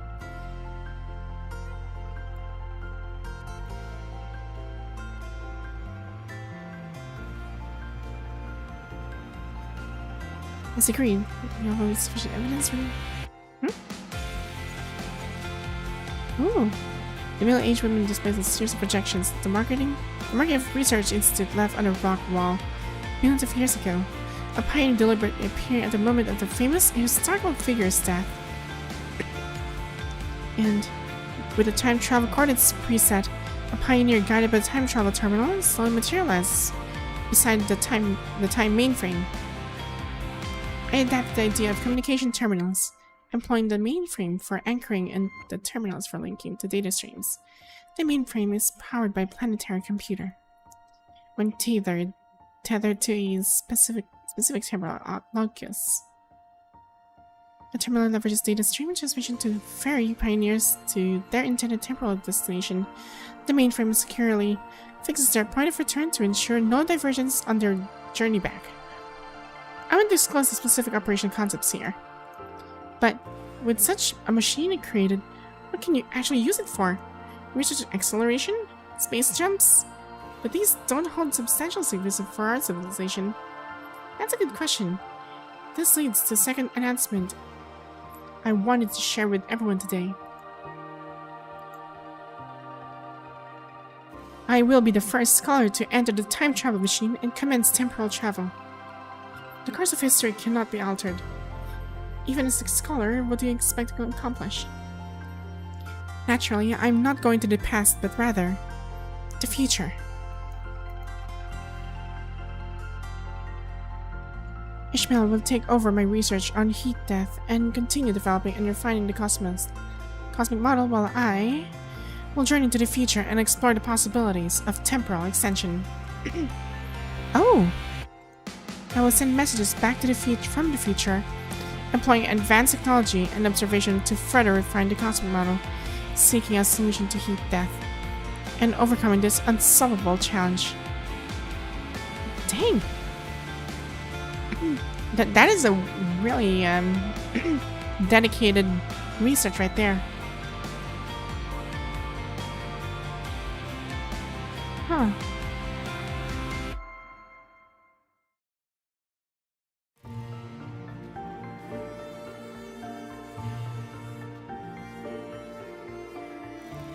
The excitement surrounding the time travel machine's unveiling has temporarily subsided, leaving only a handful of key researchers busily adjusting the device. Do you really have to go yourself? Following her instructor's request, Ishmael assists with adjusting the machine's data stream while looking at her instructor with concern, who has already equipped the time travel terminal. Of course. Do you remember what I told you? Truth only exists in your own eyes. When I was still a young girl, I often found myself wondering, what lies at the end of time? Is the heat death brought by increasing entropy or another space, or perhaps the deities in the legends? This is a great opportunity, Ishmael. I'll obtain more knowledge in the future, and I'll use the mainframe to transmit that knowledge back to you. Civilization cannot survive solely on stellar energy. Stars will eventually extinguish, and when the universe goes dark, heat death will inevitably approach. We must find a way to survive this catastrophe. I understand. It's just... Don't worry. I've already forwarded the paper I haven't read yet to my old friend. You know her. TA3T class. She will transfer back to our institute soon and continue the project with you. I'm worrying about my peer professor. Look at you, so serious for someone so young. Completely missing my joke.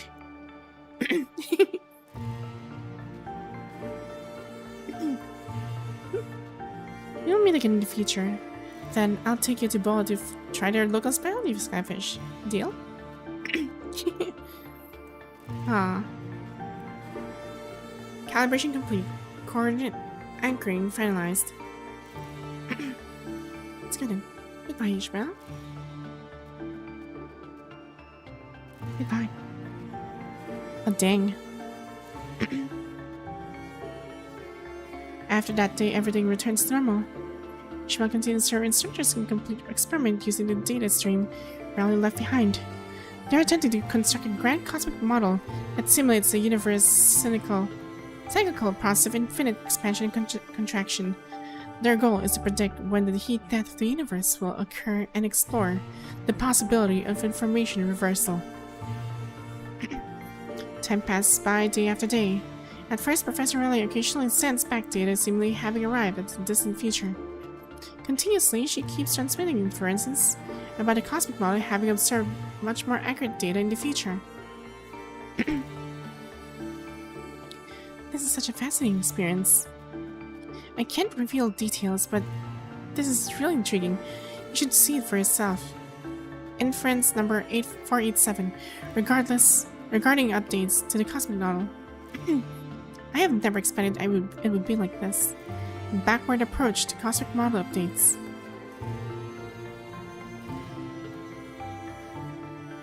But after that... Hey, Ishmael. Is it mealtime already? No, that's not it. I received another weird message. Why are you busy at? Still worried about your instructor? Take care of yourself, okay? Aw. Yeah, although the time mainframe still maintains a connection with the terminal she equips, she hasn't sent any messages back for quite some time. Maybe she's been sending messages to her family instead? Maybe. It's not mealtime yet. Why did you sneak out? Huh? Her arms folded, appears to be caught in an intense internal conflict, emotions flicker unpredictably across her face. Eventually, after a prolonged pause, she breaks the silence. Screw it, I think I should tell you anyway, even though my instructor told me not to say anything to you. They're worried it might affect your condition. Because... And I also think it's just a coincidence, but take a look at this. Remember that machine capable of capturing messages from either far future or distant past? After capturing the first message, my instructor specifically arranged for people to check that machine regularly. Just yesterday, we discovered it had intercepted a new message from the data stream. Technically, this is classified, but it contains information about you. Since you're part of the Research Institute, you fall under its knowledge-sharing system. That's why I dared to bring it out to show you. Ishmari, the heat death of us has become reality. When approximately was this message received? According to the time it was capped by the worm trap, it was 23:03 Standard Time yesterday. Huh. I still think it's just a coincidence. Given through enough time, even a monkey with a typewriter could produce a literary masterpiece. Besides, they couldn't even spell your name correctly.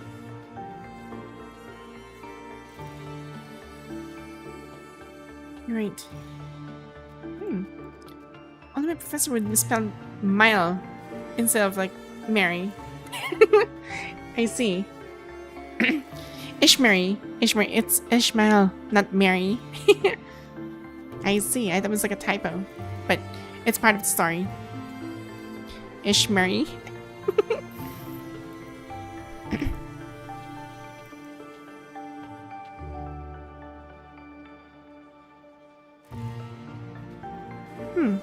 Yeah, it's actually pretty interesting how to, like, if I read this. Ishmari. But only my professor would misspell them. Yeah, it's weird. But anyway. I just had the weird thought. Anyway. I entered the future. Limited by certain rules, I can't leave behind much information. Could it be God or cosmic law? I see. Universe, about to perish. The date stream irreversible. Oh. She disappeared, vanishing into the future of an unknown time far ahead. Countless pieces of evidence are laid there, forcing the Galactic Research Institute to confront this terrifying truth. The heat-death hypothesis has become reality. Wow. Heat-death cannot possibly exist. We still have countless stars, and the universe is boundless. How can there be a day when everything is exhausted? But what about the rate of reproduction? With medical care so perfected, living beings barely age or die. After a certain period, our population would completely fill a planet. Now, even the most inhospitable planet Bola has begun accepting immigrants. If this continues, we'll eventually fill this entire galaxy. There's still the next star system, and the universe much wider beyond. It took us thousands of years to deplete this planet's resources, and now we've even begun creating new planets ourselves.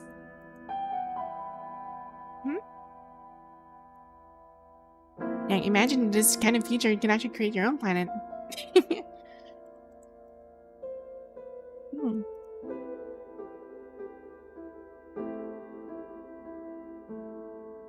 I believe heat-death is absolutely impossible. We shouldn't dive headfirst into this research solely on the basis of Relly's personal theories. But apparently this has already become reality.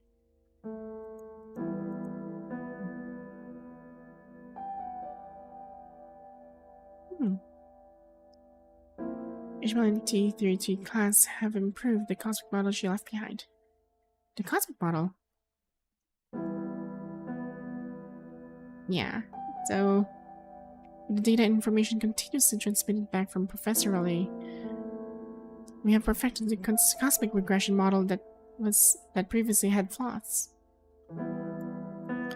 Since this cosmic model was originally created to calculate heat death, it has always featured a countdown display. Ooh. Until a few days ago when we filled the last gap in this model using the information sent by the professor. 10 standard years from now. But how can you be certain with this is real? After our discovery, we requested a batch of experimental subjects.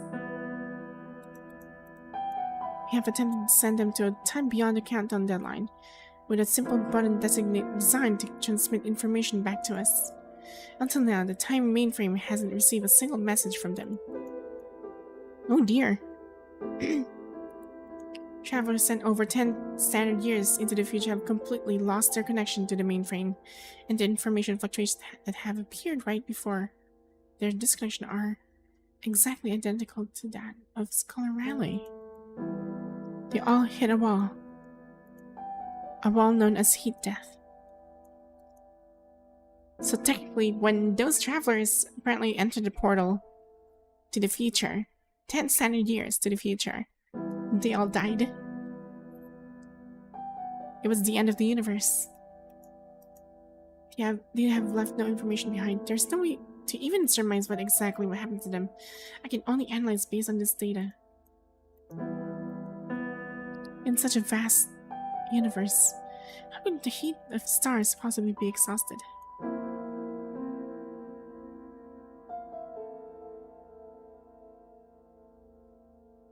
Everything in this universe is finite. What do we plan to do? Continue Raleigh's research.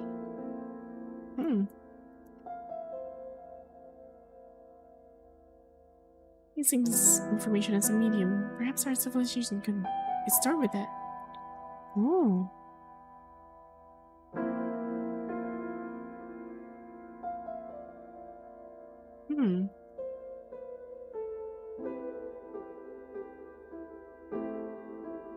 Okay. So there's like a bunch of scientists now all over the place to actually study her work.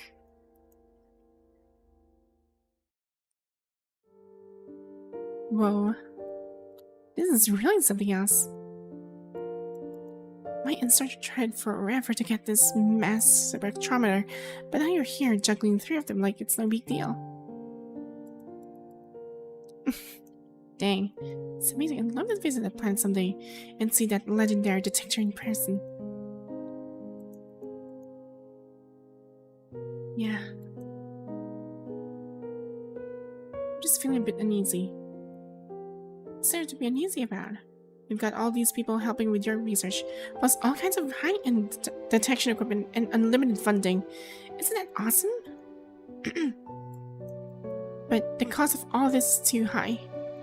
In our recent experiments, each activation of the gravitational matter detector consumes 1/10 of a star's energy.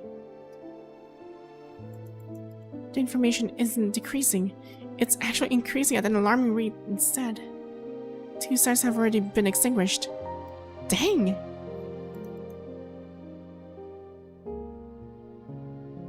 Are the higher-ups unaware of this?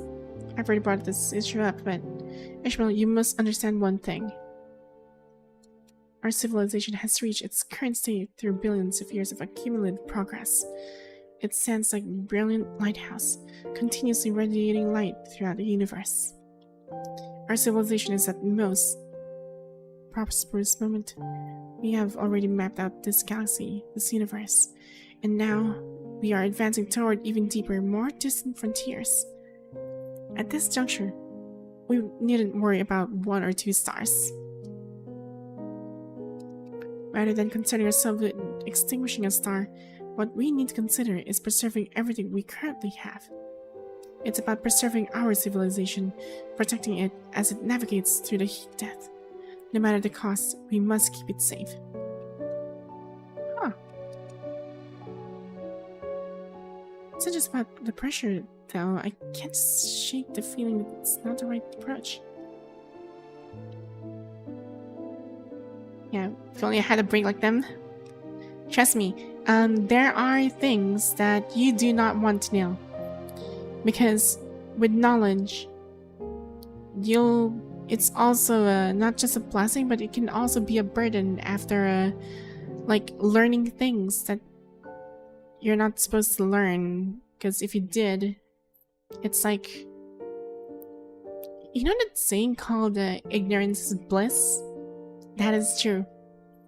For something that you do not know keeps you safe. But there is a risk for knowing too many things. And I'm already one of it, and I'm really I'm trying. I'm trying to survive with this kind of thing. Knowing a lot of things is actually scary.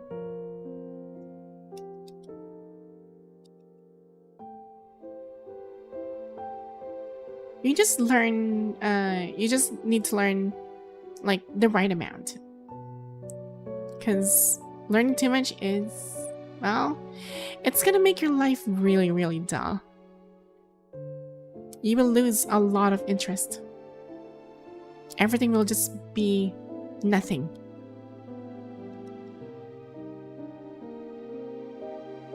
Wait a moment.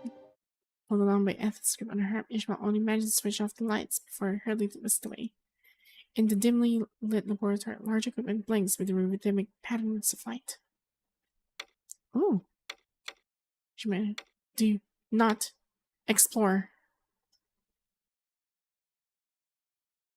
Wait, I think that's the message from Riley. I think she's trying to say, like, do not explore the future. Or something. Is she? Is she?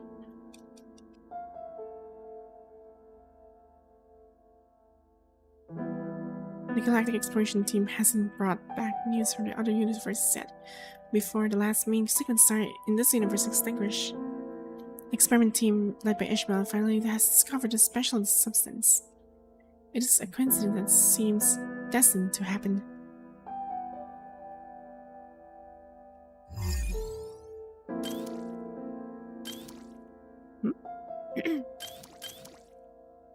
Oh.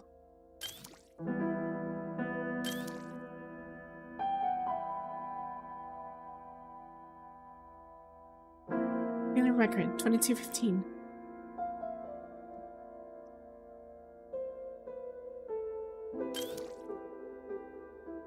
Darn. Successful. Hey. Virtual particle. Successful? How is this even possible? It actually exists. Dang. She needs to make sure that that actually is not a glitch. So I wonder what she did to prevent the this heat death thing. Because okay, just a little bit of a sci-fi thing in my opinion. If you're trying to avoid this thing that we call the heat death of the universe, and considering that well, you can't just simply rewind time over and over because you still end up there. It's like a band-aid solution. The best way to actually prevent the universe from dying in that kind of case is to actually make another universe. Replicate a universe, if you will.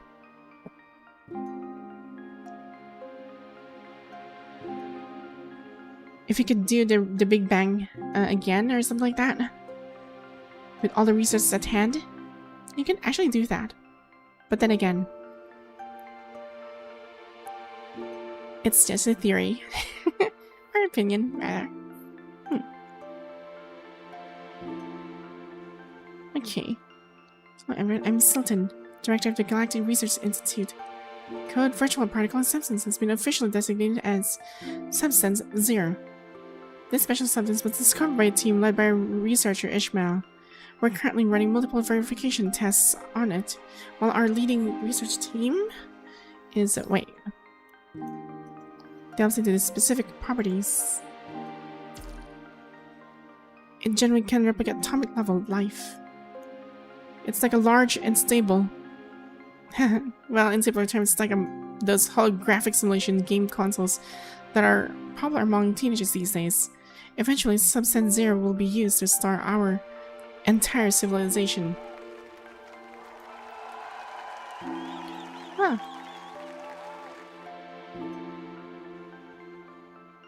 Director's using Substance Zero to hustle for funding again. Sure, we made progress with our research, but is this really gonna be fine? Are you even listening to me? Sorry, I was just thinking about something else. What's with you today? You've been completely out of it. ever since Professor Riley left. I know you're worried about it, but aren't we all doing our best here? You were totally out of it when the project kicked off, and you're still the same even after you found Substance Zero. What's really going on with you? You've never been like this before. And I just feel uneasy. Didn't the director already announce the conclusion? Substance Zero is enough to help us survive the heat death. So, what's there to worry about? You really should take a break. Dang. That's such a profound proposition. I'd love to join your project team, but my instructor absolutely refuses to let me go. That star is glowing. There, that one. The last main sequence star. You're probably using the final bits of energy from the main sequence star to make more asteroids. They've been at it for like forever. But that is the last star. She decided to stop the director and the others from continuing experiments on Substance Zero. She has even attempted to hide its discovery, but the planetary computer has faithfully recorded everything, with all experiment data being accurately synchronized and reported to the central system of the Institute. When Substance Zero's ability to replicate information was discovered, the director was overwhelmed with joy. He immediately organized a press conference of all scales to announce this momentous news to the entire galaxy.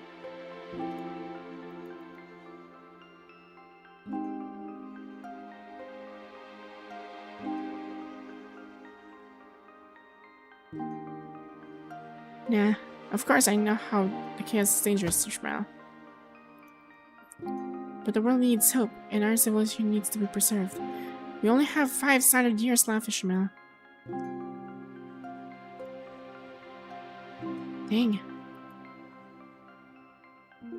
Well, chaos is not a form of order in itself. Perhaps we just haven't discovered its patterns yet. I'd rather not. Thank you, Director.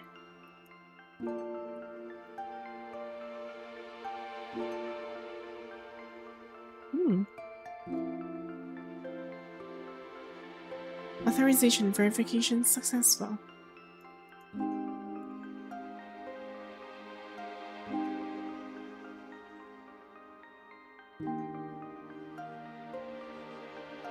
Huh.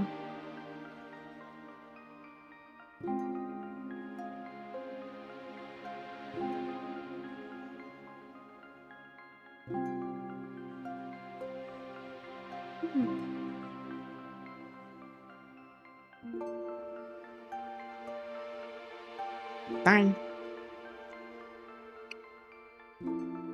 He's really working on this.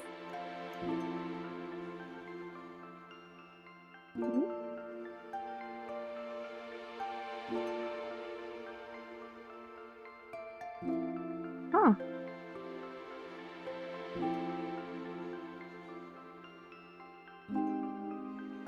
Oh.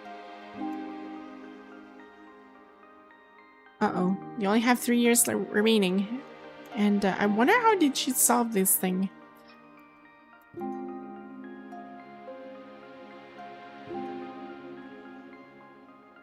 I crossed my name off the list. What? Why would you do that? I thought you weren't on the list, so I grabbed the application form from the Institute's special access just for you. Oh dear. Tell me, what are you worried about this time? Is it Professor Haley or your last star? I'm sorry that I sent you a mail about it. I still want to hear from you in person. I'm sorry, but I still believe that Substance Zero shouldn't be the final solution. I didn't want you to evolve. The terminal transmits replication data to me every day, and I've been calculating its patterns, but it has never shown any kind of pattern that we recognize. It's completely chaotic. Huh.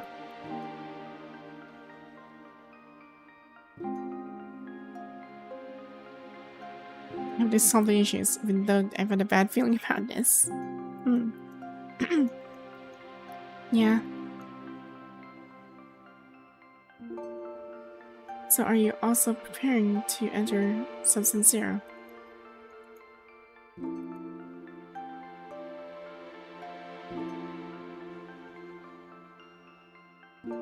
Leave the form here. I hope you take some time considering it.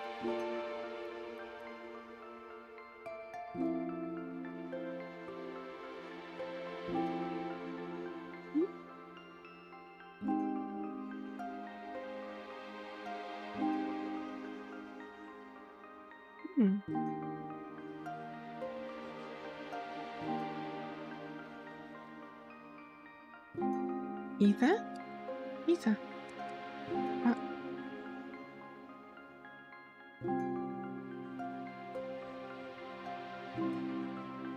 Dang.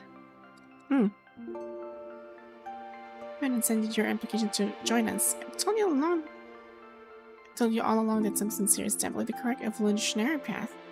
I can totally see this is the most suitable place for life to exist.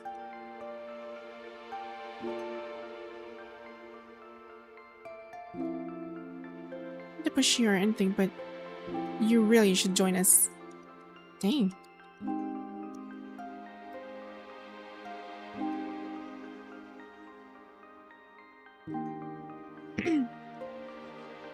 Visitation is substance here has just replicated a large number of living beings, and now it needs to rest.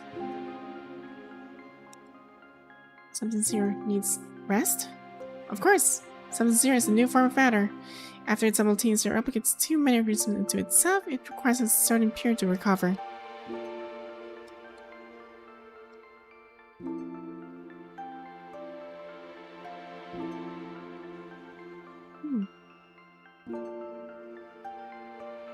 Dang.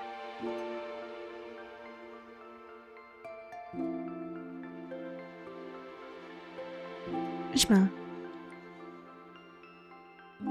Are you calculating the pattern of the substance here? I just can't figure it out.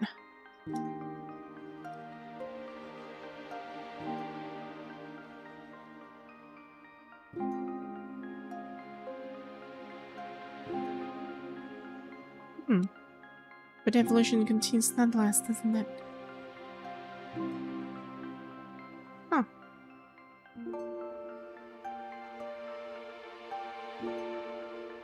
It's nothing from Rahali? No. Let's keep the main from online, but I haven't received any indication signal from Professor Terminal.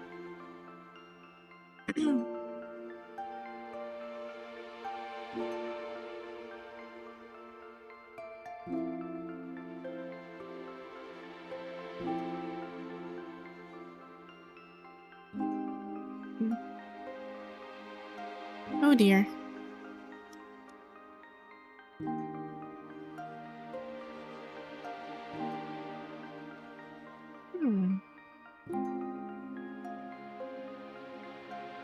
Dang, this substance here is... It feels like I know where this is leading.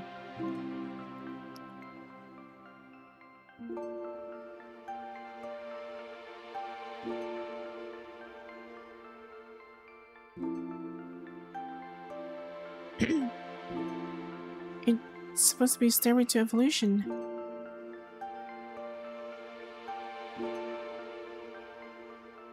Wait, don't tell me the substance here is the futuristic version of the punishing virus, and that's the reason why we can't fight it. That sounds terrifying.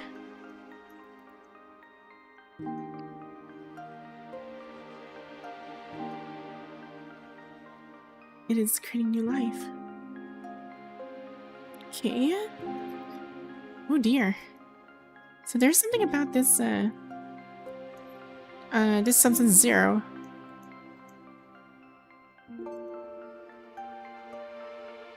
I knew it! I was right. Substance zero is the punishing virus. It came from a distant future. Freaking, I knew it.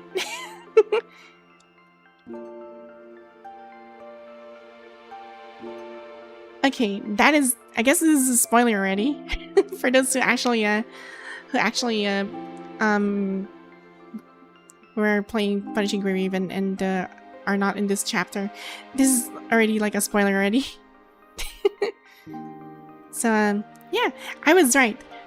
the virus, the punishing virus, came from the future because in the past, they were dealing something about the punishing virus, which, according to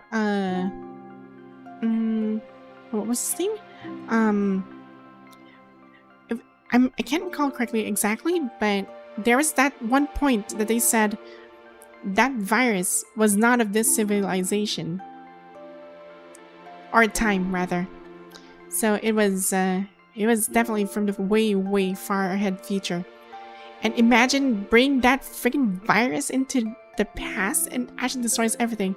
And I'm so surprised that the human civilization in the past, several thousands of years in the past, they were able to hold out using the Omega weapons. But I believe the only reason they managed to actually like survive from that kind of problem is because I believe Ishmael had to do something about it.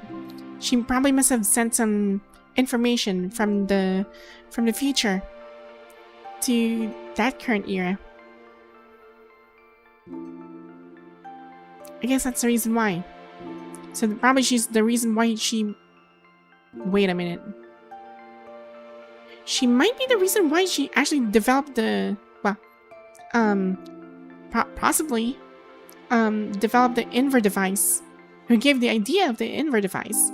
But then again, Dominic is there, so... It doesn't make any sense. I mean, Dominic might actually have an idea because of it.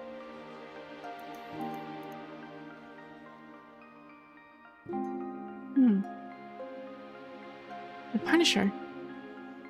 It appears like a punishment for our civilization, don't you think?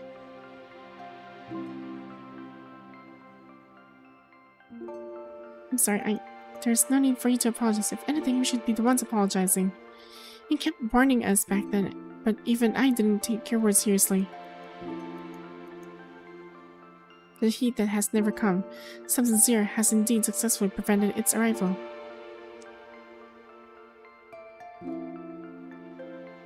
The information doesn't develop further. Most of it has been replicated into Substance Zero, as previously theorized, but it seems to have heralded an entirely different form of catastrophe. In the void, the pale doll folds her wings, her countenance devoid of emotion as she sadly peruses the weighty tome adorned with a four-winged white raven emblem.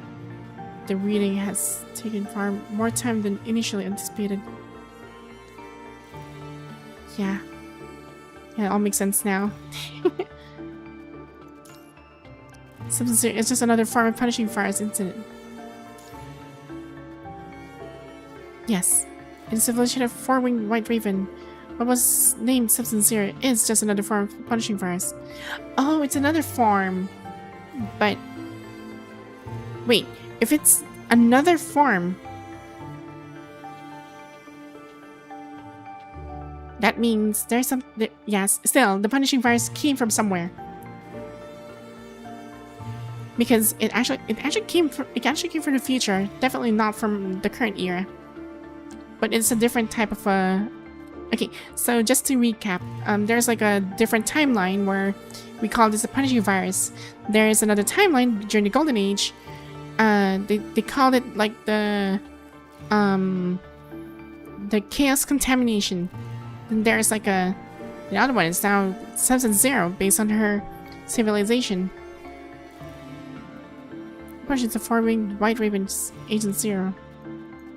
Even solution as prosperous as forward White Raven would also be subjected to the filtering. From what I've observed, their so-called filtering has no clear rules. The will of the world cannot be defied. Even something as magnificent as the forming White Raven will ultimately succumb to heat death. Even if you could absorb all the information within the Terror Tower, even you could push back time to the point before its arrival, human civilization might simply be ended even sooner. The universe will ultimately succumb to heat death. Even stars will eventually die out. Everything will return to dust. Regardless of the struggle, the ending remains all the same. Then what are you doing now? How did you manage to survive? Let me guess. I'm gonna guess this one. She's the one who's at fault for destroying her own civilization. According to traits of substance here, or rather the punishing fires on Earth, everything will be swept away by the red tide. Everything is bound to be devoured by the white mist. Ishmael have been buried within the white mist link, like substance zero, and carried beyond the gate.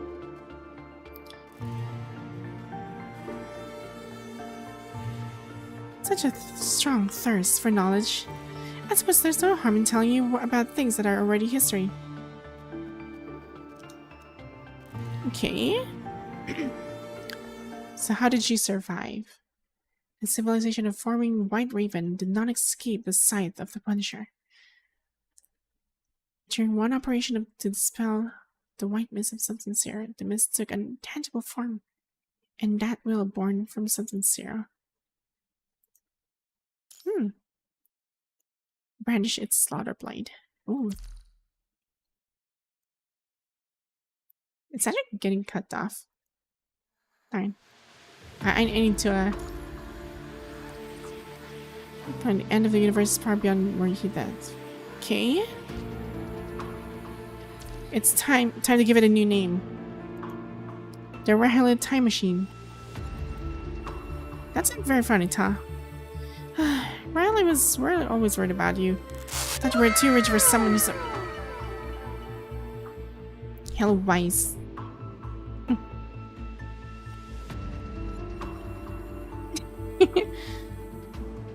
Though you were too rich for someone so young. Let's call it the Temporal Plane Disruption and Spatial Position and Restoration Terminal. That's too long. Come on, it can still be simplified. The terminal can still be called Travel Terminal, and the mainframe still the time mainframe. Well, let's just go with that for now. I'll check on the first batch of the Pioneer applicants. You keep an eye on the movement of Substance Zero. The Institute needs a code name to refer to you. Let's call it Shrike. The Shrike Research Institute. Okay. Here the Genesis year that marked the time when the four. Okay. Terminus year. On your own safety, travel back in time again and alter history, hoping to save their civilization. But no one has succeeded.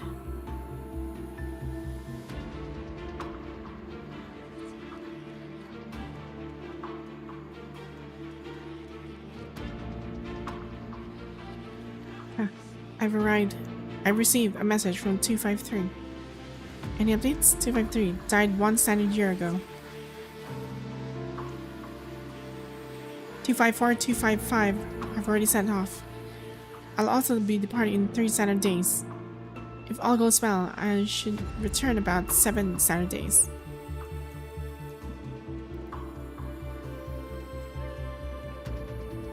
It's 253.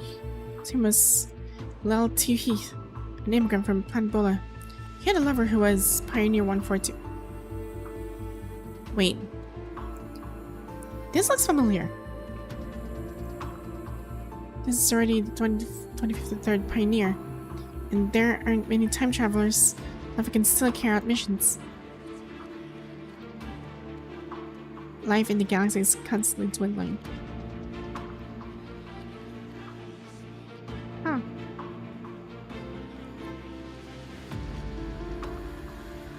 Dang. I will enlist in the next Pioneer team and become a time traveler. I understand. You'll be the 367th time traveler.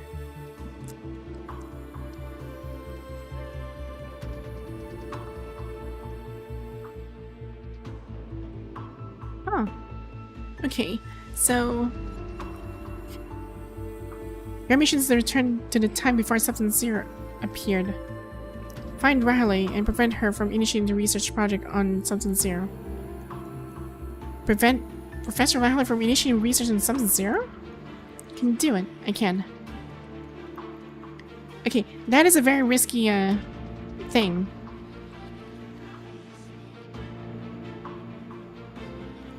I felt the advancement of the substance zero research, and I couldn't prevent them from continuously replicating life into it.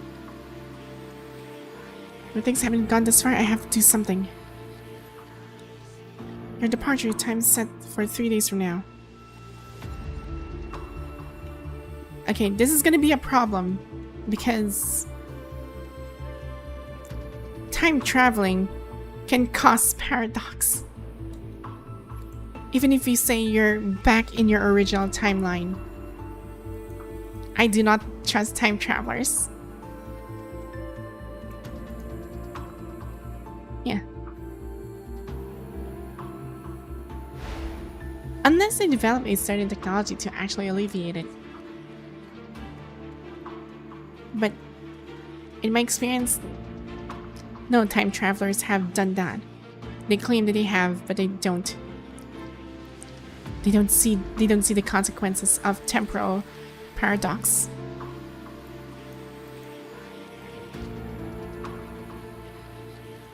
Ishmari.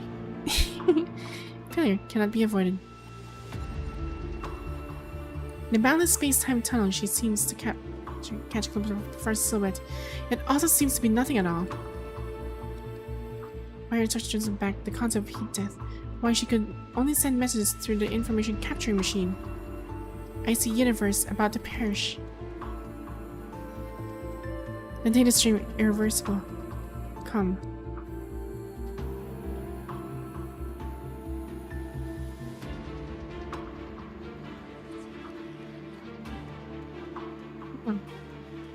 Do not explore heat death. That was the message. Okay. Failure cannot be avoided. So basically, if you actually run into that one, you basically just executed yourself. Darn. I want to know your solution. After that, well, Sub-Zero relentlessly pursued the footsteps of time travelers, while our civilization repeatedly endured the endless cycles of suffering. Just like how the red tide spreads through the Hetero Tower, Sub-Zero similarly attempts to corrupt the time mainframe of the four-winged White Raven.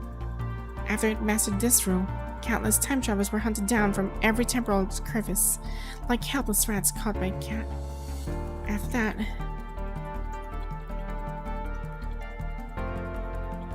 at last, and obtained some serious authority. As you have seen, I placed my civilization in the subspace, the world beyond that gate, allowing them to survive just as they did before. While I, with the help of the Sub-Zero's traits, became a gatekeeper chosen by the will. That's all I can tell you for now. So the punishing virus was created by the four-winged... I knew it! See?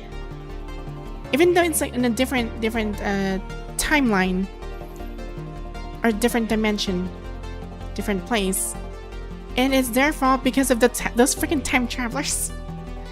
No, this kind of substance isn't something that can be created by anyone. Whether it's a chaos contamination, punishing virus, or heat death, these appear to be merely tools of the cosmic will, methods they use to recycle or filter. If one can survive these calamities, they can progress further, getting closer to them and gaining more knowledge. If not, then one cannot obtain the ticket to advance into the stellar sea. Huh? Oh, hello Skibidi. Welcome back. Absolutely everything I can. Even so, do you still insist on saving your civilization? Why are you helping me? Initially, I placed Ishmael here as a projection, simply for some entertainment. It had been a long time since I saw such a complex little world, but then I saw you. I believe you have the potential to become my companion. You already made your decision long ago. Never intend to give up. I will bring them home. No matter what I become, no matter how much power I gain, I have never changed my mind. I'm going to bring them home. We're almost there. Almost at the end. As long as Command and NONONO keep pushing forward, we'll sure reach the day of victory someday. Double spirals.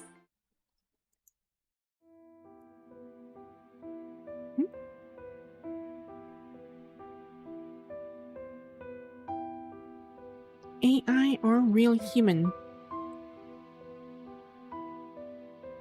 What do you mean? Like, am I an AI or a real human?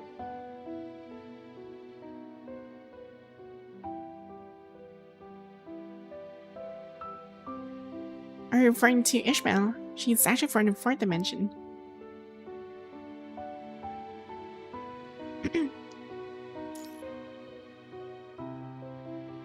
Darkness surges forward like a ferocious storm. Arranging the threads of time, she has witnessed the full spectrum of human emotions.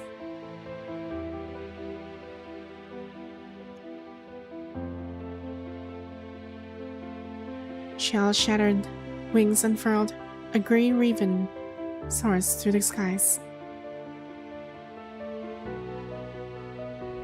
Storm raging, wings broken mid-flight. An ashen wolf crawls upon the ground, evading the red tide that flows in all directions.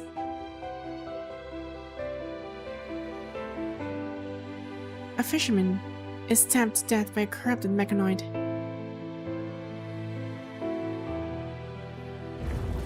After awakening, the corrupted mechanoid sees blood and leaps into the oceanic abyss.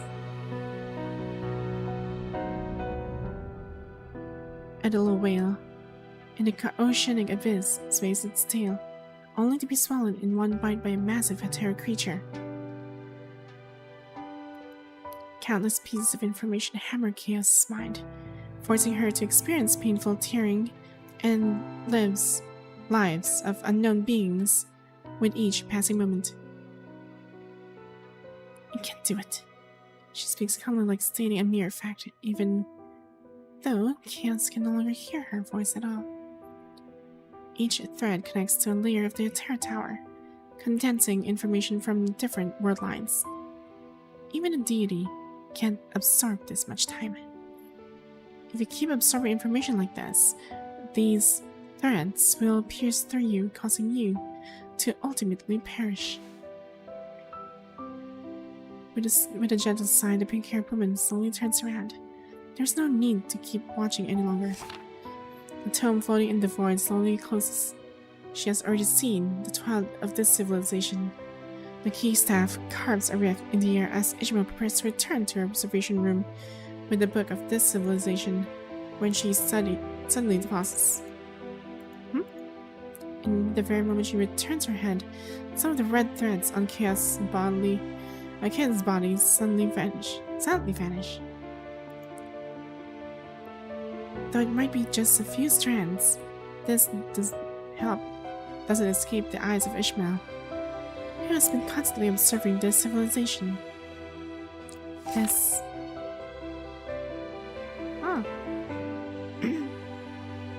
see how this goes. Interesting. I wonder what she saw. Oh, we're back to NONONO. Oh, it's you. The super weird construct. Wait, how did you suddenly appear on DeLorean? What are you trying to do? I apologize for the sudden visit without prior notice. I'm here to deliver a message for someone. As per the request of Commandant on Earth, I'm here to hand over all research data from the aerospace city to you. Oh, it's a message for Commandant. Thank goodness. Does Commandant have anything to say to an enemy? It should all be within this data. Aww. Anything else to say? If not, I need to get back to my own business. Aren't you going to ask about the Commandant's current situation? Commandant must be working hard just like NONONO. NONONO can feel it. So NONONO doesn't need to ask. Aww. It's because Commandant is also weaving information on the other side, trying to guide everything back to the right track. But you know full well that this is an impossible task. I can't believe I lost. Quick, 50 liters of machine oil. We had a deal. I freaking love Xavier. I told you not to use Naname's plan for your bets. Not allowed. Dang. Those silly goofballs. Naname's plan is definitely the most correct one. Plan, are you also doing something here? Your consciousness and frame seem to have merged quite well. Of course, Naname's the almighty Nanami, capable of handling any difficult task. Have you seen convergent causality? Of course. I'm only telling you this because I trust you. Since you delivered Commandant's message, you absolutely must not tell anyone. Of course. I believe you. Let me think about this. Where should I begin the story? After much pondering and exploring so many simulated worlds, I have finally figured the solution to everything. How long have you been a VTuber? I've been streaming for 3 years. Yes, I agree, Naname's adorable. Best girl. The disappearance of a human civilization is caused by the Terra Tower's collapse, so if we just prevent the Terra Tower from appearing in the first place, wouldn't human civilization be saved? I've been working hard to push those simulations back to how they were at the beginning, very beginning. You could put it that way. Enemy command are totally in sync. No room for errors this time. Aww. Command is working what had to be. Okay. Enemy command and keep pushing forward. Sure and reach a day of victory someday.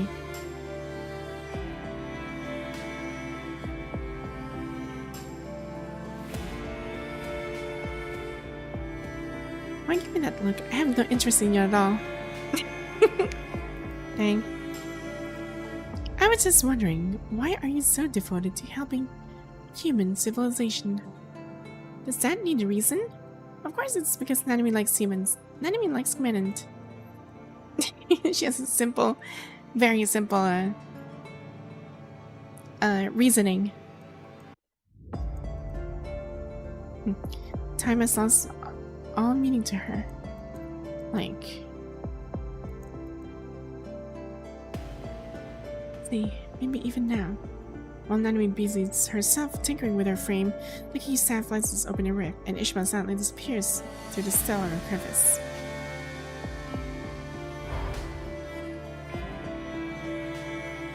She returns to the observation room. Her name for her room. Huh. And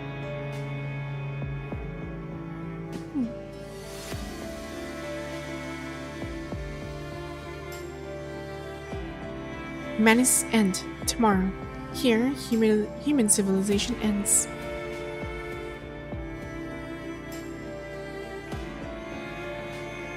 Outside Aerospace City, the snow remains unchanged. The mutated red tide lies dormant outside Aerospace City, not actively attacking, yet never showing signs of frailty. Humanity's activity is restricted to a narrow area around Aerospace City, like those who can only glimpse a fragment of the sky from the bottom of a well. The mutated red tide still poses a threat, and no one knows when humanity will be completely submerged by it. It might be today or perhaps tomorrow. High wall. Humanity's civilization stagnates. And there's the observers shall drift amid the expanse of stars and deep cosmos, and is searching for that unknown future. I think this is the observers observers ending. If I took the observers route.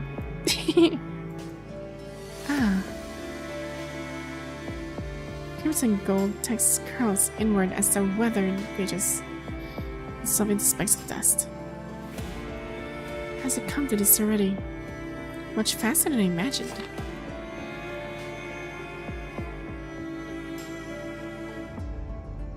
Oh.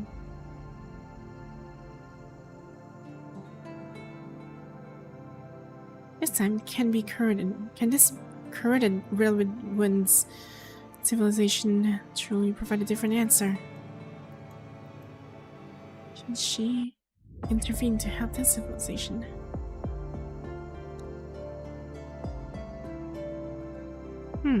Why not? Sell it this way. But does such an item really exist? You just roll it, follow it what it says, and keep going, without worrying too much. If it were you, Grey Raven. Let's see whether the path ahead still exists in your heart this time.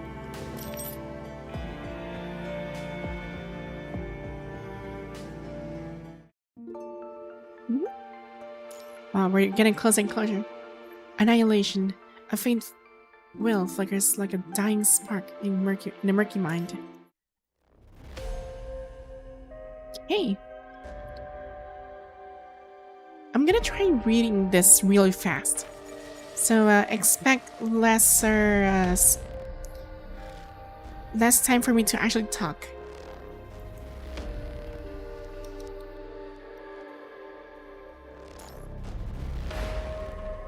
I wish they were real. Like the characters here?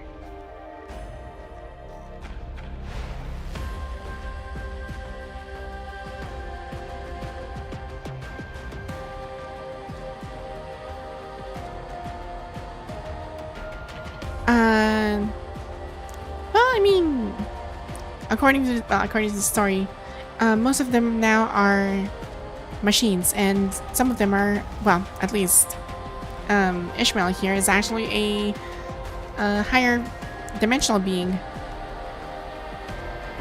and you as a commandant just a regular human.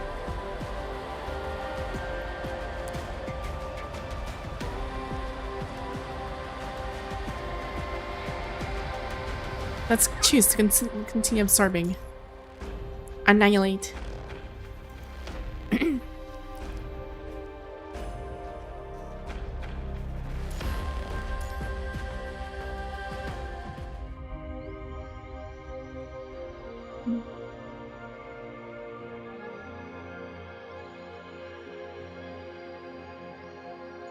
Oh.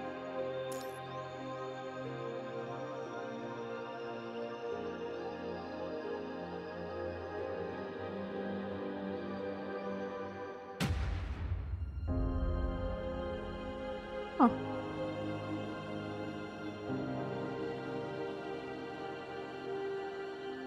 Music particles collide, giving birth to dancing arcs of light.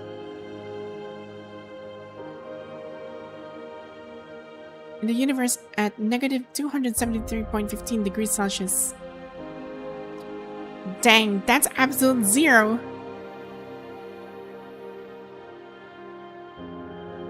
I think there's wait, no, wait. That's not absolute zero. That is 0 Kelvin, I believe.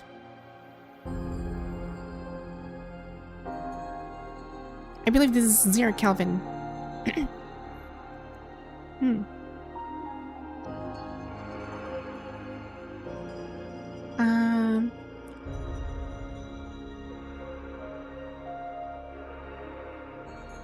Hey.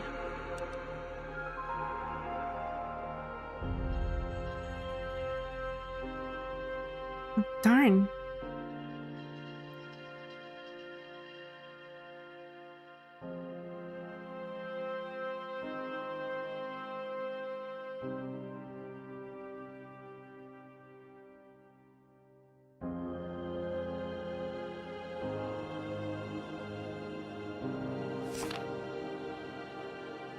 On the far side of distant galaxies. With the commandant's disappearance, the enemy, having lost her anchor, will never be able to return to her rightful place. The mechanoid will be forever lost in the long river of time, never able to return to the correct time and space. Okay, that was a bad ending.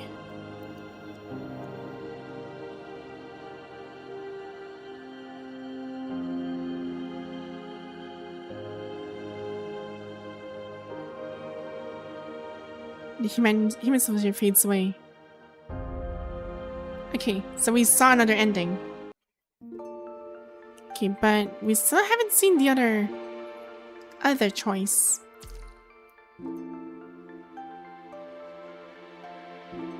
Should I go for the other choice? I think we should, but it's already unlocked already, so I don't think there's a need for me to actually go there. Let's just look into this. The weaving of time is nearly complete. Meanwhile, Nanaimi's effort to converge causality is... Threads is also approaching its end. Lend me your last remaining strength.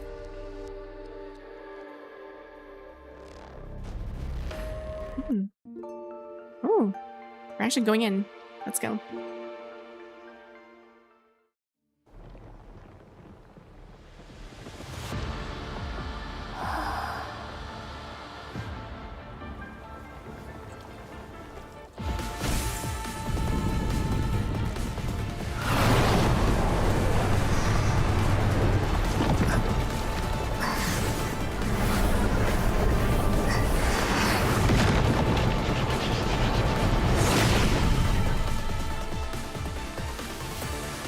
That looks so cool.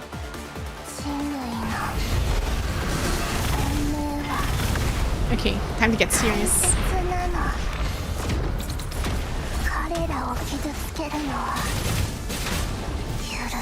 The battle of like the cosmic beings. Let's go. 結末は変わらない。あなたの運命をこのまま私が宣伝し、瞬きしないで見せてあげる。あなたの知らない景色をお返しするわ。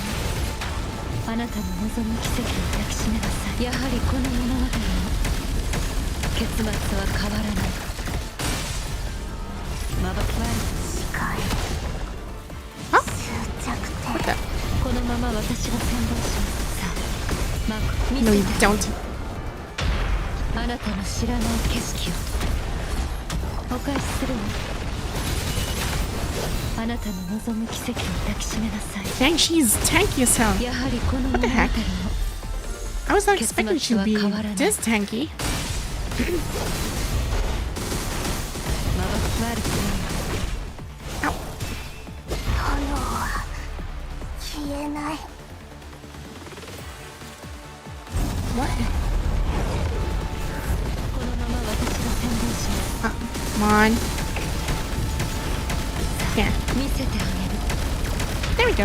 あなたの知らない景色をお返しするわ。 But あなたの望む奇跡を抱きしめなさい。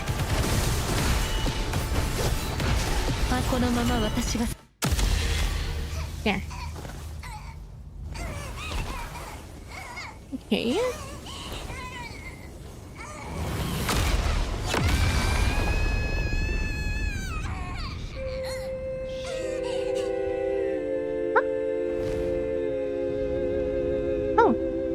Thanks for the raid, Aikidos. And oh shit, I'm screwed. Yes. Good hello raiders, and welcome to my stream. I am Excelynne, the Mirror Traveler, and I'm getting screwed in this freaking final boss. やはりこの物語の結末は変わらない。 Wait, hold on. I'll probably give you guys a proper introduction after this. Freaking. 見せてあげる。あなたの知らない景色を Come on. お返しするわ。 There. Flick. 奇跡を抱きしめなさい。やはりこの物語の結末は変わら Come ない。 on. Oh dear. So how was your stream, by the way, Aikidos? I'm trying to like, I'm getting to ow. 見せ Oh てあ dear. げる。あなたの知らない景色 I'm already half health. をお返しするわ。 Come on. Flick. あなたの望む奇跡を抱きしめなさい。やはりこの物語の Yeah, so 結末は変わ how らない。 was your stream, by the way, Aikidos? What did you do? What did you do today?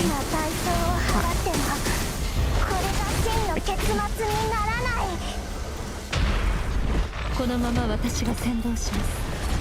On. お返しするわ Three. Flick. 奇跡がない On. Where's she? There. このまま私が宣伝します参りました Ah. どんな代償を払ってもこれが真の結末 Yeah, it's a battle of a cosmic. It's a cosmic battle right now, so I'm trying to focus this. 結末をただこのまま私見せてあげる Okay, あな last た 10の bars. 知らない景色を I can do this. Just a few more. お返しするわ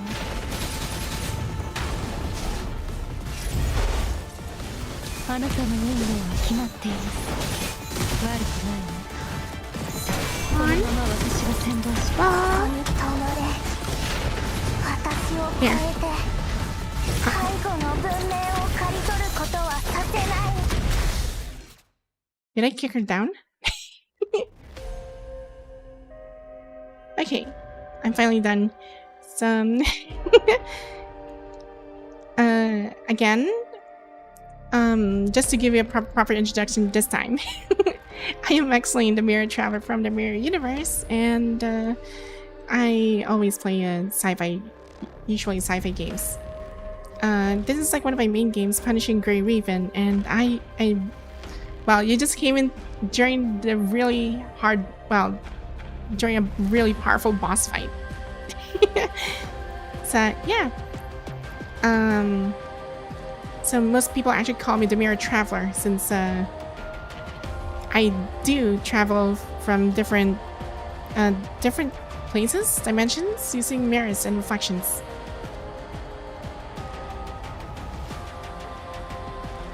Yeah, and if you guys want to know more about me, there's I also have a link on my Twitter. There's excelynne.car.co, and also I'm also multi-streaming on YouTube, which apparently well, my YouTube channel already has a redeem function as well, just like Twitch, so they're not going to be falling behind. So feel free to interact in any of those platforms.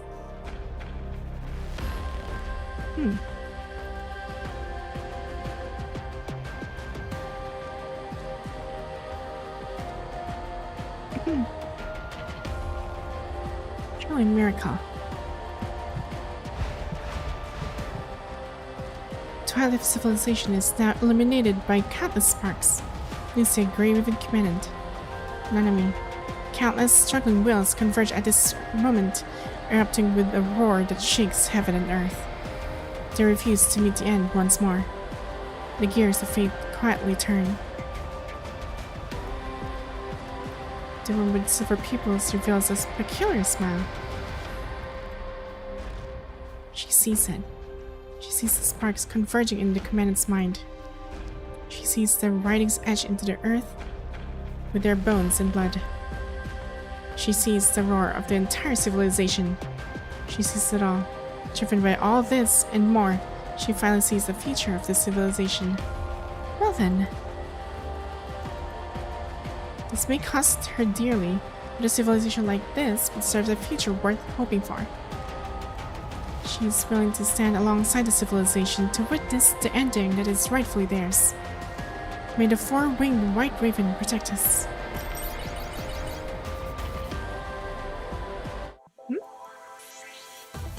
Okay. And 31. Gift from the stars. The shooting star carrying the information will travel back in time, heading to its destination.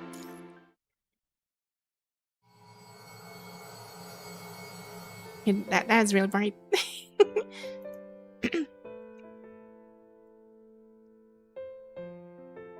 In a daze, everything within the mind flashes through cycling endlessly. Hello there, is this your first day at FOS? First day. Hey, wake up. Working so hard for the graduation mocking some, huh, Chief? Wait, do I know this girl? Is this Vanessa? Looks like Vanessa for some reason. I knew it. It's Vanessa. This is beside you, Vanessa, who hasn't changed in her school uniform yet, looks over impatiently. This is? Don't tell me, Chief, that your precious little hippocampus finally gave out after you spent all night cramming for that pathetic graduation mock battle. You're about to be up for your grand graduation speech, and now you haven't even changed into your uniform.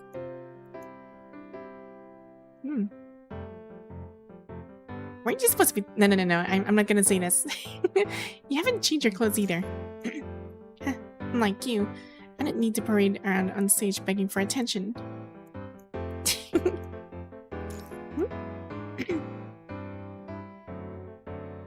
Yes, you're right.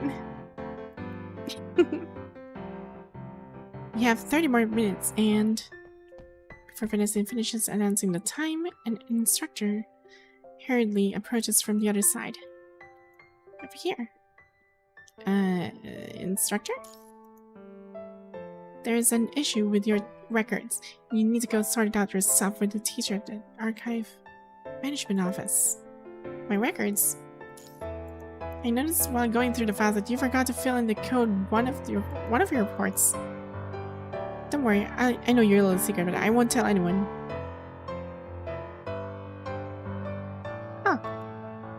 Code. Wait a minute. What's wrong with you today? You're acting like a voice recording program in a terminal. I'll be borrowing your chief for a moment, and I promise to return your chief before the ceremony begins.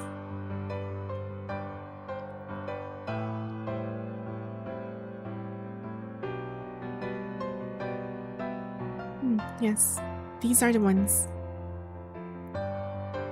Good night. Okay. Right, Skibidi, you actually have a good night rest.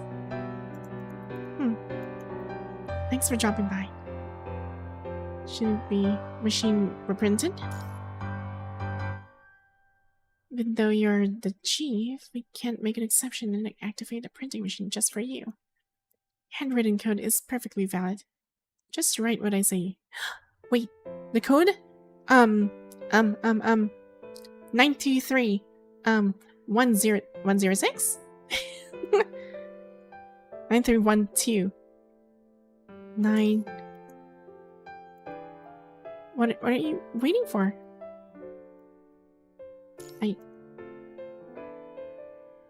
931206. I think that's the entire code. That was the last code I sent back in like Cradle Parade. That was like several chapters away. Yeah, 931206. I was right. Okay. Here we go.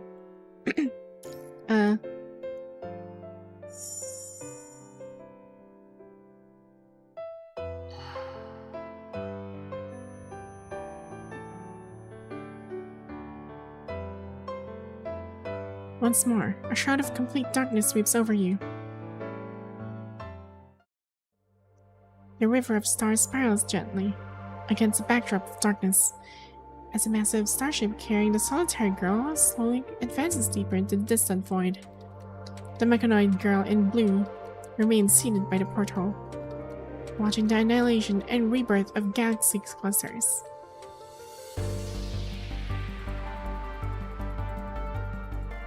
It's been a while. What a surprise to have you drop by. It's been a while. Good memories right there.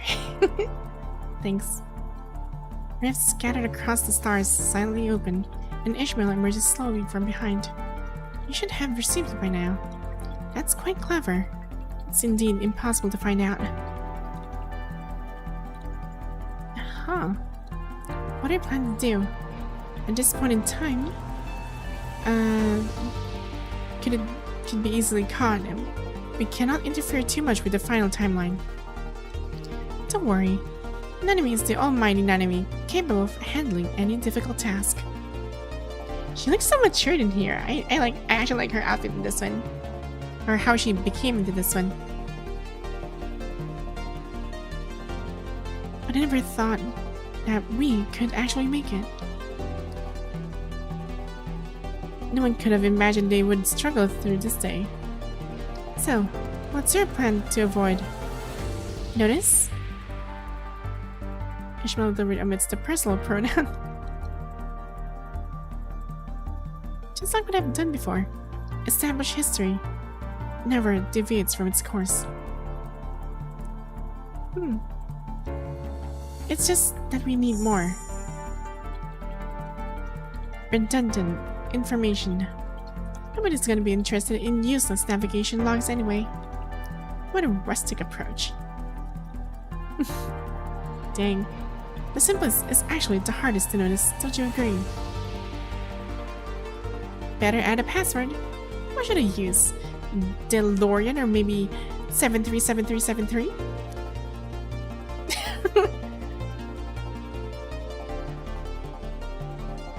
I'm actually thinking, why would she name 73?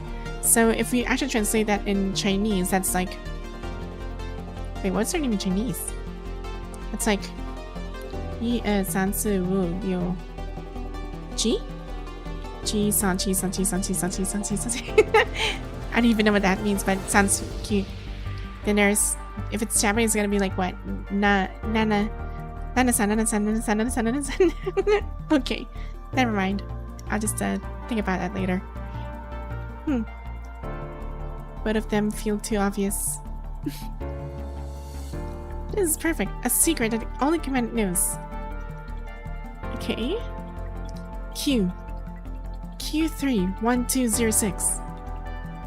Because it's not a 9, it was a Q. Wait. Hold up. Q?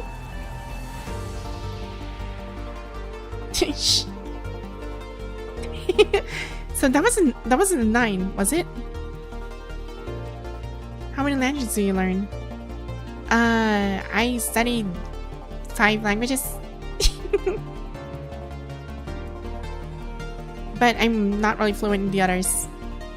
I only know like 2 of them mostly, and the third one being Japanese. So I kind of learned the others. Like it kind of rusted away. I haven't really used them for so long, so I kind of forgot them.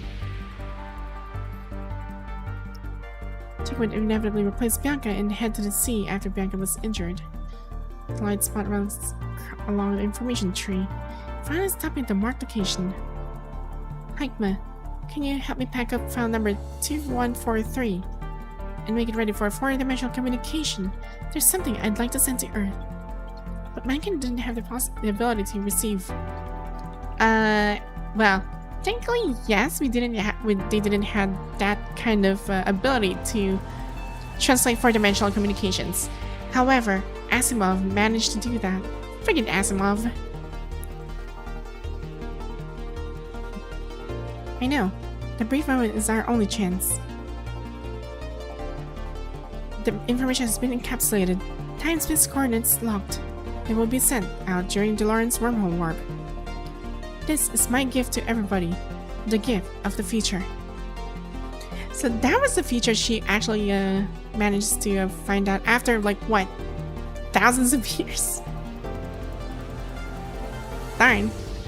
Enemy's journey might finally be reaching its end. But will they be able to discover the secret? I mean, the special password you set. Of course, Nanami trusts Commandant more than anyone. It's a little secret between Nanami and Commandant. Commandant will definitely get it.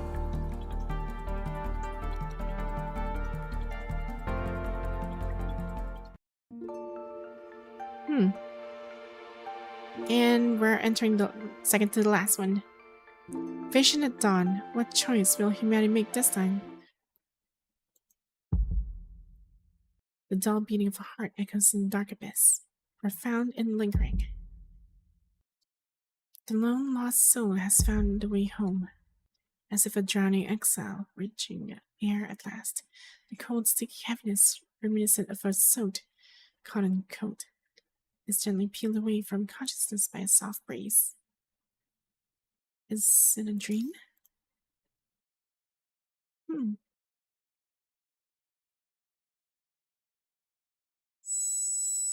Ow, my ear. Where are you? World spins wildly and successively bright, like stabs at your eyes.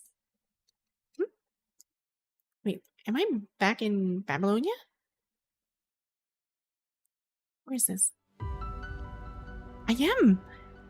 Oh my god, how I miss Hassan! I don't know why, but I kind of miss his face. Okay, what in the world happened? Wait, if that happened, all those things that had transpired, up to the point where chaos managed to...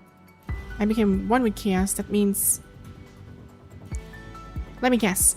I think this is the timeline where I got rescued from the Creator Parade.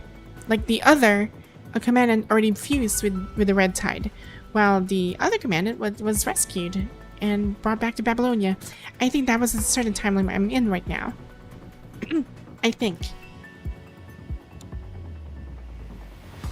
If you're concerned looking for a sin before you, thank you for your hard work on the last mission. You mentioned in your report that Lithos has some unique insights on the Red Tide. Lithos. Sorrow falls from the shadows. It feels as if something has been forgotten. Craven. Your body acts before your mind can catch up, ignoring the ongoing meeting. You push the doors and sprint desperately toward the Grey Ribbon Lounge. It has to be now. It has to be at this exact time. You have to confirm it. Contact Grey Raven. I sense voice is left far behind.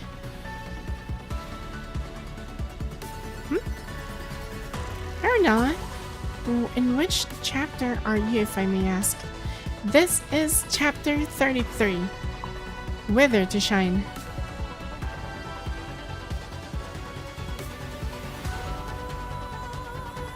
What exactly have you forgotten? And what exactly are you trying to confirm? Huh.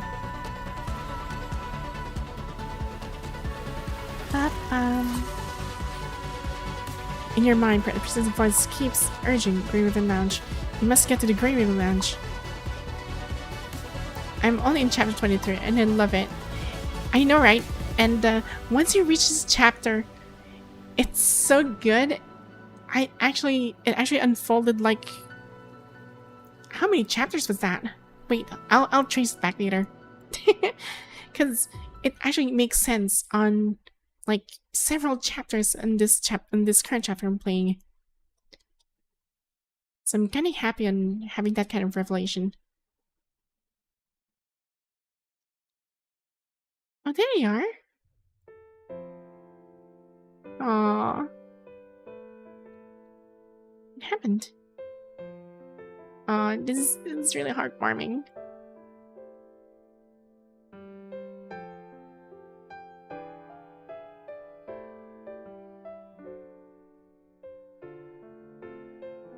It's gonna get more interesting. Because, wait, after the Terror Tower, that means... Oh, so you finished the events after the Polia Forest Park, right?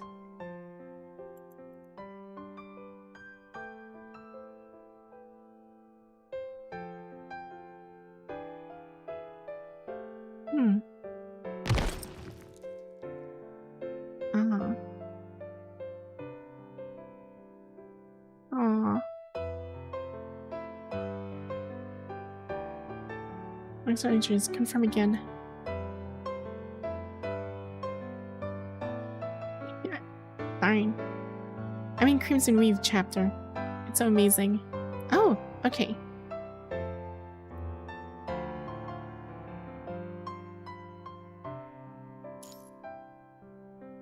You hear his feet slide right beneath the first ray of dawn. No one will remember the devastating price they have paid for this moment. No one will remember the pain and suffering they have endured for this miracle. But dawn has broken. The light has come. Man. Yeah, it is.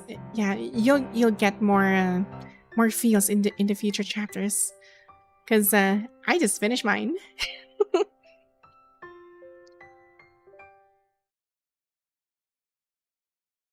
I wonder what's gonna happen next. Something seems off with the Grey Raven commandant. It might be the mind beacon disruption during the last mission. But it wasn't supposed to be just a routine mission. Oh, Ishmael, back from your mission? And yes, I was on a quite long mission. But it's over now, and fortunately, the outcome was still what I had hoped for. Well, all good if it went smoothly. It's lunchtime now. Want to join us? Sure.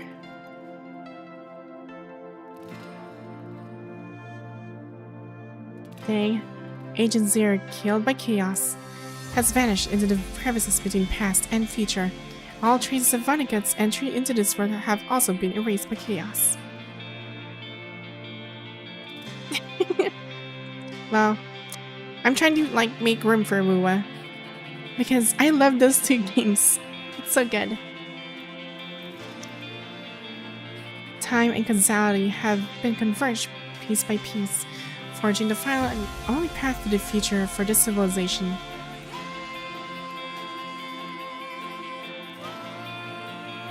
Though she had paid a great price for it, she is willing to stand here and witness the future of this civilization. Everything is now as he wished, Grey Raven. So this time, what choice will humanity make? Okay, and we are now down to the last node. This must be a... I've decided to start writing here to keep track of things. Perhaps text can better preserve the feelings I want to remember. Aww. Oh, she's writing. Today's the day we return from City 006 to deliver our operation report. Something's off with the Commandant. In the middle of the operation report, Commandant suddenly rushed back to the Grey Ribbon Lounge and collapsed after barely saying a word.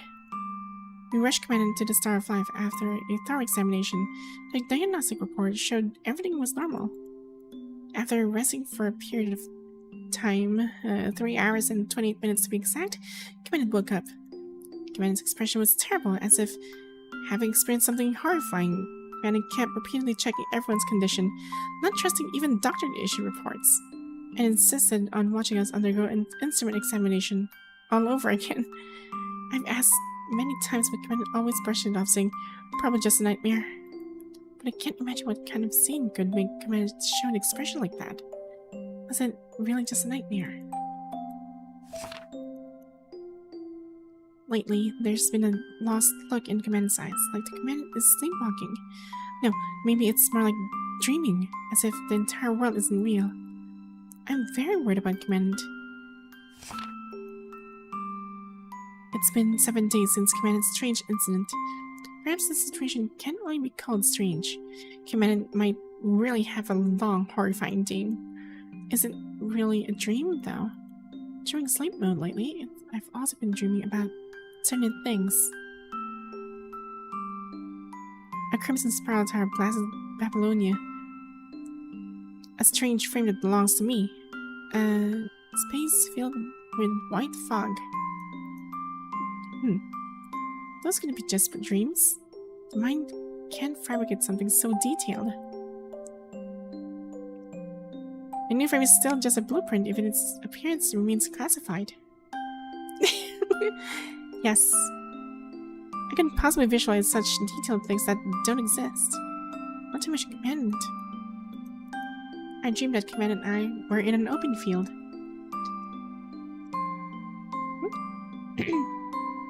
The weather is quite nice today.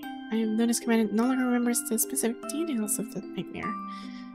I casually brought up the dream in front of Commandant, who seemed to have no idea what I was talking about, but when I described specific scenes, I could see it in Commandant's eyes. Helplessness and fear. What's making Commandant so afraid? I have a terrifying suspicion, but there's no way for me to verify it. If everything in my dreams had actually happened. Dang. A future I didn't want to face. Commandant has been carrying on alone for so long. Must have been so tough.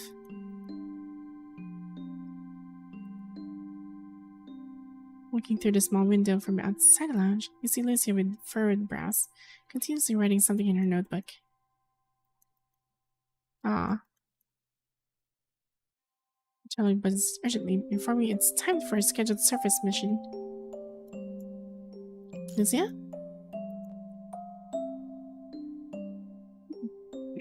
It's time to go. I'm sorry. I almost forgot we had a mission today. It's okay, I came back early to find you anyway. Thanks, I've already set up the combat supplies in the prep room. We can head out now. What's the matter?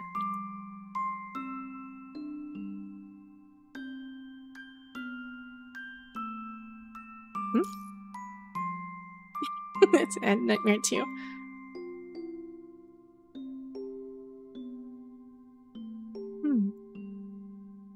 What did you dream about? Huh. I'll tell you more once we're on the transport craft. It's alright. We have a very, very long time ahead of us. There you go, and now we're finished on Whether to Shine chapter. Holy crap, that was something. Can I ask you something that will be spoiler to me? It's fine. I mean, if you're willing to listen about the spoilers, and as well as the others who are also willing to listen to the spoilers. So if you don't wish to know the spoilers, then let me know.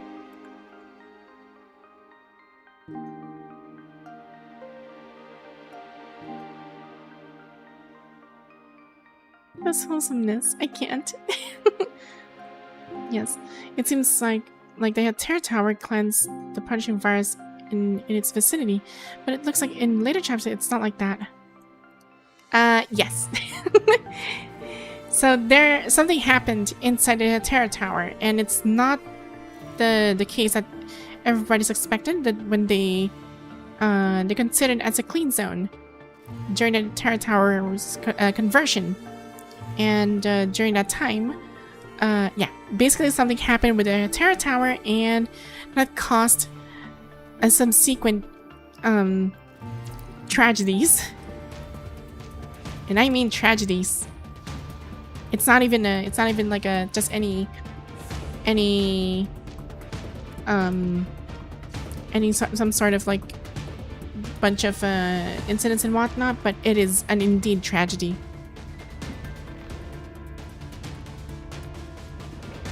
I didn't expect anything else for this game. Well, I'm just enjoying what they're actually showing, what they're cooking, so I'm happy with it. So currently you said you were on chapter 22nd. That's like here? Somewhere. Yeah, Renaissance du Fantastique. So basically on this one, you went to, this is the part where you, the Constellia. I believe you went to Constellia after it. Wintry Shackles? Oh, I don't like 22. I see. Okay, so Wintry Shackles. Okay, so this is kind of understandable on how this actually transpired for Alpha. But once you entered Chaos Unsnarled, and wait, where is it?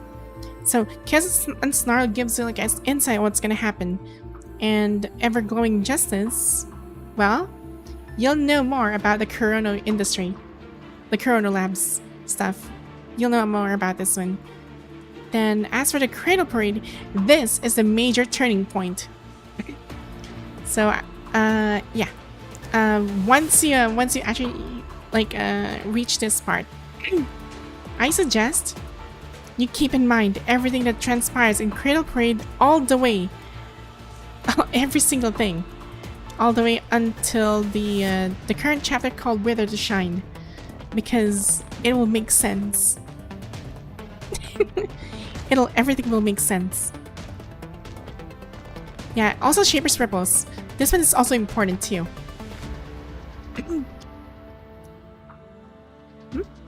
Let me get a new frame. Yes, she gets a new frame. She will indeed get a new frame. Of course, with the help of Luna, of course. Luna helped Lamia to achieve that. There we go. We got this one. Okay, we got 9 rows. I guess I can just play one more to actually achieve this. Oil insignia game. Okay, let's advance here. Let's continue this. It's all good. Thoughts on the end of chapter 33? I love it. I love chapter 33. It makes sense on every single thing that actually transpired from the time where well, Ishmael came in, where she started doing things for everything. It was quite a ride.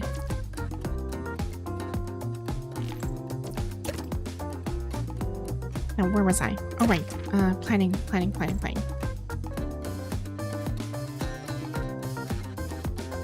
Purchase. Okay. Let's see. Get this one.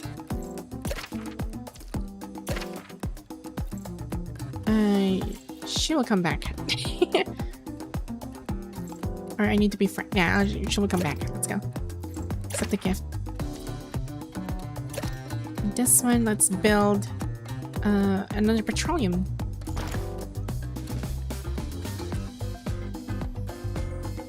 Oh, just to answer your question, by the way, who is your favorite, if I might ask?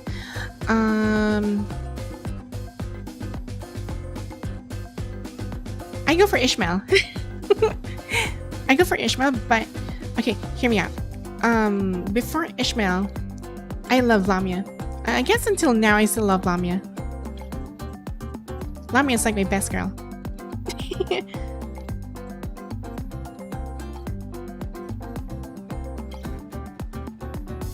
I love Lamia. She's adorable. Adorkable.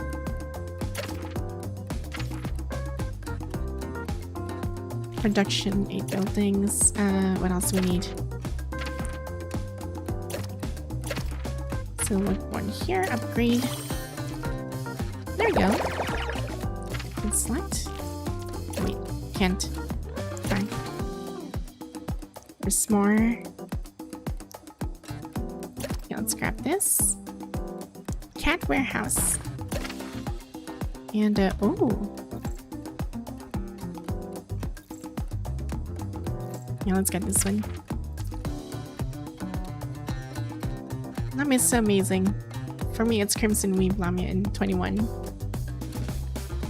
Yeah, once you reach the Cradle Parade, I love her. But you already understood how the history of Lamia transpired back in the last park. So you should know why I actually love Lamia, because of her story. Rapid Sawmill. And Supervision Tower.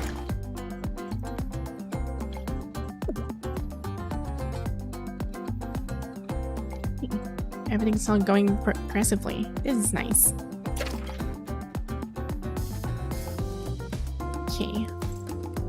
Let's see. This one's actually gaining more. Let's go for this one. There we go.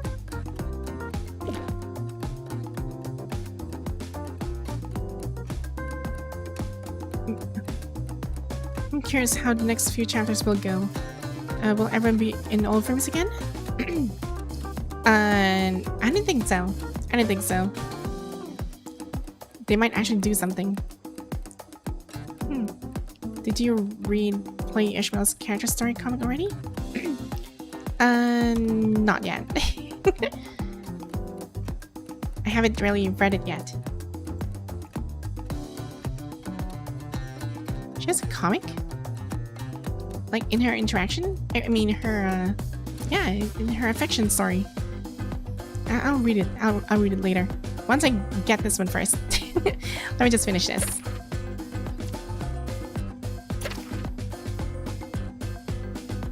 $30,000. Dang. Let's get this.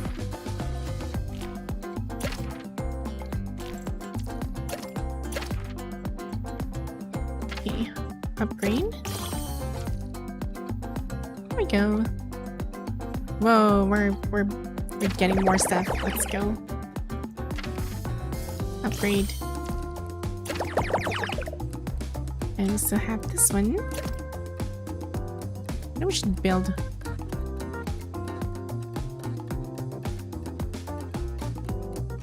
Granite factory level 2. Sawmill.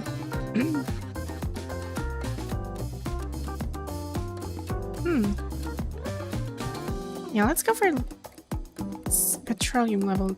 Wait, yeah, petroleum level 2. Get this one. Yes, of course. Then sawmill.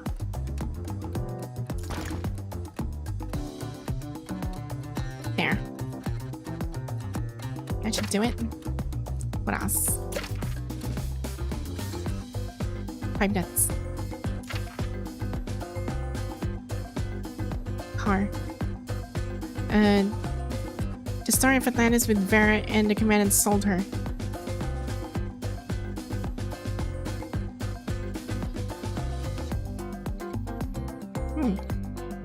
Good time. Good time now. Did you finish chapter 33? Yes, I did. It was beautiful. I did TOA with Zani, Rover, Chacona. I still don't have Chacona. I don't even know how to pronounce her name properly, so I'm just gonna stick with Cuckoo. I'm gonna call her Cuckoo. Because something's really confusing. It sounds like Italian of sorts. Chacona? Or probably that one song. Like, a really old song. My Chacona. Dang. Let's grab this. And let's get more.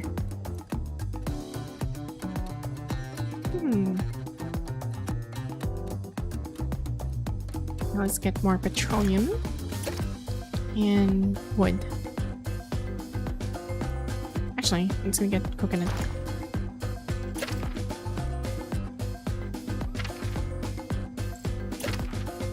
There we go. There. Okay, next. I guess this will do. And let's increase coconut. There. And quarter. Okay, we're having progress. This is good. So we have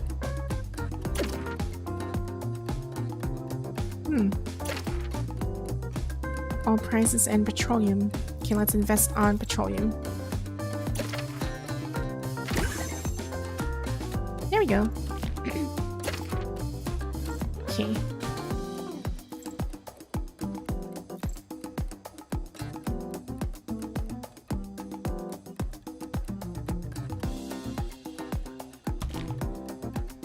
Okay, what else? Yeah, there's let's see our petroleum. Okay, let's keep going. It just went none. It went down. Okay. Let's go for wood.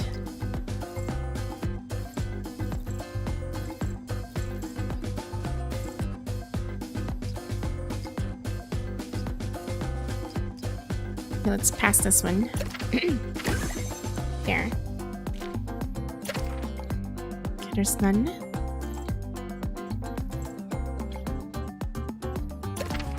Again.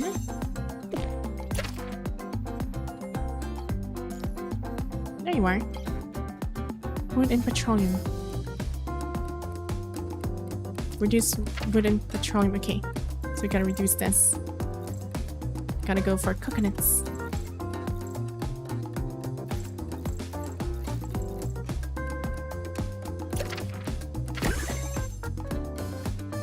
we go.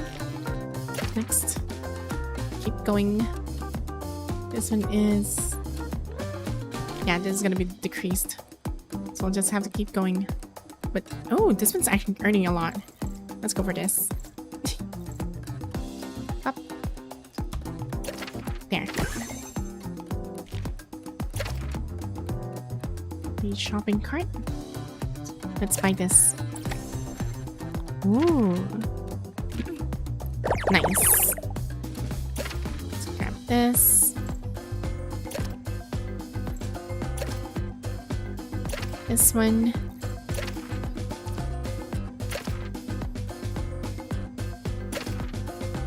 Yeah, I think that should do it. Next is upgrade.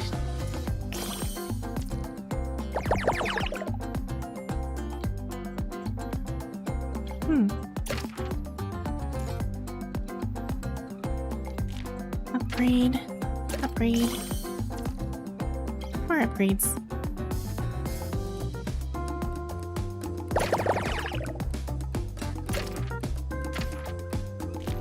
It's still not yet available. This one. Next. Let's get this one. Fortune bag. Artifact workshop. Okay, I like this.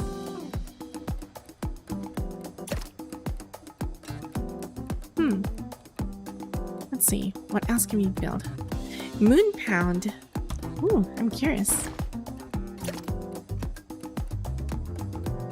Supervision tower level 2. There.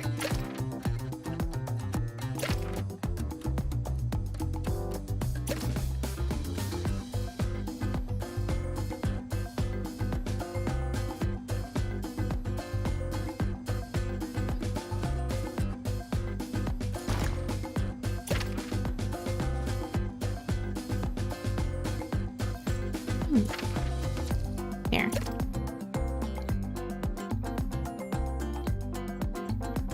Item stock limit. There.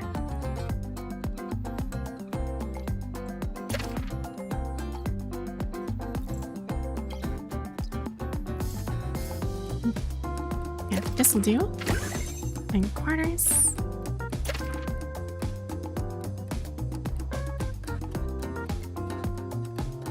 Okay. Let's put this, move over here.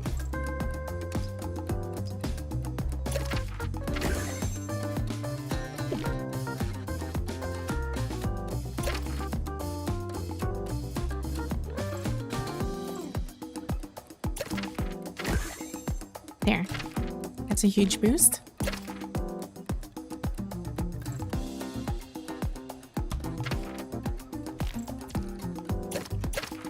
There's one more. Let's get this. Upgrade. Let's get the this one.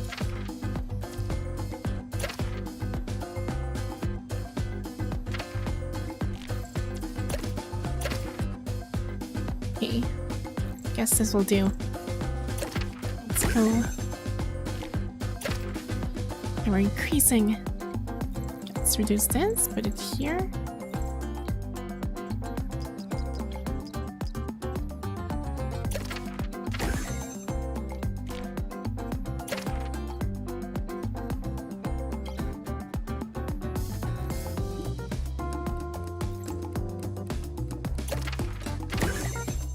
Here.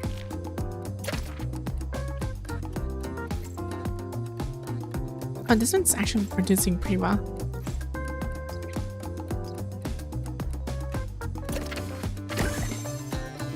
Nice.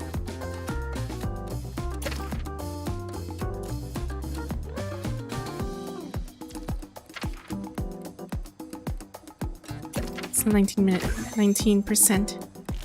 This is fine.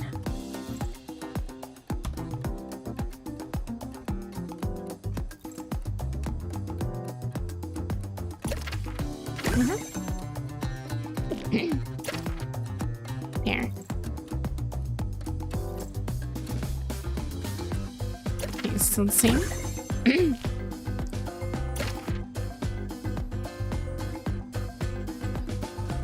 Oh, this one's boost. Nice. Let's go. Do they repeat? Do they ever repeat these little side games? I'm a noob. I assume you've been playing a while, so I figure you might know. Well, they kind of change. They not really necessarily repeat, but they added like a little bit of, just a little bit of like, you know, the small features for it. But other than that, it's pretty much like the same, just like the other patches that I've been to. They just added extra stuff.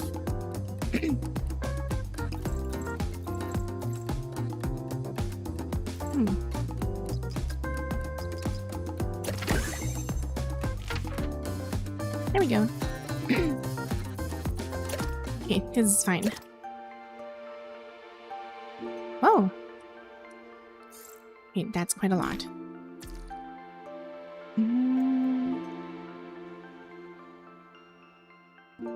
14 days, journal unlock. And it's gonna take some time.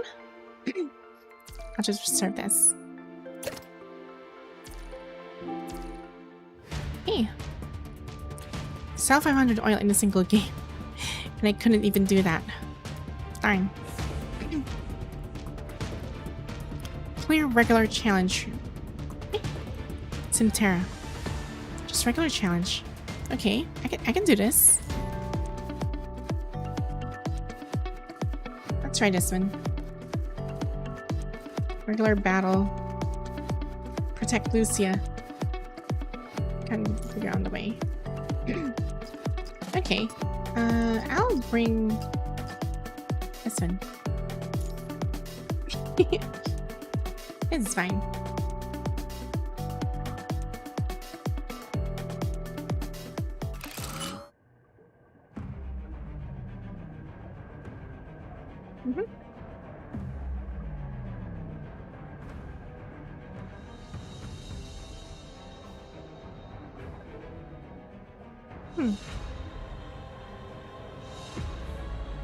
Oh. NPC. Dang.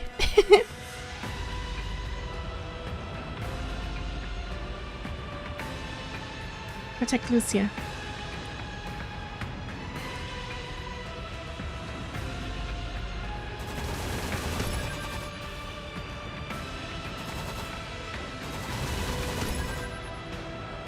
Huh. Okay. This is funny.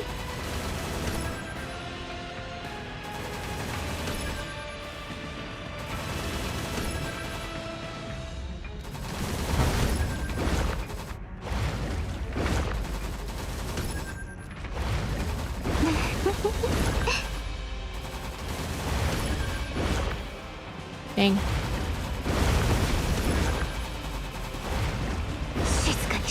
Holding on. Ow.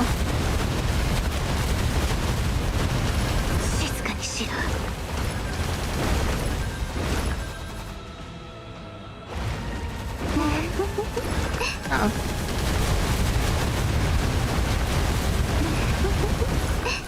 Ah, frick. Ow.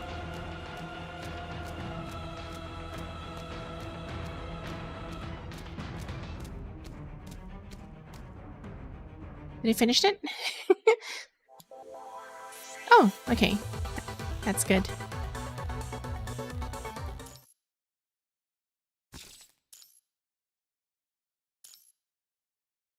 Okay, guess this is good. I should be able to, It says here like Special Operation 1 regular challenge. Huh. What is Special Operation? I just have to keep continuing this.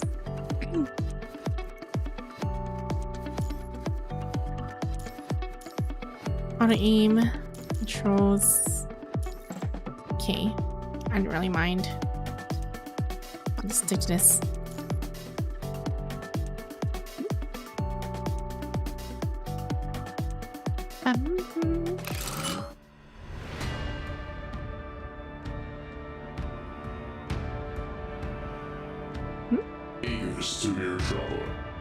A viewer has subscribed to your channel. Thanks for subscribing, Mysterio.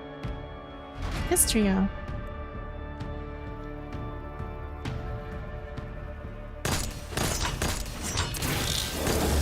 Uh oh.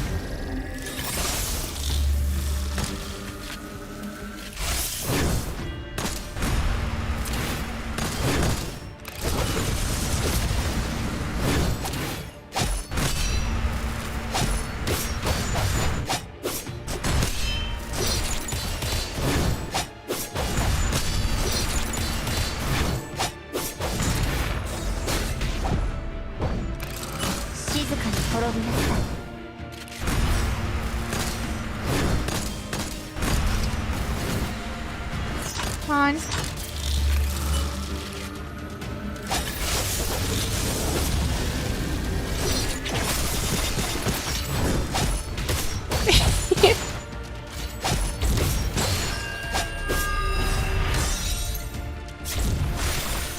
Come on. Here.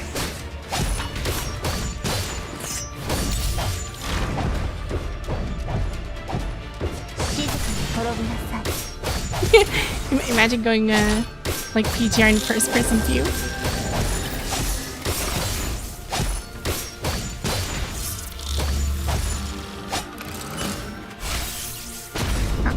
Ow, ow, ow, ow.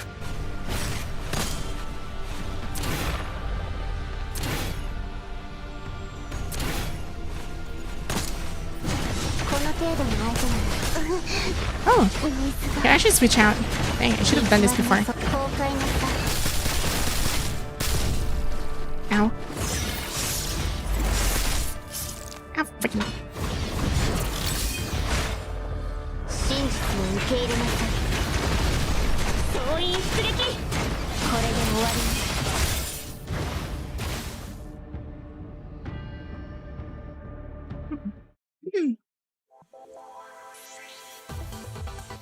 Dang.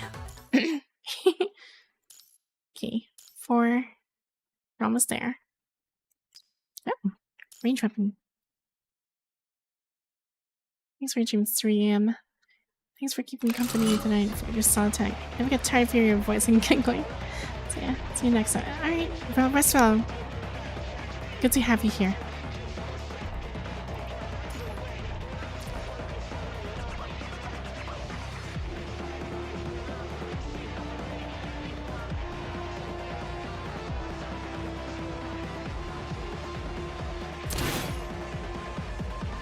Okay. Ah, frick. Oops.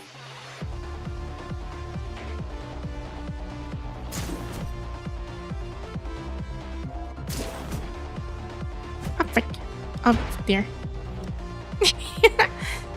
I should really do this properly.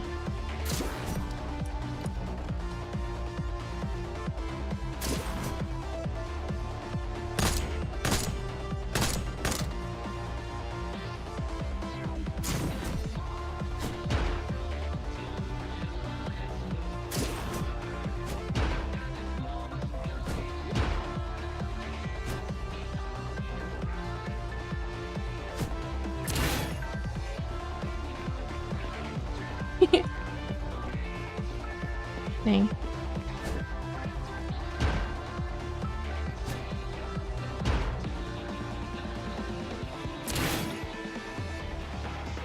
One, two, dash. There. 1, 2, dash. Okay. Made it.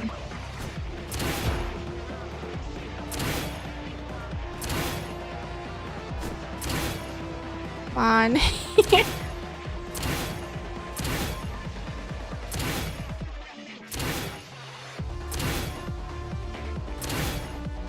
Ah.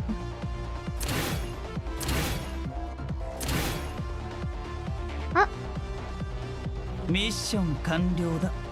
で、報酬は何の意味もない機械の花丸だけ。Dang.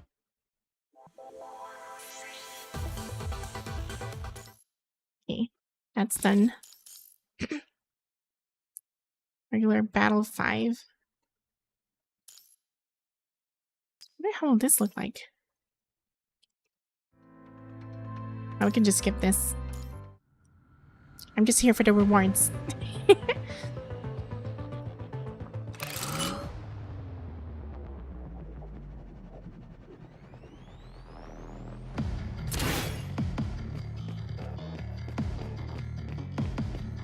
I have to take cover from these things.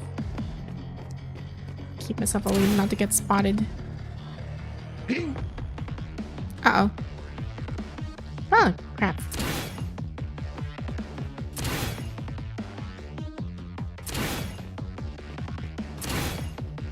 Frick. Dead end. I can't. Darn. Ah.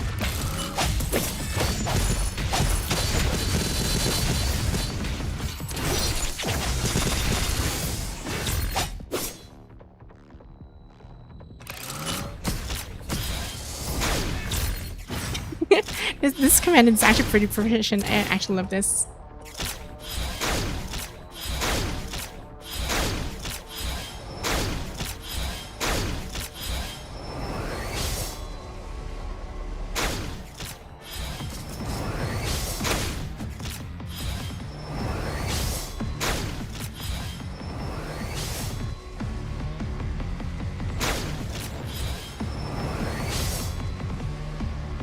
On.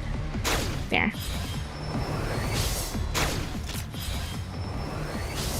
Let's go.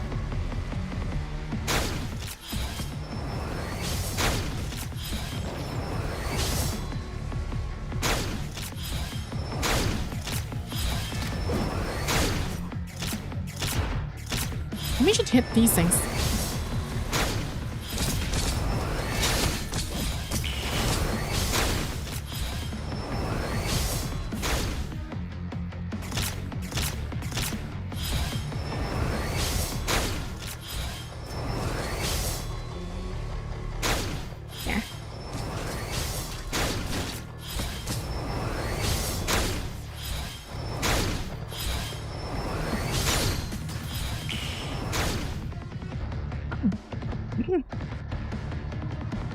Oh dear, that's a giant machine.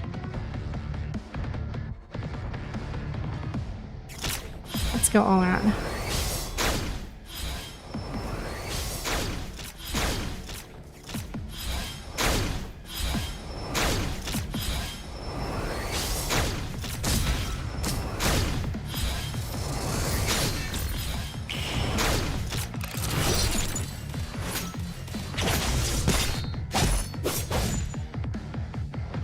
On.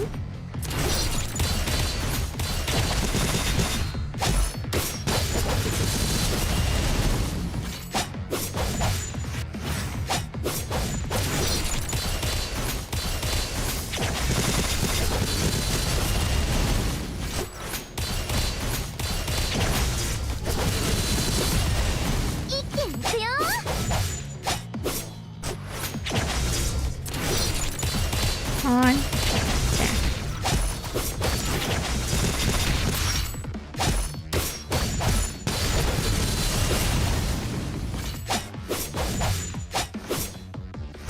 There we go.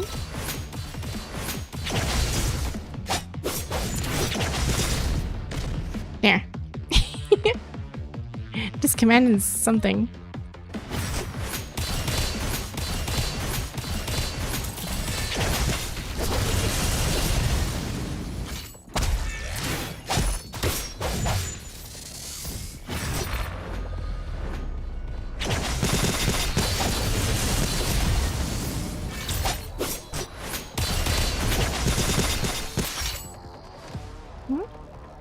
There we go.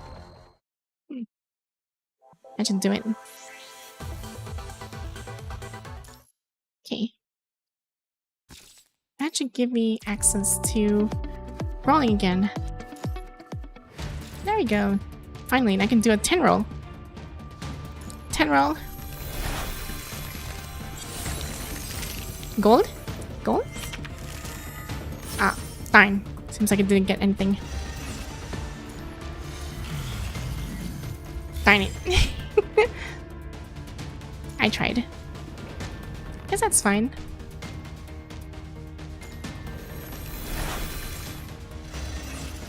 Aw. One more. Oh, darn it. Didn't get anything. Oh well, I'll eventually get her, her weapon soon. Soon. And her CB as well. Whoa. She actually does have a CB.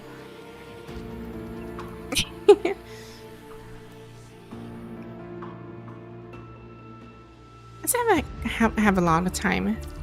I'll eventually get her.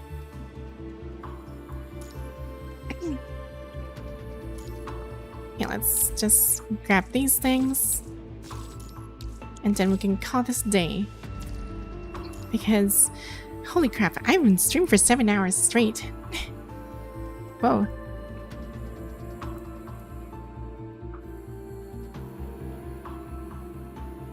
Wither to shine. The galaxy is gazing at the wildfire of civilization. And then I'll continue the other stuff here later on, because we still have due like later. I'll be streaming again later for a Wuthering Waves stream, and hopefully this time I managed to fix the the game issue while I was streaming, because I was liking the heck of it, the hell.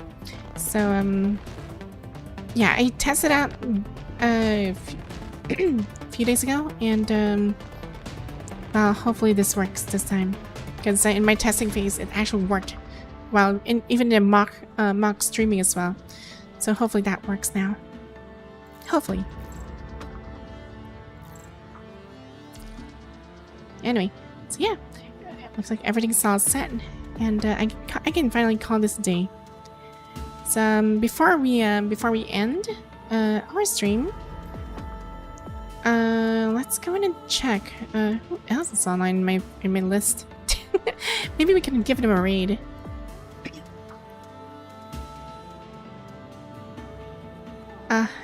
It seems like everybody's asleep on my end. Darn. Even on YouTube too. Oh well. I guess we'll just call this a day here. So yeah, we'll do a Wuthering Waves stream like later, and we'll try to catch up and see if if I can finish, or rather get Shakona, Cuckoo, I don't know, Cocoon, like before Cartethia drops in, because she's an air unit, and might as well need some. I'm gonna need an air unit too. Gabriel's soup. No, not the Gabriel soup. Yes. So yeah. I'll try to look into it like with Wuthering Waves, and hopefully if all goes well, then we'll continue with Wuthering Waves. If not, then maybe some other time until I fix it again. But I'm like 95% sure that this will work this time. So yeah, anyway, so thanks guys for dropping by to my stream, and hope you guys are have enjoyed the last 7 hours of my stream. And considering that I also have the new lurk system, so feel free to try that next time. It can only claim that every 15 minutes, and that is only for YouTube now. So yeah. Anyway, you guys have a good one. Bye.